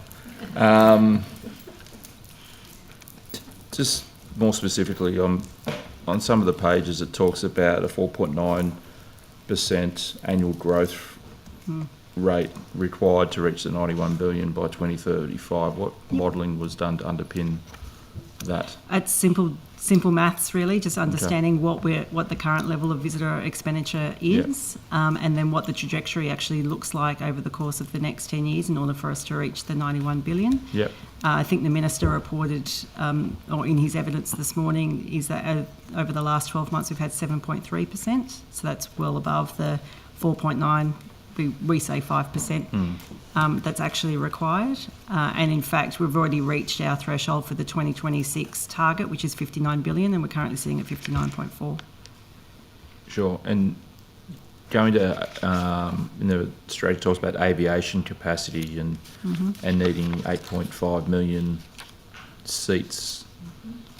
How much of that is actually in control of you within Destination New South Wales to actually reach that target? Are you looking at any binding agreements with airlines to secure those seats? I know Ms Overall was talking about the issues of airlines and flights being cancelled, particularly from our regions, particularly from interstate.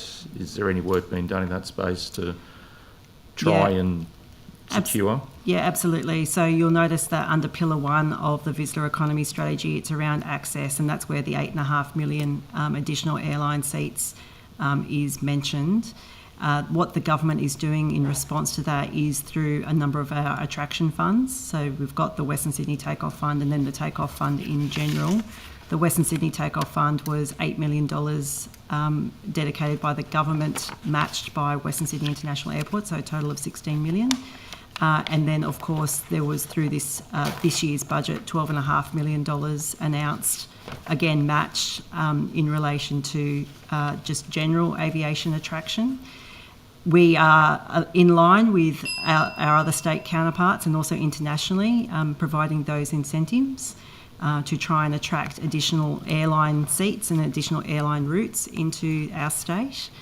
And on top of that, again, to support the delivery of the visitor economy strategy, the Minister has asked Destination New South Wales to establish an advisory committee in relation to aviation, and that advisory committee has now been established and their first meeting is in the coming weeks. Okay, thank you. Thank you, Chair. I just, for those watching at home, I'll just do with sport for the next little while, so those of you not directly involved can relax. But I just want to correct the record, Mr. Laposta. You were very generous in your comments about my astute question, and thank you for your astute answers. But I also will indicate I'm well advised by our Shadow Minister, Minister Couray, who is much more across this than I, and thank him for his contribution and his office. We will come back to you, however, so I'm sorry to keep you in the meantime.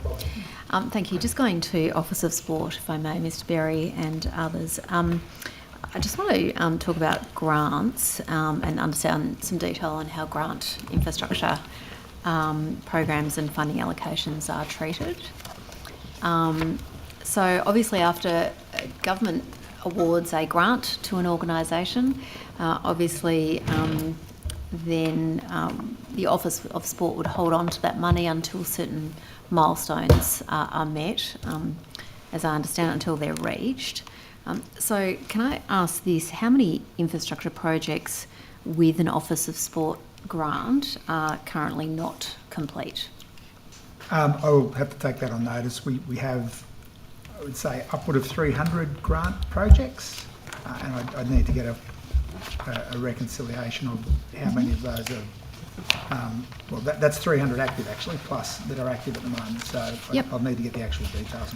So 300 active grant projects? I believe so, but I'll confirm the number. All right. That and you'll take on... won't be able to be done by the end of today. Though. Sure, I appreciate that. And if you're able to then, as I understand it, take on notice how many of those 300 odd are currently not complete. And then how much funding is currently reserved within the Office of Sport to fund those outstanding projects? So we, at a very high level, we carry in any financial year the adequate amount of funds to equip the grants that we are administering that financial year, and we project out a cash flow over multiple years. Yep. That doesn't always land exactly where you want it to at the end of a financial year. Some projects will be ahead, some will not. Yep.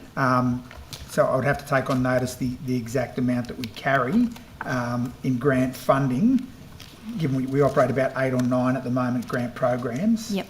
The quantum of those, again, it's in the order of 300 something million, but some of those are quite small grant programs, and there are some individual line grants that are more significant. For example, the Penrith Stadium is a significant amount of that 300 million. Yeah, understand. So, you know, for example, just talking to you, it's not a trick, it's straight up, you know, how many are out there, how many are we holding on to, what's the timeline? Presumably sort of Blakehurst Cricket Club gets a grant for $50,000 for lights or women's change rooms. And so Office of Sport holds the $50,000 until those milestones are reached. Yes. The project isn't complete until it is, and so the payment is made there. So that's what we're after in that.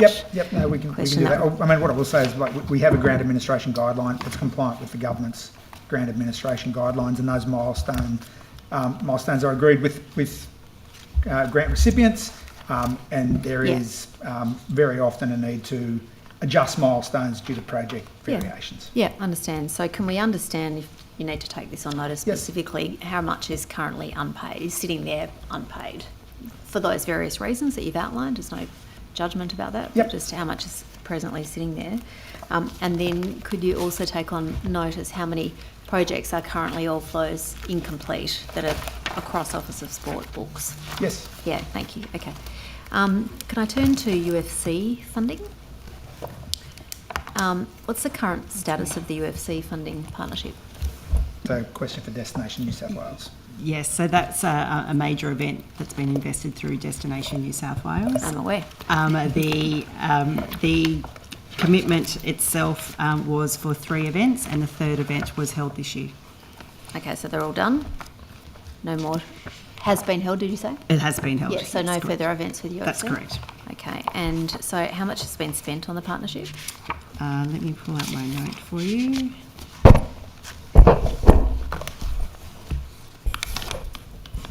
So it was a government election commitment to invest $16 million. Was the election commitment for $16 million? Yes, it was. Okay. And how much has been spent on the partnership? So that would have been the total amount of the investment agreement with UFC.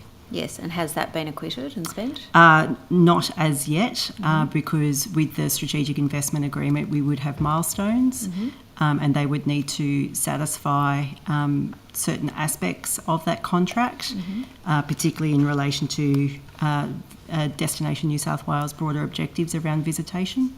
And given that the last event was only held last month, we would still be waiting on that final evaluation report to come through.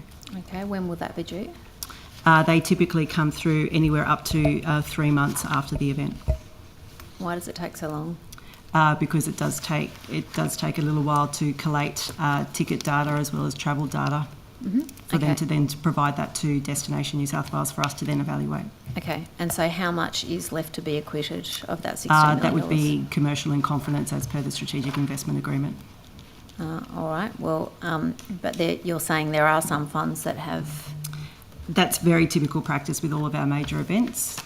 We do split up the payment in terms of milestones to ensure that they deliver on what they say they will. Thank you. Why is it commercial in confidence? If it's an election commitment to spend $16 million on UFC, what is the commercial in confidence aspect? Because as we know that events like this are highly competitive around the country, and the way that we manage those and the way that we actually deal with those with the event owners is could be open to compromising our competitiveness with other states.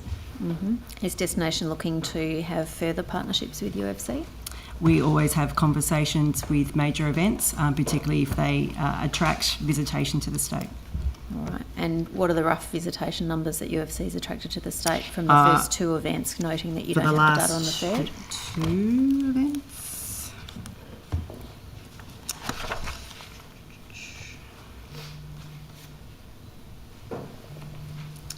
Okay, what I can say about this event, actually, to give you some more detailed estimations, if you like. So UFC 325, which was this year, the third UFC pay-per-view event to be delivered under our partnership, took place on the 1st of February 2026, attracting a sellout crowd of 18,102, and it's estimated that 2/3 of all tickets purchased were from outside of Sydney. So you don't have that data, you're estimating that 2/3, or is that that's the best that can be done? That's at this stage, yeah. All right, and so are you able to take on notice once that is acquitted how much funding will remain for the partnership? I'll take that on notice, yeah. All right, and so there's no more events to occur. The whole $16 million hasn't been acquitted. Do you anticipate, though, that it will be? Not asking you to reveal commercial in confidence issues, but is that likely? I would not want to give you a certain answer on that because obviously our evaluation of that final milestone is still pending. And when do you anticipate that final evaluation report will be, did you say? I said it's usually up to about 3 months after the event. Yes, so you anticipate we can ask about that in 3 months? Yeah, that's fine. All right, exciting. More exciting, Rugby World Cup 2027. Very exciting. What work is going into plan for the activation of the Rugby World Cup 2027? The planned activation, sorry? So with the Rugby World Cup, obviously, not only are we talking about the events, and I'm also incredibly excited about the delivery of the Rugby World Cup, and pleased to say that New South Wales has the most matches, including the finals. Yeah. For further activations, again, through the Minister, Destination New South Wales has established a Rugby World Cup steering committee, which is chaired by the Destination New South Wales Chair, Sally Lone. And the purpose of that committee is to bring together notable people across New South Wales who would have influence not only in the rugby space but also in the commercial and arts space to ensure that we can leverage the event as much as possible. We recognise that tens of thousands of people, if not more, will be travelling to New South Wales to participate in the Rugby World Cup. Yep. We want them to stay here to spend more Yep. while they're here, and that obviously means having all of those activations, whether it be through our art galleries, through our restaurants, through any through regional New South Yep. Wales on non-game days that they can participate in. Okay, are there particular regions that I know my colleague, the Honourable Nicole Overall, who asked excellent questions in this place, we're very interested to know, and I'm sure she can ask for herself, but what regions are being They have not yet been identified. I'm sure that will be the work of the steering committee. Thank you. I'm sure she can give excellent input should you Happy feel to the receive need. it. And so what legacy investment or planning is occurring? Yes. I can speak to that. If Thanks, it's helpful. Mr. Dillon. There's a $10 million legacy program over 3 years to rugby. $4 million of that this financial year. And sorry, I'm speaking to the Office of Sport. Works very closely with the sports on the development of the legacy initiatives typically. This financial year, literally 3 weeks ago, a grant program under that, jointly administered by ourselves and rugby, closed. And there'll Rugby be some, Australia? Yes, it is Rugby Australia, with the outcomes of that program to be announced in May. So it's in train at the moment, the development and the rollout of the legacy initiatives. Okay. All right. And so what's the total cost to the taxpayer to host the finals, the semi-finals and the third and fourth playoffs? I think we would have to take that on notice, if that's okay. There's a combination of factors that would go into what that total cost figure looks like. There is. Yep. Be great to know that. Thank you. And that's budget estimates. All right. And then just some other quick questions, if I may, on sport funding programs. So does the government keep track of how much total funding via different grant programs and government decisions goes into each sport?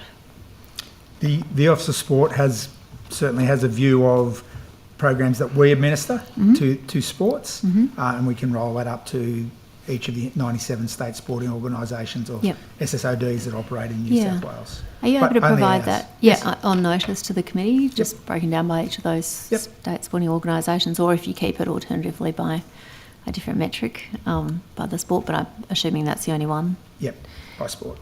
All right, fantastic, thank you. And could you take on notice for each of these financial years the best estimation of funding for each sport for the financial year this year, 24-25 and 23-24, please?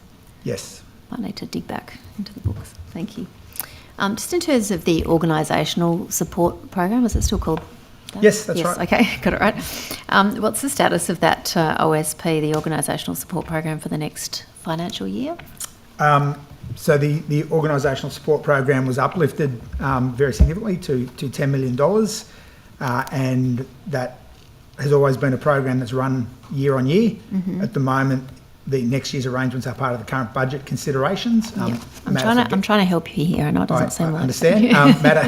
matter for government, but certainly I think it's a matter of record that the government uplifted the $10 million, and we've been running that since they came to power, but next year's decision is yet to be made. Okay, and so you'll have an understanding of that after the budget, but you're presumably putting in bids for that now?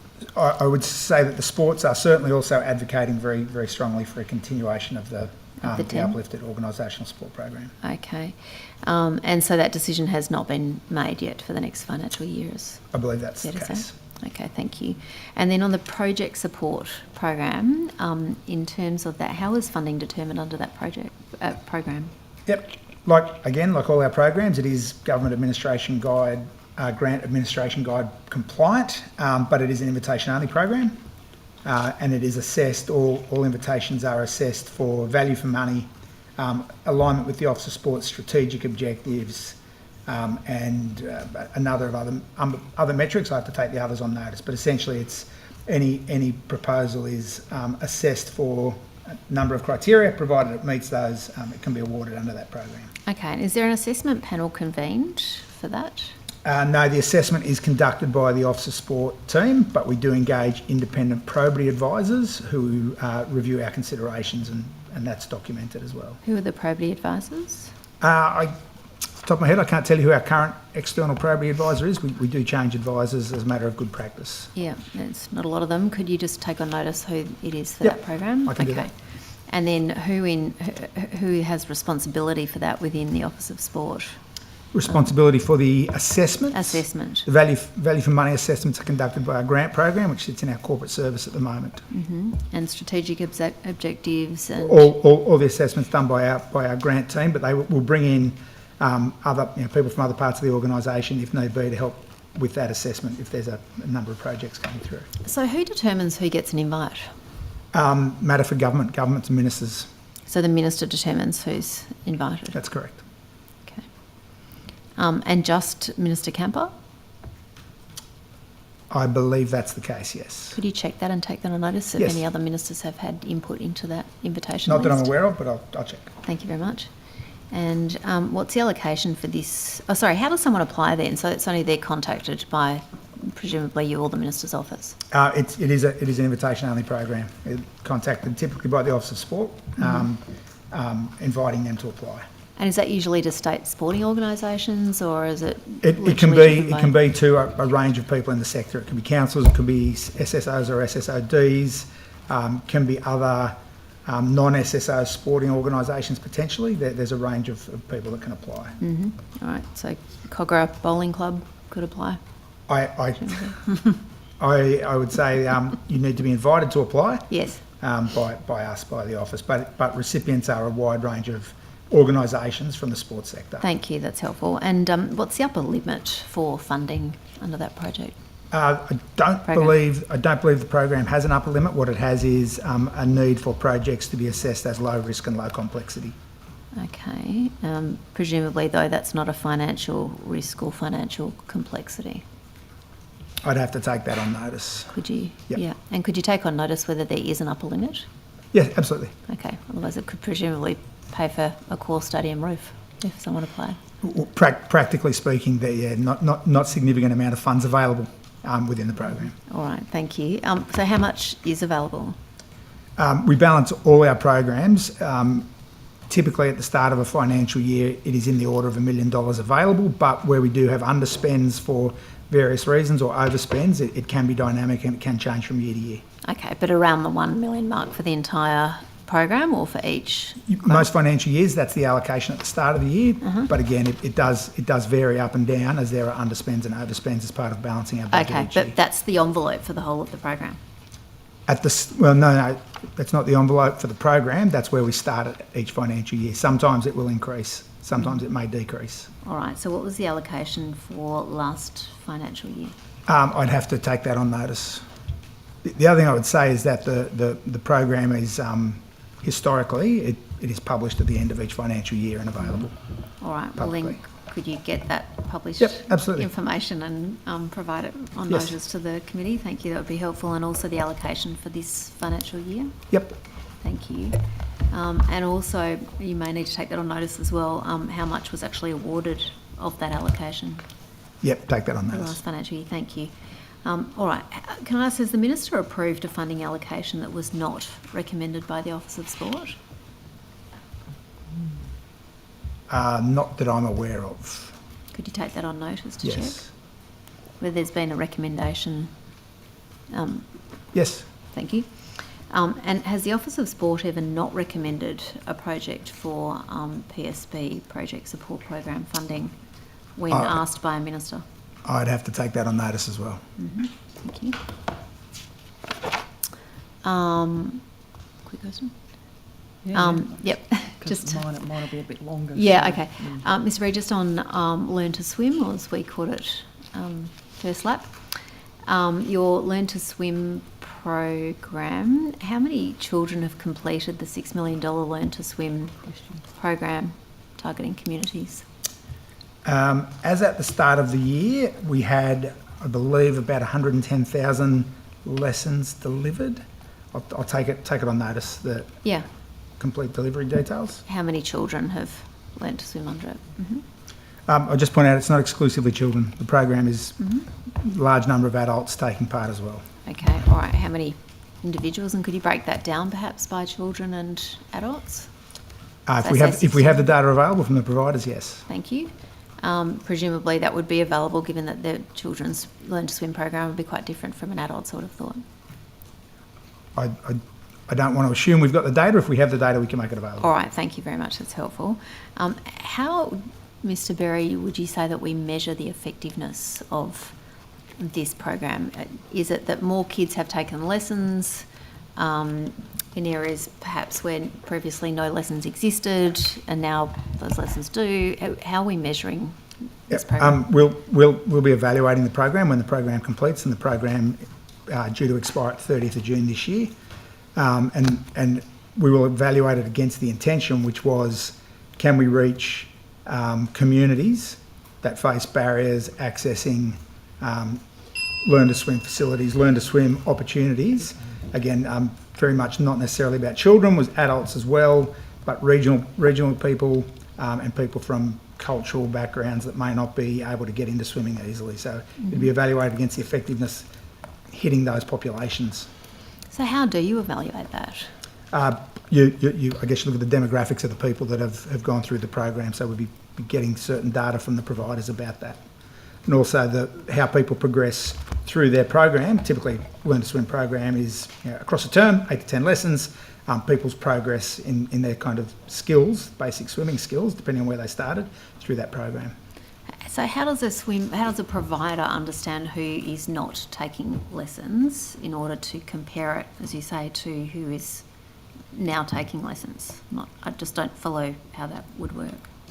Sorry, I don't follow the question. You said that the provider will provide that information, but the provider will provide us data on who went through the program and yes. what their skills were at the start of the program, what their skills were at the end of the program. Sure, so who's learnt to swim, but I thought I had understood you to talk about those people, communities that had not previously been reached. Yep. How is that evaluation done by providers who are providing lessons, or is it a piece of work that you're doing separately? No, the Office of Sport will do the evaluation separately. All right, and who's conducting the evaluation within the Office of Sport? I don't know at this stage that we've appointed evaluation provider. I'd have to take that on notice. That'll be an external evaluation provider? It may be. I don't know. I'll take it on notice. When will you know? I don't think I'll get that answer today, but our evaluation methodology would be planned. I just don't have it in front of me.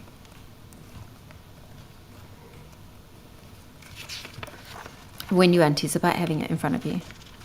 I dare say I could get it in the next couple of days. There will be an evaluation methodology. I just don't have access to it right now. All right, thank you.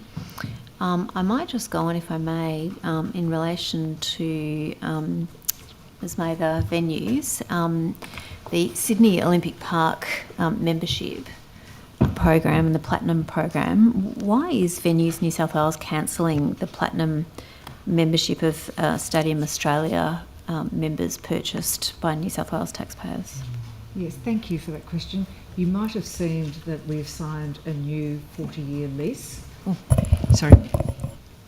Thank you for the question. You may have seen that we signed a new 40-year lease with Sydney Olympic Park Authority, which is about securing the stadium's future as New South Wales's major events venue. At the moment, the lease expires 2030. That's the longest term we have for any of our sporting agreements, any of our commercial agreements. So everything expired in the lead up to that period. So it's actually been a real challenge. We've been navigating this for quite some time. Effectively, that longer term lease gives us certainty in managing the future content schedule of our major events stadium. So for content like the NRLW, NRL Grand Finals, State of Origin, Bledisloe Cup, and as I mentioned, deal with some of the commercial agreements, including the naming rights that actually expire in the next couple of years. Members are very important to the stadium. We're going to be launching a new long-term membership program offering in 2027, as the lease actually triggers the wind-up of the existing Stadium Australia Club under its constitution. We've reached out to members with an exciting opportunity and an incentive to transition to the new long-term program, and confirm that nothing changes for them in 2026. So we've put in place a great transition offering for members. What we've found is that at the last few years' AGMs, that the certainty of the program has been a major issue that the members have raised. the program was always tied to the lease. Everyone understood that, so they knew that it was actually dropping dead in 2030. So it has been a significant uncertainty for members. So this actually provides members with a free option to actually extend their membership for a very well, it's not free. significant I'll come period. back to this after the break, but it certainly is not free. That's so, isn't it? We're actually providing the opportunity for members to actually transition, the gold members, which is the bulk of the members, to the new program with no joining fee. So we'll be waiving the joining fee for new members, and in fact their annual subscription will be, I think it's about $139 less than what it is currently for a double membership. Okay, I think we'll come back to that. Thank you. We'll now break for 15 minutes and come back at 3:45.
we'll get started. Welcome back after that brief interlude. We'll now go to questions to the crossbench, which is me. Just sticking with you, Ms. Jones, on the visitor strategies still. Yep. How much of that 3.7 million additional seats? 8.5 million seats. Oh, sorry, 8.5 million seats. How much of that is dependent on Western Sydney Airport? Or how much do you foresee being funneled through Western Sydney Airport? Oh, look, that's still yet to be determined. There'll be market forces at play there that will see which airports accommodate that growth. I think it's safe to say that Western Sydney International Airport, of course, it's going to be open towards the back end of this year. It's a 24-hour airport. We already know that 4 airlines have signed to utilise Western Sydney International. So that's all very exciting, but we also know that there's growth that has been happening up at Newcastle Airport as well, with their first international routes taking place over the course of the last couple of months. So in terms of the actual split, it's very hard to tell, and the market will really determine where people and where airlines want to fly into and out of. Sure. In terms of accommodation, the 40,400 rooms, they're new rooms, Yes, that's right. So they're new accommodation rooms, and that could be anything from your sort of camping and caravan cabin type sites all the way through to your 6-star hotels. Yeah, okay. So is there some sort of strategy or implementation plan to get to that 40,400 rooms? 40,400, yeah. Yes, absolutely. And do you have a general breakdown of what you want that to be? Or is it going to be driven by, obviously, market forces? Again, it'll also be driven by market forces, but what we do know of the 40,400, around 75% of those would need to be occupied within Greater Sydney, and 25% across regional New South Wales. We also understand that in terms of the provision of accommodation, that regional New South Wales, whilst accommodating additional rooms, we are also looking at an uplift in quality of accommodation across regional New South Wales as part of the strategy as well. And like the aviation space, the Minister has also agreed to the establishment of an accommodation advisory committee made up of industry experts, and that the first meeting of that advisory committee was actually this week. Okay. Is there going to be a greater reliance on rooms like Airbnb and camping for more regional areas versus new hotels? Not necessarily. So the actual short-term rental accommodation space has not been included in the 40,400 additional accommodation rooms. And that's deliberately so because whilst they do absolutely serve a purpose in supporting our visitor economy, at the same time there's questions around the reliability because they're not necessarily purpose-built for visitor accommodation purposes. And you're also subject to the whims of what local government want to do in terms of local caps, etc. They absolutely do provide a supplementary role, particularly in those areas that are quite popular with tourists. And has this strategy taken into the, consideration the current global climate and what's happening? If these global uncertain times continue to carry on and even escalate, has that been factored into your modelling or considerations of this strategy? Look, there's always been a certain level of volatility, whether it be because of geopolitical global issues or even pandemics, for instance, that have impacted the tourism industry. So that is absolutely something that we do look into and we factor in and we keep quite close. So I appreciate that there is a live situation currently unfolding in the Middle East at the moment. We are keeping track of that situation. We also stay pretty close to Tourism Australia around that as well. And in fact, just in the last few days, we've actually started some sentiment reporting around what people are feeling about travelling to Australia as a result of that unfolding situation. All right. Like to indicate, I've got no further questions, so I'm happy to throw to the opposition to Okay. Take us home. That out. Take us home as soon as possible. Is that what you're saying, Mr. Vanasiak? Wouldn't suggest that, but if you As want to opposed to oblige, everyone happy like days. giving me the eyes. It's like, well, listen, guys, it's like if I've spent a week preparing this stuff, it's like you've got some to finish off with yet, but I promise it not too long. Just a couple more clarifying questions, please, around the proposed Canavan. For God's sake, I just give up. The golf course. I'm done. The golf course. I said that's what I was going to do, isn't it? I just can't get it. The golf course, please. So, Ms. Fishburn, to you. I've received a copy of an email from Metropolitan Memorial Parks that states that MMP will not be making any recommendations and decision will be for New South Wales Government to make based on the results of feedback. So that's accurate? MMP will be providing what I would call in planning terms a response to submissions and feedback report to government, and then government will make the decision. Okay, so not recommendations as such.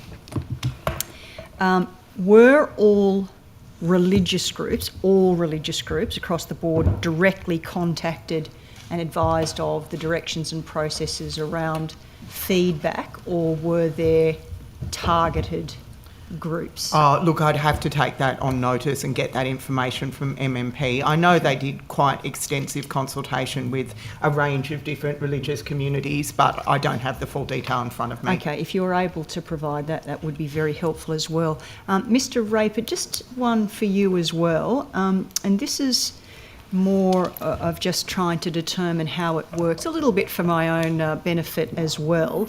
The Minister referred earlier to the situation of there's plots to sell, is the wording that he used, in other words, burial plots. Now, I know how expensive burial plots are, and to give you a bit of laughter for the afternoon, a couple of years back, my husband very romantically gave me joint burial plots for us for a Christmas present, and he said he was doing that on the basis that yes, it's not Agatha Christie. Did you ask some difficult questions? Well, we've been married for 29 years, so I'm sure that there's been a bit of difficult questions in all of that as well, but I actually take that as a compliment. Thanks, Ms. Fishburn. But yes, on the basis that land was running out and things, but it does come back to being a money-making endeavour then as such, that the burial plots are sold and there's the fees and things attached to cremation, etc., etc. Of those fees, and I haven't looked at the budget, so I'm really completely unaware of this, is that all reinvested back into the cemetery operations themselves? Generally across the state, the answer is it depends on the operator. Yeah. So, right. For example, cemeteries in New South Wales are run by typically one of a few groups. One, the two large Crown operators, MMP and the Catholic Cemeteries and Crematoria. And sorry, and just to get to that as well, but that doesn't happen in regional areas, does it? In regional areas, they're almost exclusively run by the local councils. Correct, yep. Yes.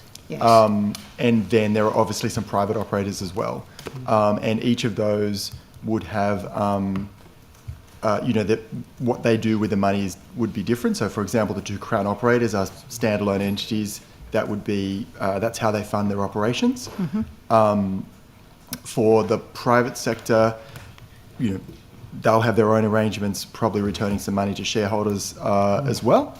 And for councils, it really varies whether that's sort of topped up by local. Whether the fees raised are enough to cover the service. In some cases, they're sort of viewed as business, and they are. In other cases, the council views it more as a public service, and the fees are quite low, and sort of general revenue might be topping up the costs of those. And again, just as a very quick aside, and then when it comes to historic cemeteries, that's the essentially the cost, and I'm talking regional areas now rather than Rookwood. I understand that there's a trust around all of that, but regional areas, it would just be a council cost in order to maintain historic cemeteries. Yes. So when you say there's not... So short answer, yes. We don't really use the language historic cemeteries, but for cemeteries that, if you mean, maybe have closed and aren't actively Yes, having or historic areas, yes. They would have a licence obligation to maintain safe access. Now, that could be by appointment if it's very low utilisation, like they've got quite a degree of discretion about how they do that, but they need to maintain that safe access because cemeteries have an ongoing role in memorialisation, and yes, that would be a responsibility of the operator, in that case the council, to fund that. Yep, okay. Sorry, there's a little bit of diversion there, but, you know, if ever there's a minister for cemeteries, it's like I'll be volunteering for that. Thank you, Mr Roper. Thank you. Now, can I please come to, I think, Miss Mitchell, back about Crown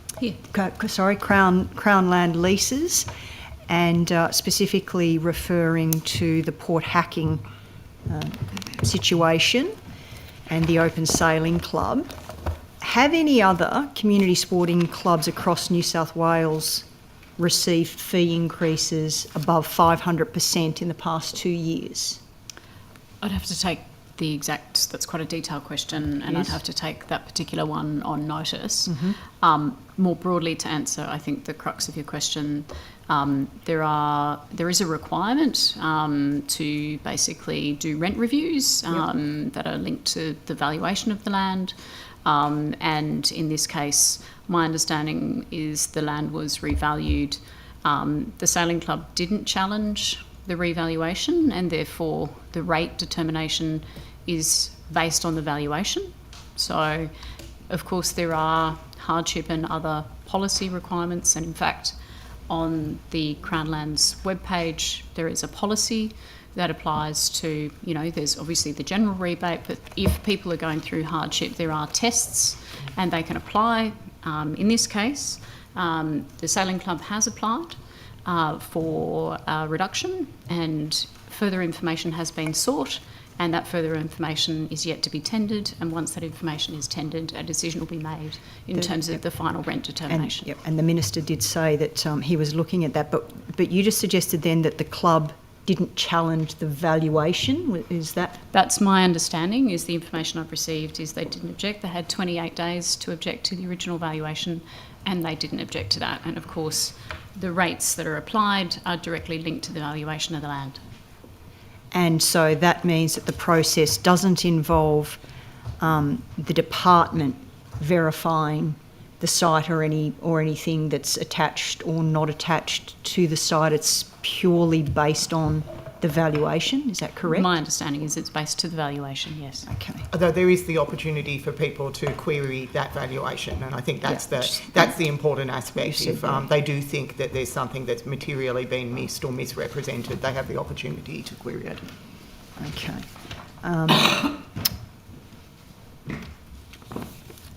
So, since the government's commenced this program of these Crown Land rent determinations, how many leases or agreements have been determined and how many remain to be done? Again, that's quite a detailed question. I might need to take that one on notice. That's great, thanks. So, yeah, okay, and you've taken the other one on notice as well, so it's probably just a duplication of that. Has there also been other instances of redeterminations and requests for the assistance in light of increases to these rents? There has? Yeah. Excuse me. Just get my notes on that. So, in terms of rent redetermination, so the value of the rebates and waivers amounts in the last year of 22.3 million. So a number of things may be brought up as part of that rent review. So financial concessions are applied in relation to the benefits to Aboriginal cultural heritage, things like public benefit, the costs and risks of activities being undertaken pursuant to tenure, the past performance or circumstances, including financial hardship, and alignment with the direction of Minister or Cabinet. So community-based organisations are eligible for statutory minimum rent, and that includes people like New South Wales Fire Services, Surf Life Saving Clubs, etc. Registered clubs can be eligible for rent rebates, and they include golf clubs, RSL clubs, sports and recreational clubs in that case. So the concession policy is basically that it provides a rebate based on their ability to generate revenue. And my understanding is in that particular instance, that is the process that's being undertaken at the moment, is to understand the financial circumstances of the Port Hacking Sailing Club, and further information has been sought before a rental review is undertaken. Okay, so just coming back to that rebates, concessions and potential redeterminations, but that's only based on the fact that objections or requests for a review are raised. So if they get a rent increase and they just cop it, then it goes along. So it's not as though those rebates or concessions automatically apply. I think some of them would automatically apply if they're automatically, for example, some of the organisations I mentioned. But in terms of the broader category, then yes, it would be, they've got probably a two-stage process. One is to have a look at the valuation issue that I mentioned, and obviously the Crown Land Management Act requires the statutory rent to be linked to the land. And then basically the policy is that there is a financial concessions policy. It's published on the Crown Lands website, and it basically goes through the requirements of applying for those concessions. Okay. And are you aware, or again, you may need to take on notice, of any lessees or licensees who have chosen not to continue their lease or agreement on the basis of rent increases? Yeah, I'd have to take that on notice. Okay. Thank you. Okay, that's all. Thank you, Ms Mitchell. Not sure, Ms Fishburn, you can put me in the direction of who I might talk with about Botanic Gardens' new parking permit system? You would have been talking to me in Minister Scully's budget estimates. Right. Yes. Okay. The Botanic Gardens sits under Minister Scully as Minister for Public Spaces. Right. So can we then perhaps rejig that to suggest its impact, or to ask questions around its impact on tourism operators? Chair, this is asking for your determination. This is a question for another portfolio that I happen to be the secretary of as well. So I'm not even sure whether Ms Jones is aware of the matter to be able to provide her expert advice. Okay, look, that's I fine. did answer the question quite extensively in the public spaces. Okay. I did, yes, Okay. thank you. Great. Mr Raff asked me and I did answer at some length, so you've got that. Terrific. Well, they must have access to that that information otherwise, so that's fine by me. What about jobs? Who can we have a chat with about jobs? Jobs? Yes. That would not be in my department. We build homes. Isn't he the Minister for Jobs? Minister for Jobs. Minister Who's for Jobs? Who's here Minister for Jobs? Might have to get him to come back. Minister. Who in the New South Wales government is here for jobs? Well, we're not here for small business. None of us here can represent that. If you want to talk about jobs in tourism or in sport, we He's can the talk about Minister that. for Jobs. For those watching at home, staffers. So it's lands and property, multiculturalism, Depends sport, what's the jobs nature of and your tourism. question. Well, we can talk about tourism from our portfolio. Or Yeah, sport. no, like I've got questions about that, but we do have questions about jobs, but we don't have a Minister for I've Jobs. got jobs question. Jobs. Sorry? Well, that's not what it says He's not here. the Minister for Jobs. No. The Minister for Jobs is the Minister for Jobs. That's what it It's says. allocation of acts. And Look, I even prepared questions for jobs. All right, well, perhaps through you, Chair. Perhaps you'll have to put them on notice. It's okay. Supplementary and see how we go. See how we go. So the Minister for Jobs hasn't seen anyone to talk about jobs. There's no jobs. And he says no jobs, No jobs. New South Wales. I think it might be appropriate to direct it to Investment New South Wales if they're high-level questions about employment or jobs. But as I said, we can talk about certain aspects. But No, I won't. No, Yeah. I won't ask you to. No, if that's not what you're here for. But it's There's just no a focus on jobs. New bit South of a. Wales. Okay. It's not It's a really setup. not. I They're have jobs questions. questions. I can write questions too and make a declaration as the Minister for something too. So. It's. Do they look handwritten to you, Mr. Donnelly? Oh no, they're very nice to type, yes. Prepared Yeah. questions. Double Thank you spacing, very I like much. double spacing. Yeah, easy to Jobs. read. That's Yep. all right. The Minister for Jobs doesn't care about jobs. So if we could move on to then, yes, Destination New South Wales. So Ms Jones, I think that's you again. Thank you. And coming back to some of the points that I raised earlier this morning, in the cuts to the Destination New South Wales advertising budget, does that also include or have a breakdown of regional cuts in terms of spend? So I'll take that on notice as well. Okay. We have already taken on notice your question this morning around the advertising budget and the difference between 2 financial years. Yes. We are looking into that for you. Thank you. Unfortunately, we won't have the information this afternoon and the context around that as well. Okay. So I'll take it on notice and provide you within the Great, thanks the very required much. time. And if you do that then as well, perhaps to take this on notice to explore that a bit further about cuts to international advertising, yes, and the priorities that are then part of that budget. Yes, that would be terrific. We can talk about the overall differences between the budgets for the advertising line item. That'd be really helpful, thank you. Now, in the visitor economy strategy with the target, and there's $44 billion target for regional New South Wales. Correct. That's correct. Is there a formal definition of regional New South Wales being used for that calculation? So it would basically be everything outside of Greater Sydney. Right. And regional New South Wales, obviously we have our destination networks. We have 7 of those. Yes. And we met as recent as yesterday to talk through how we can work together to try and achieve that $44 billion target. Okay. So basically anything that's not Greater Sydney. Correct.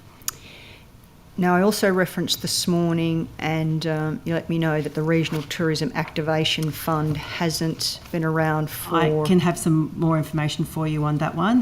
That actually was never the responsibility of Destination New South Wales. Right. It was the responsibility of the former Department of Regional New South Wales. Right. Thank you. Thanks for that as well. So even in that guise then, interesting, isn't it? Regional tourism. To your knowledge, without that and under that office, is there an equivalent funding stream available to regional tourism operators? Not that I'm aware of. Okay. And specifically, again, you may need to take this on notice, new regional tourism infrastructure projects that have been funded since the change of government. New.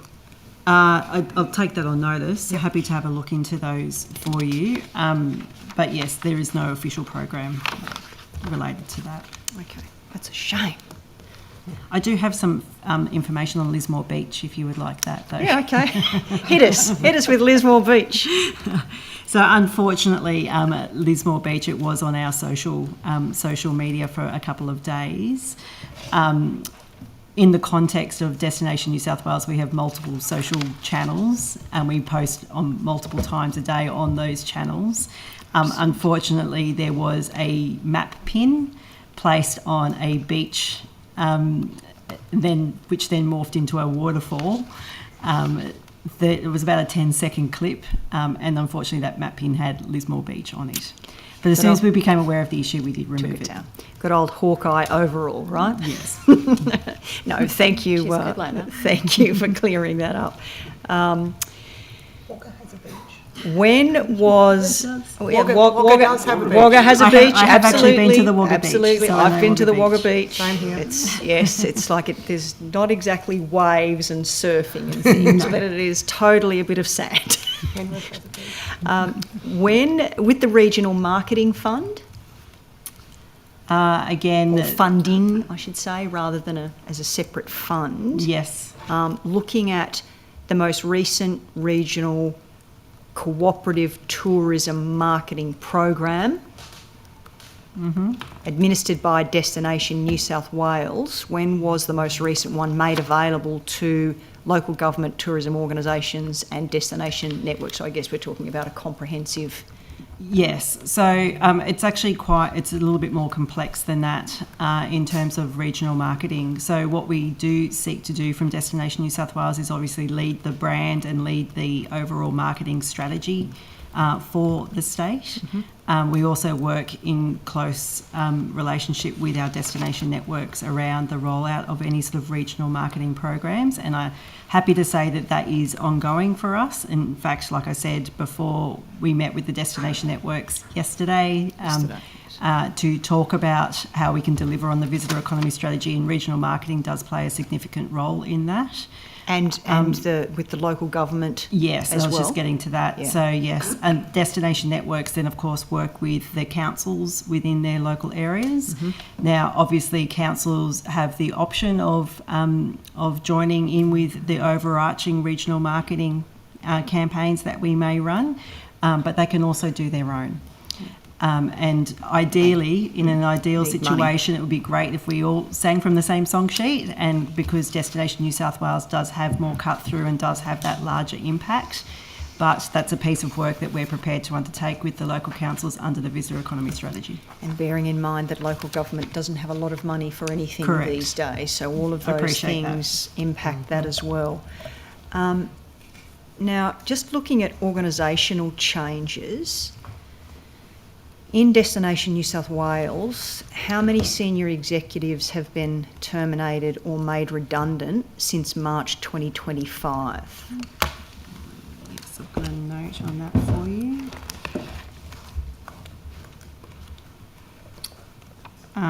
Okay, so if I can just read through my notes, because there's a number of statistics here for you, a number of numbers here for you. Following the announcement of the final structure, we did go through a restructure process at the back end of last year, following on from the launch of the visitor economy strategy. The final structure actually was announced on the 10th of December last year, and that resulted in a total of 10 non-executive employees being referred to government's workforce mobility process. And 11 public service senior executive employees have left or will be leaving Destination New South Wales following the restructure. Okay, thank you for that.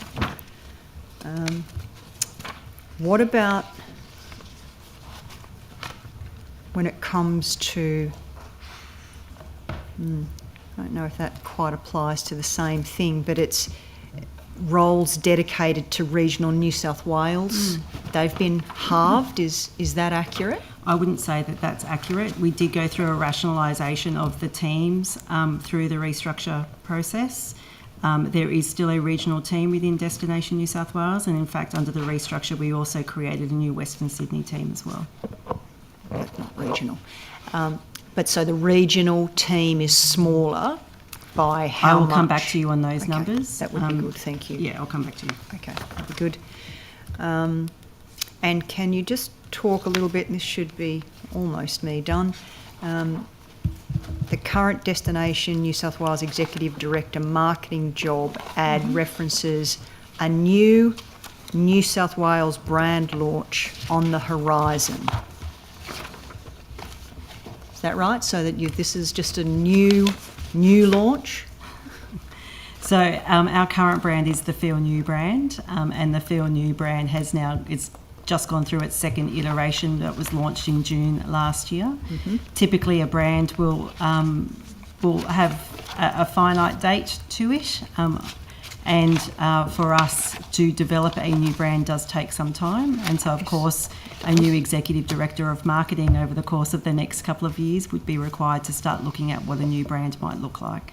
Okay, so when you're talking about that, the idea of a brand strategy within a finite time frame, you haven't set one for this? No, absolutely have not even started to work on it, but just flagging it as part of that position description that will be a piece of work for the new employee coming on board. And how long was the previous strategy in Feel place? New, the Feel New brand I think started in 2021, and it's gone through 2 iterations. And like I said, the most recent iteration was launched in June last year. Okay, thank you very much, Ms Jones. That's fine. I've got probably one more, and Ms Fishburn, it may need to be to you. I'm not sure who otherwise. bit of... No, in fact, Crown Lands. It'll be a Crown Lands issue again. So, Sydney Morning Herald article, 24th of February 2026, about a tunnel in Glenbrook at the base of the Blue Mountains called the Lapstone Hill Tunnel. Yes. Blue Mountain City Council want to convert it from a 130-year-old disused railway tunnel into a pedestrian and cycle link. The tunnel is currently managed by Crown Lands New South Wales. Council have called on the New South Wales Government to provide some additional funding to complete the remaining precinct works. Will the state government be providing any funding or assistance to help the council in this project? I haven't got a briefing note on that one, so I'll have to take that on notice. I am aware of that specific project. It was actually raised when I was in transport doing cities and active transport, so as an active transport link. We'll take that on notice, but the general funding mechanism through Crown Lands is through application to the CRIF funds.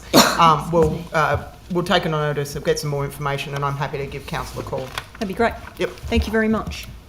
Could I clarify something about the jobs line of inquiry from this discussion? Yep. It is Investment New South Wales that reps that portfolio, but they weren't invited by the committee on this occasion. Thank you. Thank you, Chair. Thank you. I think we left off, I was asking Ms Mather some questions. Thank you. Just in relation to the membership, platinum membership at Venues New South Wales, and I think you mentioned the benefits to members. Sorry, actually, just before I get to that, Ms Mather, was there any information or evidence you gave to the committee this morning that was incorrect? Information or evidence that you gave to the committee that was incorrect? From this morning. From this morning? Mm-hmm. In relation to platinum members? No, sorry, I'll deal with that secondly. In relation to your information given to the committee this morning, was any of that information or evidence incorrect? Not that I'm aware of. Would you like to share with me some insight that you have? No, just general question. All right, thank you. So in relation to the platinum membership, I think you talked about the 40-year lease being, the new 40-year lease being the reason for the cancelling of those platinum memberships at Stadium Australia purchased by a number of people. That's correct? So it's not a trick. Yeah, I think when I asked you about why it was the Venues is cancelling those memberships, you indicated to the committee that it's because there's a new 40-year lease being signed.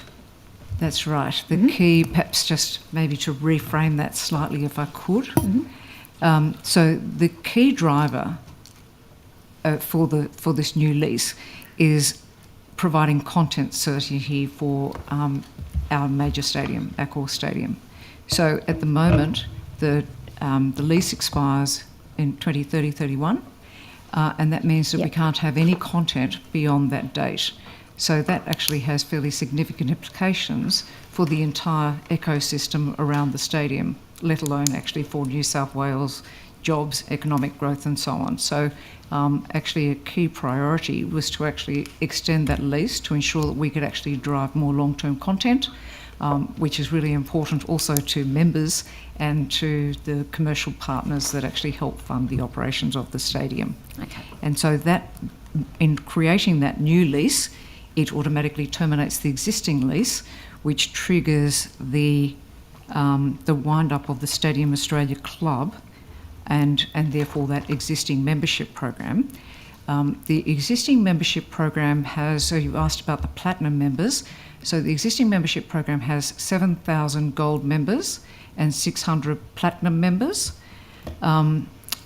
So what we have, and remembering this change doesn't occur until next year, so we've reached out to members to advise them and said that everything stays the same for 2026, so this will take effect from 2027. For the 7,000 gold members, we've offered, we're giving everybody the choice to transition to the new program. We'd obviously love everybody to actually come across, and we've offered them to waive the joining fee for the new program, and also set out what the new subscription will be, which will be $139 deduction over, a reduction relative to what they're paying at the moment. They're actually really happy because, as I started to mention before, for the last few AGMs and other meetings that we've had with members, the future certainty around the program has actually been a key issue for members. This is actually providing the certainty and not just certainty beyond the expiry of the existing program, but actually a much longer term lease and much longer term than it ever actually had. For the Platinum members are actually being given two choices. So under the existing constitution and the prospectus, it actually provided that the program expired when the lease expired, or if it was terminated, then it expired at that time. So that was set out in the constitution and the prospectus. So what we have offered those members, the 600 members, is the ability to cash out for the remainder of the term, so they would get a refund. So that's a choice they will have to make. So a refund for the remaining term of their the upfront subscription that they paid, or we are happy to actually waive their joining fee for this new long-term program, which is even longer than what they joined in the first place, but also recognising their tenure. We've also offered the Platinum members, remembering that nothing changes for them for 2026, 2 tickets to the Rugby World Cup final. Yes, thank you. I appreciate that. Who decided in the offer to buy out the membership? Sorry? Who decided on that offer to buy out their memberships? Who decided? It's actually set out in the Constitution. I'll get to the Constitution, Is that what you but I want to mean? know from government or venues who made that decision. The lease, so this is an arrangement between the Sydney Olympic Park and ourselves, but actually the new long-term lease actually triggers a wind-up, which Venues New South Wales are actually managing with our membership. Let's get to that in a moment, but my question is a little bit more specific than that. It's in terms of buying out those memberships, who made that decision? Buying out of the memberships. I'm not sure what you mean. It's actually under the existing constitution and the prospectus. It flags that. You can assume I know the answers to the questions I'm asking. Right. I'm not trying to be arrogant. I'm just trying to say I understand that information. I'll get to that shortly. I might phrase it this way: how was the offer to members determined? How was the offer? It was a process that was worked through actually by the management. So in conjunction with, looking through the Constitution. So the Constitution actually technically provides the... I've got page 58 of that. I'll get to that in just a moment. I understand. I'm not trying to trip you up here. It is what it is. But I'm just trying not to sure ask. where you're coming from, Well, why don't I actually. give some context then? That might be helpful. In the sense that the government, I think, announced by the Minister in some press coverage, described the great benefits to New South Wales, but a number of members have contacted us to say that it's not such a great thing for them, and they're not particularly keen on it, especially those Platinum members for whom nothing has really changed. There's a lease that is ongoing, a new lease has been signed, the parties haven't changed, the venue hasn't changed, the venue hasn't shut down. And for them, they feel that the offer for them to now pay additional funds each year, which is that they can get compensation, as I understand it, of $1,532 and tickets to the Rugby World Cup in 2027. No issue with the tickets to the rugby, but there is some concern that their membership will cease and that they can pay $1,500 per year to join the new membership program with what they say is greatly reduced benefits. And I say that because the offer initially made and the funds raised from Platinum memberships, equity investments was $9.9 million, and from gold memberships was $283.8 million. And the basis on which those memberships were sold via prospectus that you talked about was that they could buy them for $34,000 each, which adjusted for CPI is now about $70,000, giving that purchase the right to 2 seats to every event until 31 January 2031. access to a corporate area known as the Platinum Lounge, and a parking space for each event they attend. And they are now being told that they could go to the Rugby World Cup and have the joining fee. I think they've already joined, so the joining fee waived, with no concerts, no parking, no exclusive area, worse seats, and no transferability. In their view, it is essentially ceasing the membership 4 years early, given that the Constitution has a very short sentence talking about termination on 31 January for certain reasons, but given that the parties haven't changed, nothing's ceased, the lease is extended, and the lease hasn't been terminated, it's really just a new lease. Is it the case that it's somewhat similar to American Airlines, which sold lifetime first-class flying in 1981 for $250,000, and when they saw they were losing money from heavy users, they used legal methods to cease those rights? Is this about a deal for members, or is it a government decision, or a venue's decision, or governance of the stadium? That's where my question is coming from. Who made this decision? Well, we do, because it's a stadium-related decision. The membership was always designed to expire, so it would have expired in 2030-31. The Constitution provides that in the event that the lease is terminated, then the Stadium Australia Club winds up. So that's exactly what's happened. That lease has terminated. This is a completely new lease. So as I say, their membership would have expired in 4 years' time. The Constitution actually foreshadows a formula for such a situation. Yeah, well, you see, I don't mean to interrupt you, but they disagree with that, and they say that nothing has substantially changed. There is a lease that's extended on the same venue, and that they are being terminated. Do you believe that's a fair way to treat those people that invested some many years ago and have now been told it's all changed? Yeah, they invested $34,400 at the time, and the Constitution provides for the subscription component of that to the extent that the lease actually winds up earlier or terminates earlier, that they get a refund equivalent to the unamortised portion of that. So that's exactly what this ex gratia payment is actually based on. Membership programs, let me, when I frame this response, membership programs are actually really important to Venues New South Wales and to each of our stadiums. They're vital. The SCG program has actually been running since 1877. Sure. And so... I'm interested in how that offer was determined, who came up with that offer. Yeah, we have a program at a core stadium that is actually running down in 4 years' time. The big challenge for us, I think we've just got to step back from here, and the challenge is that actually all the content expires at that time too.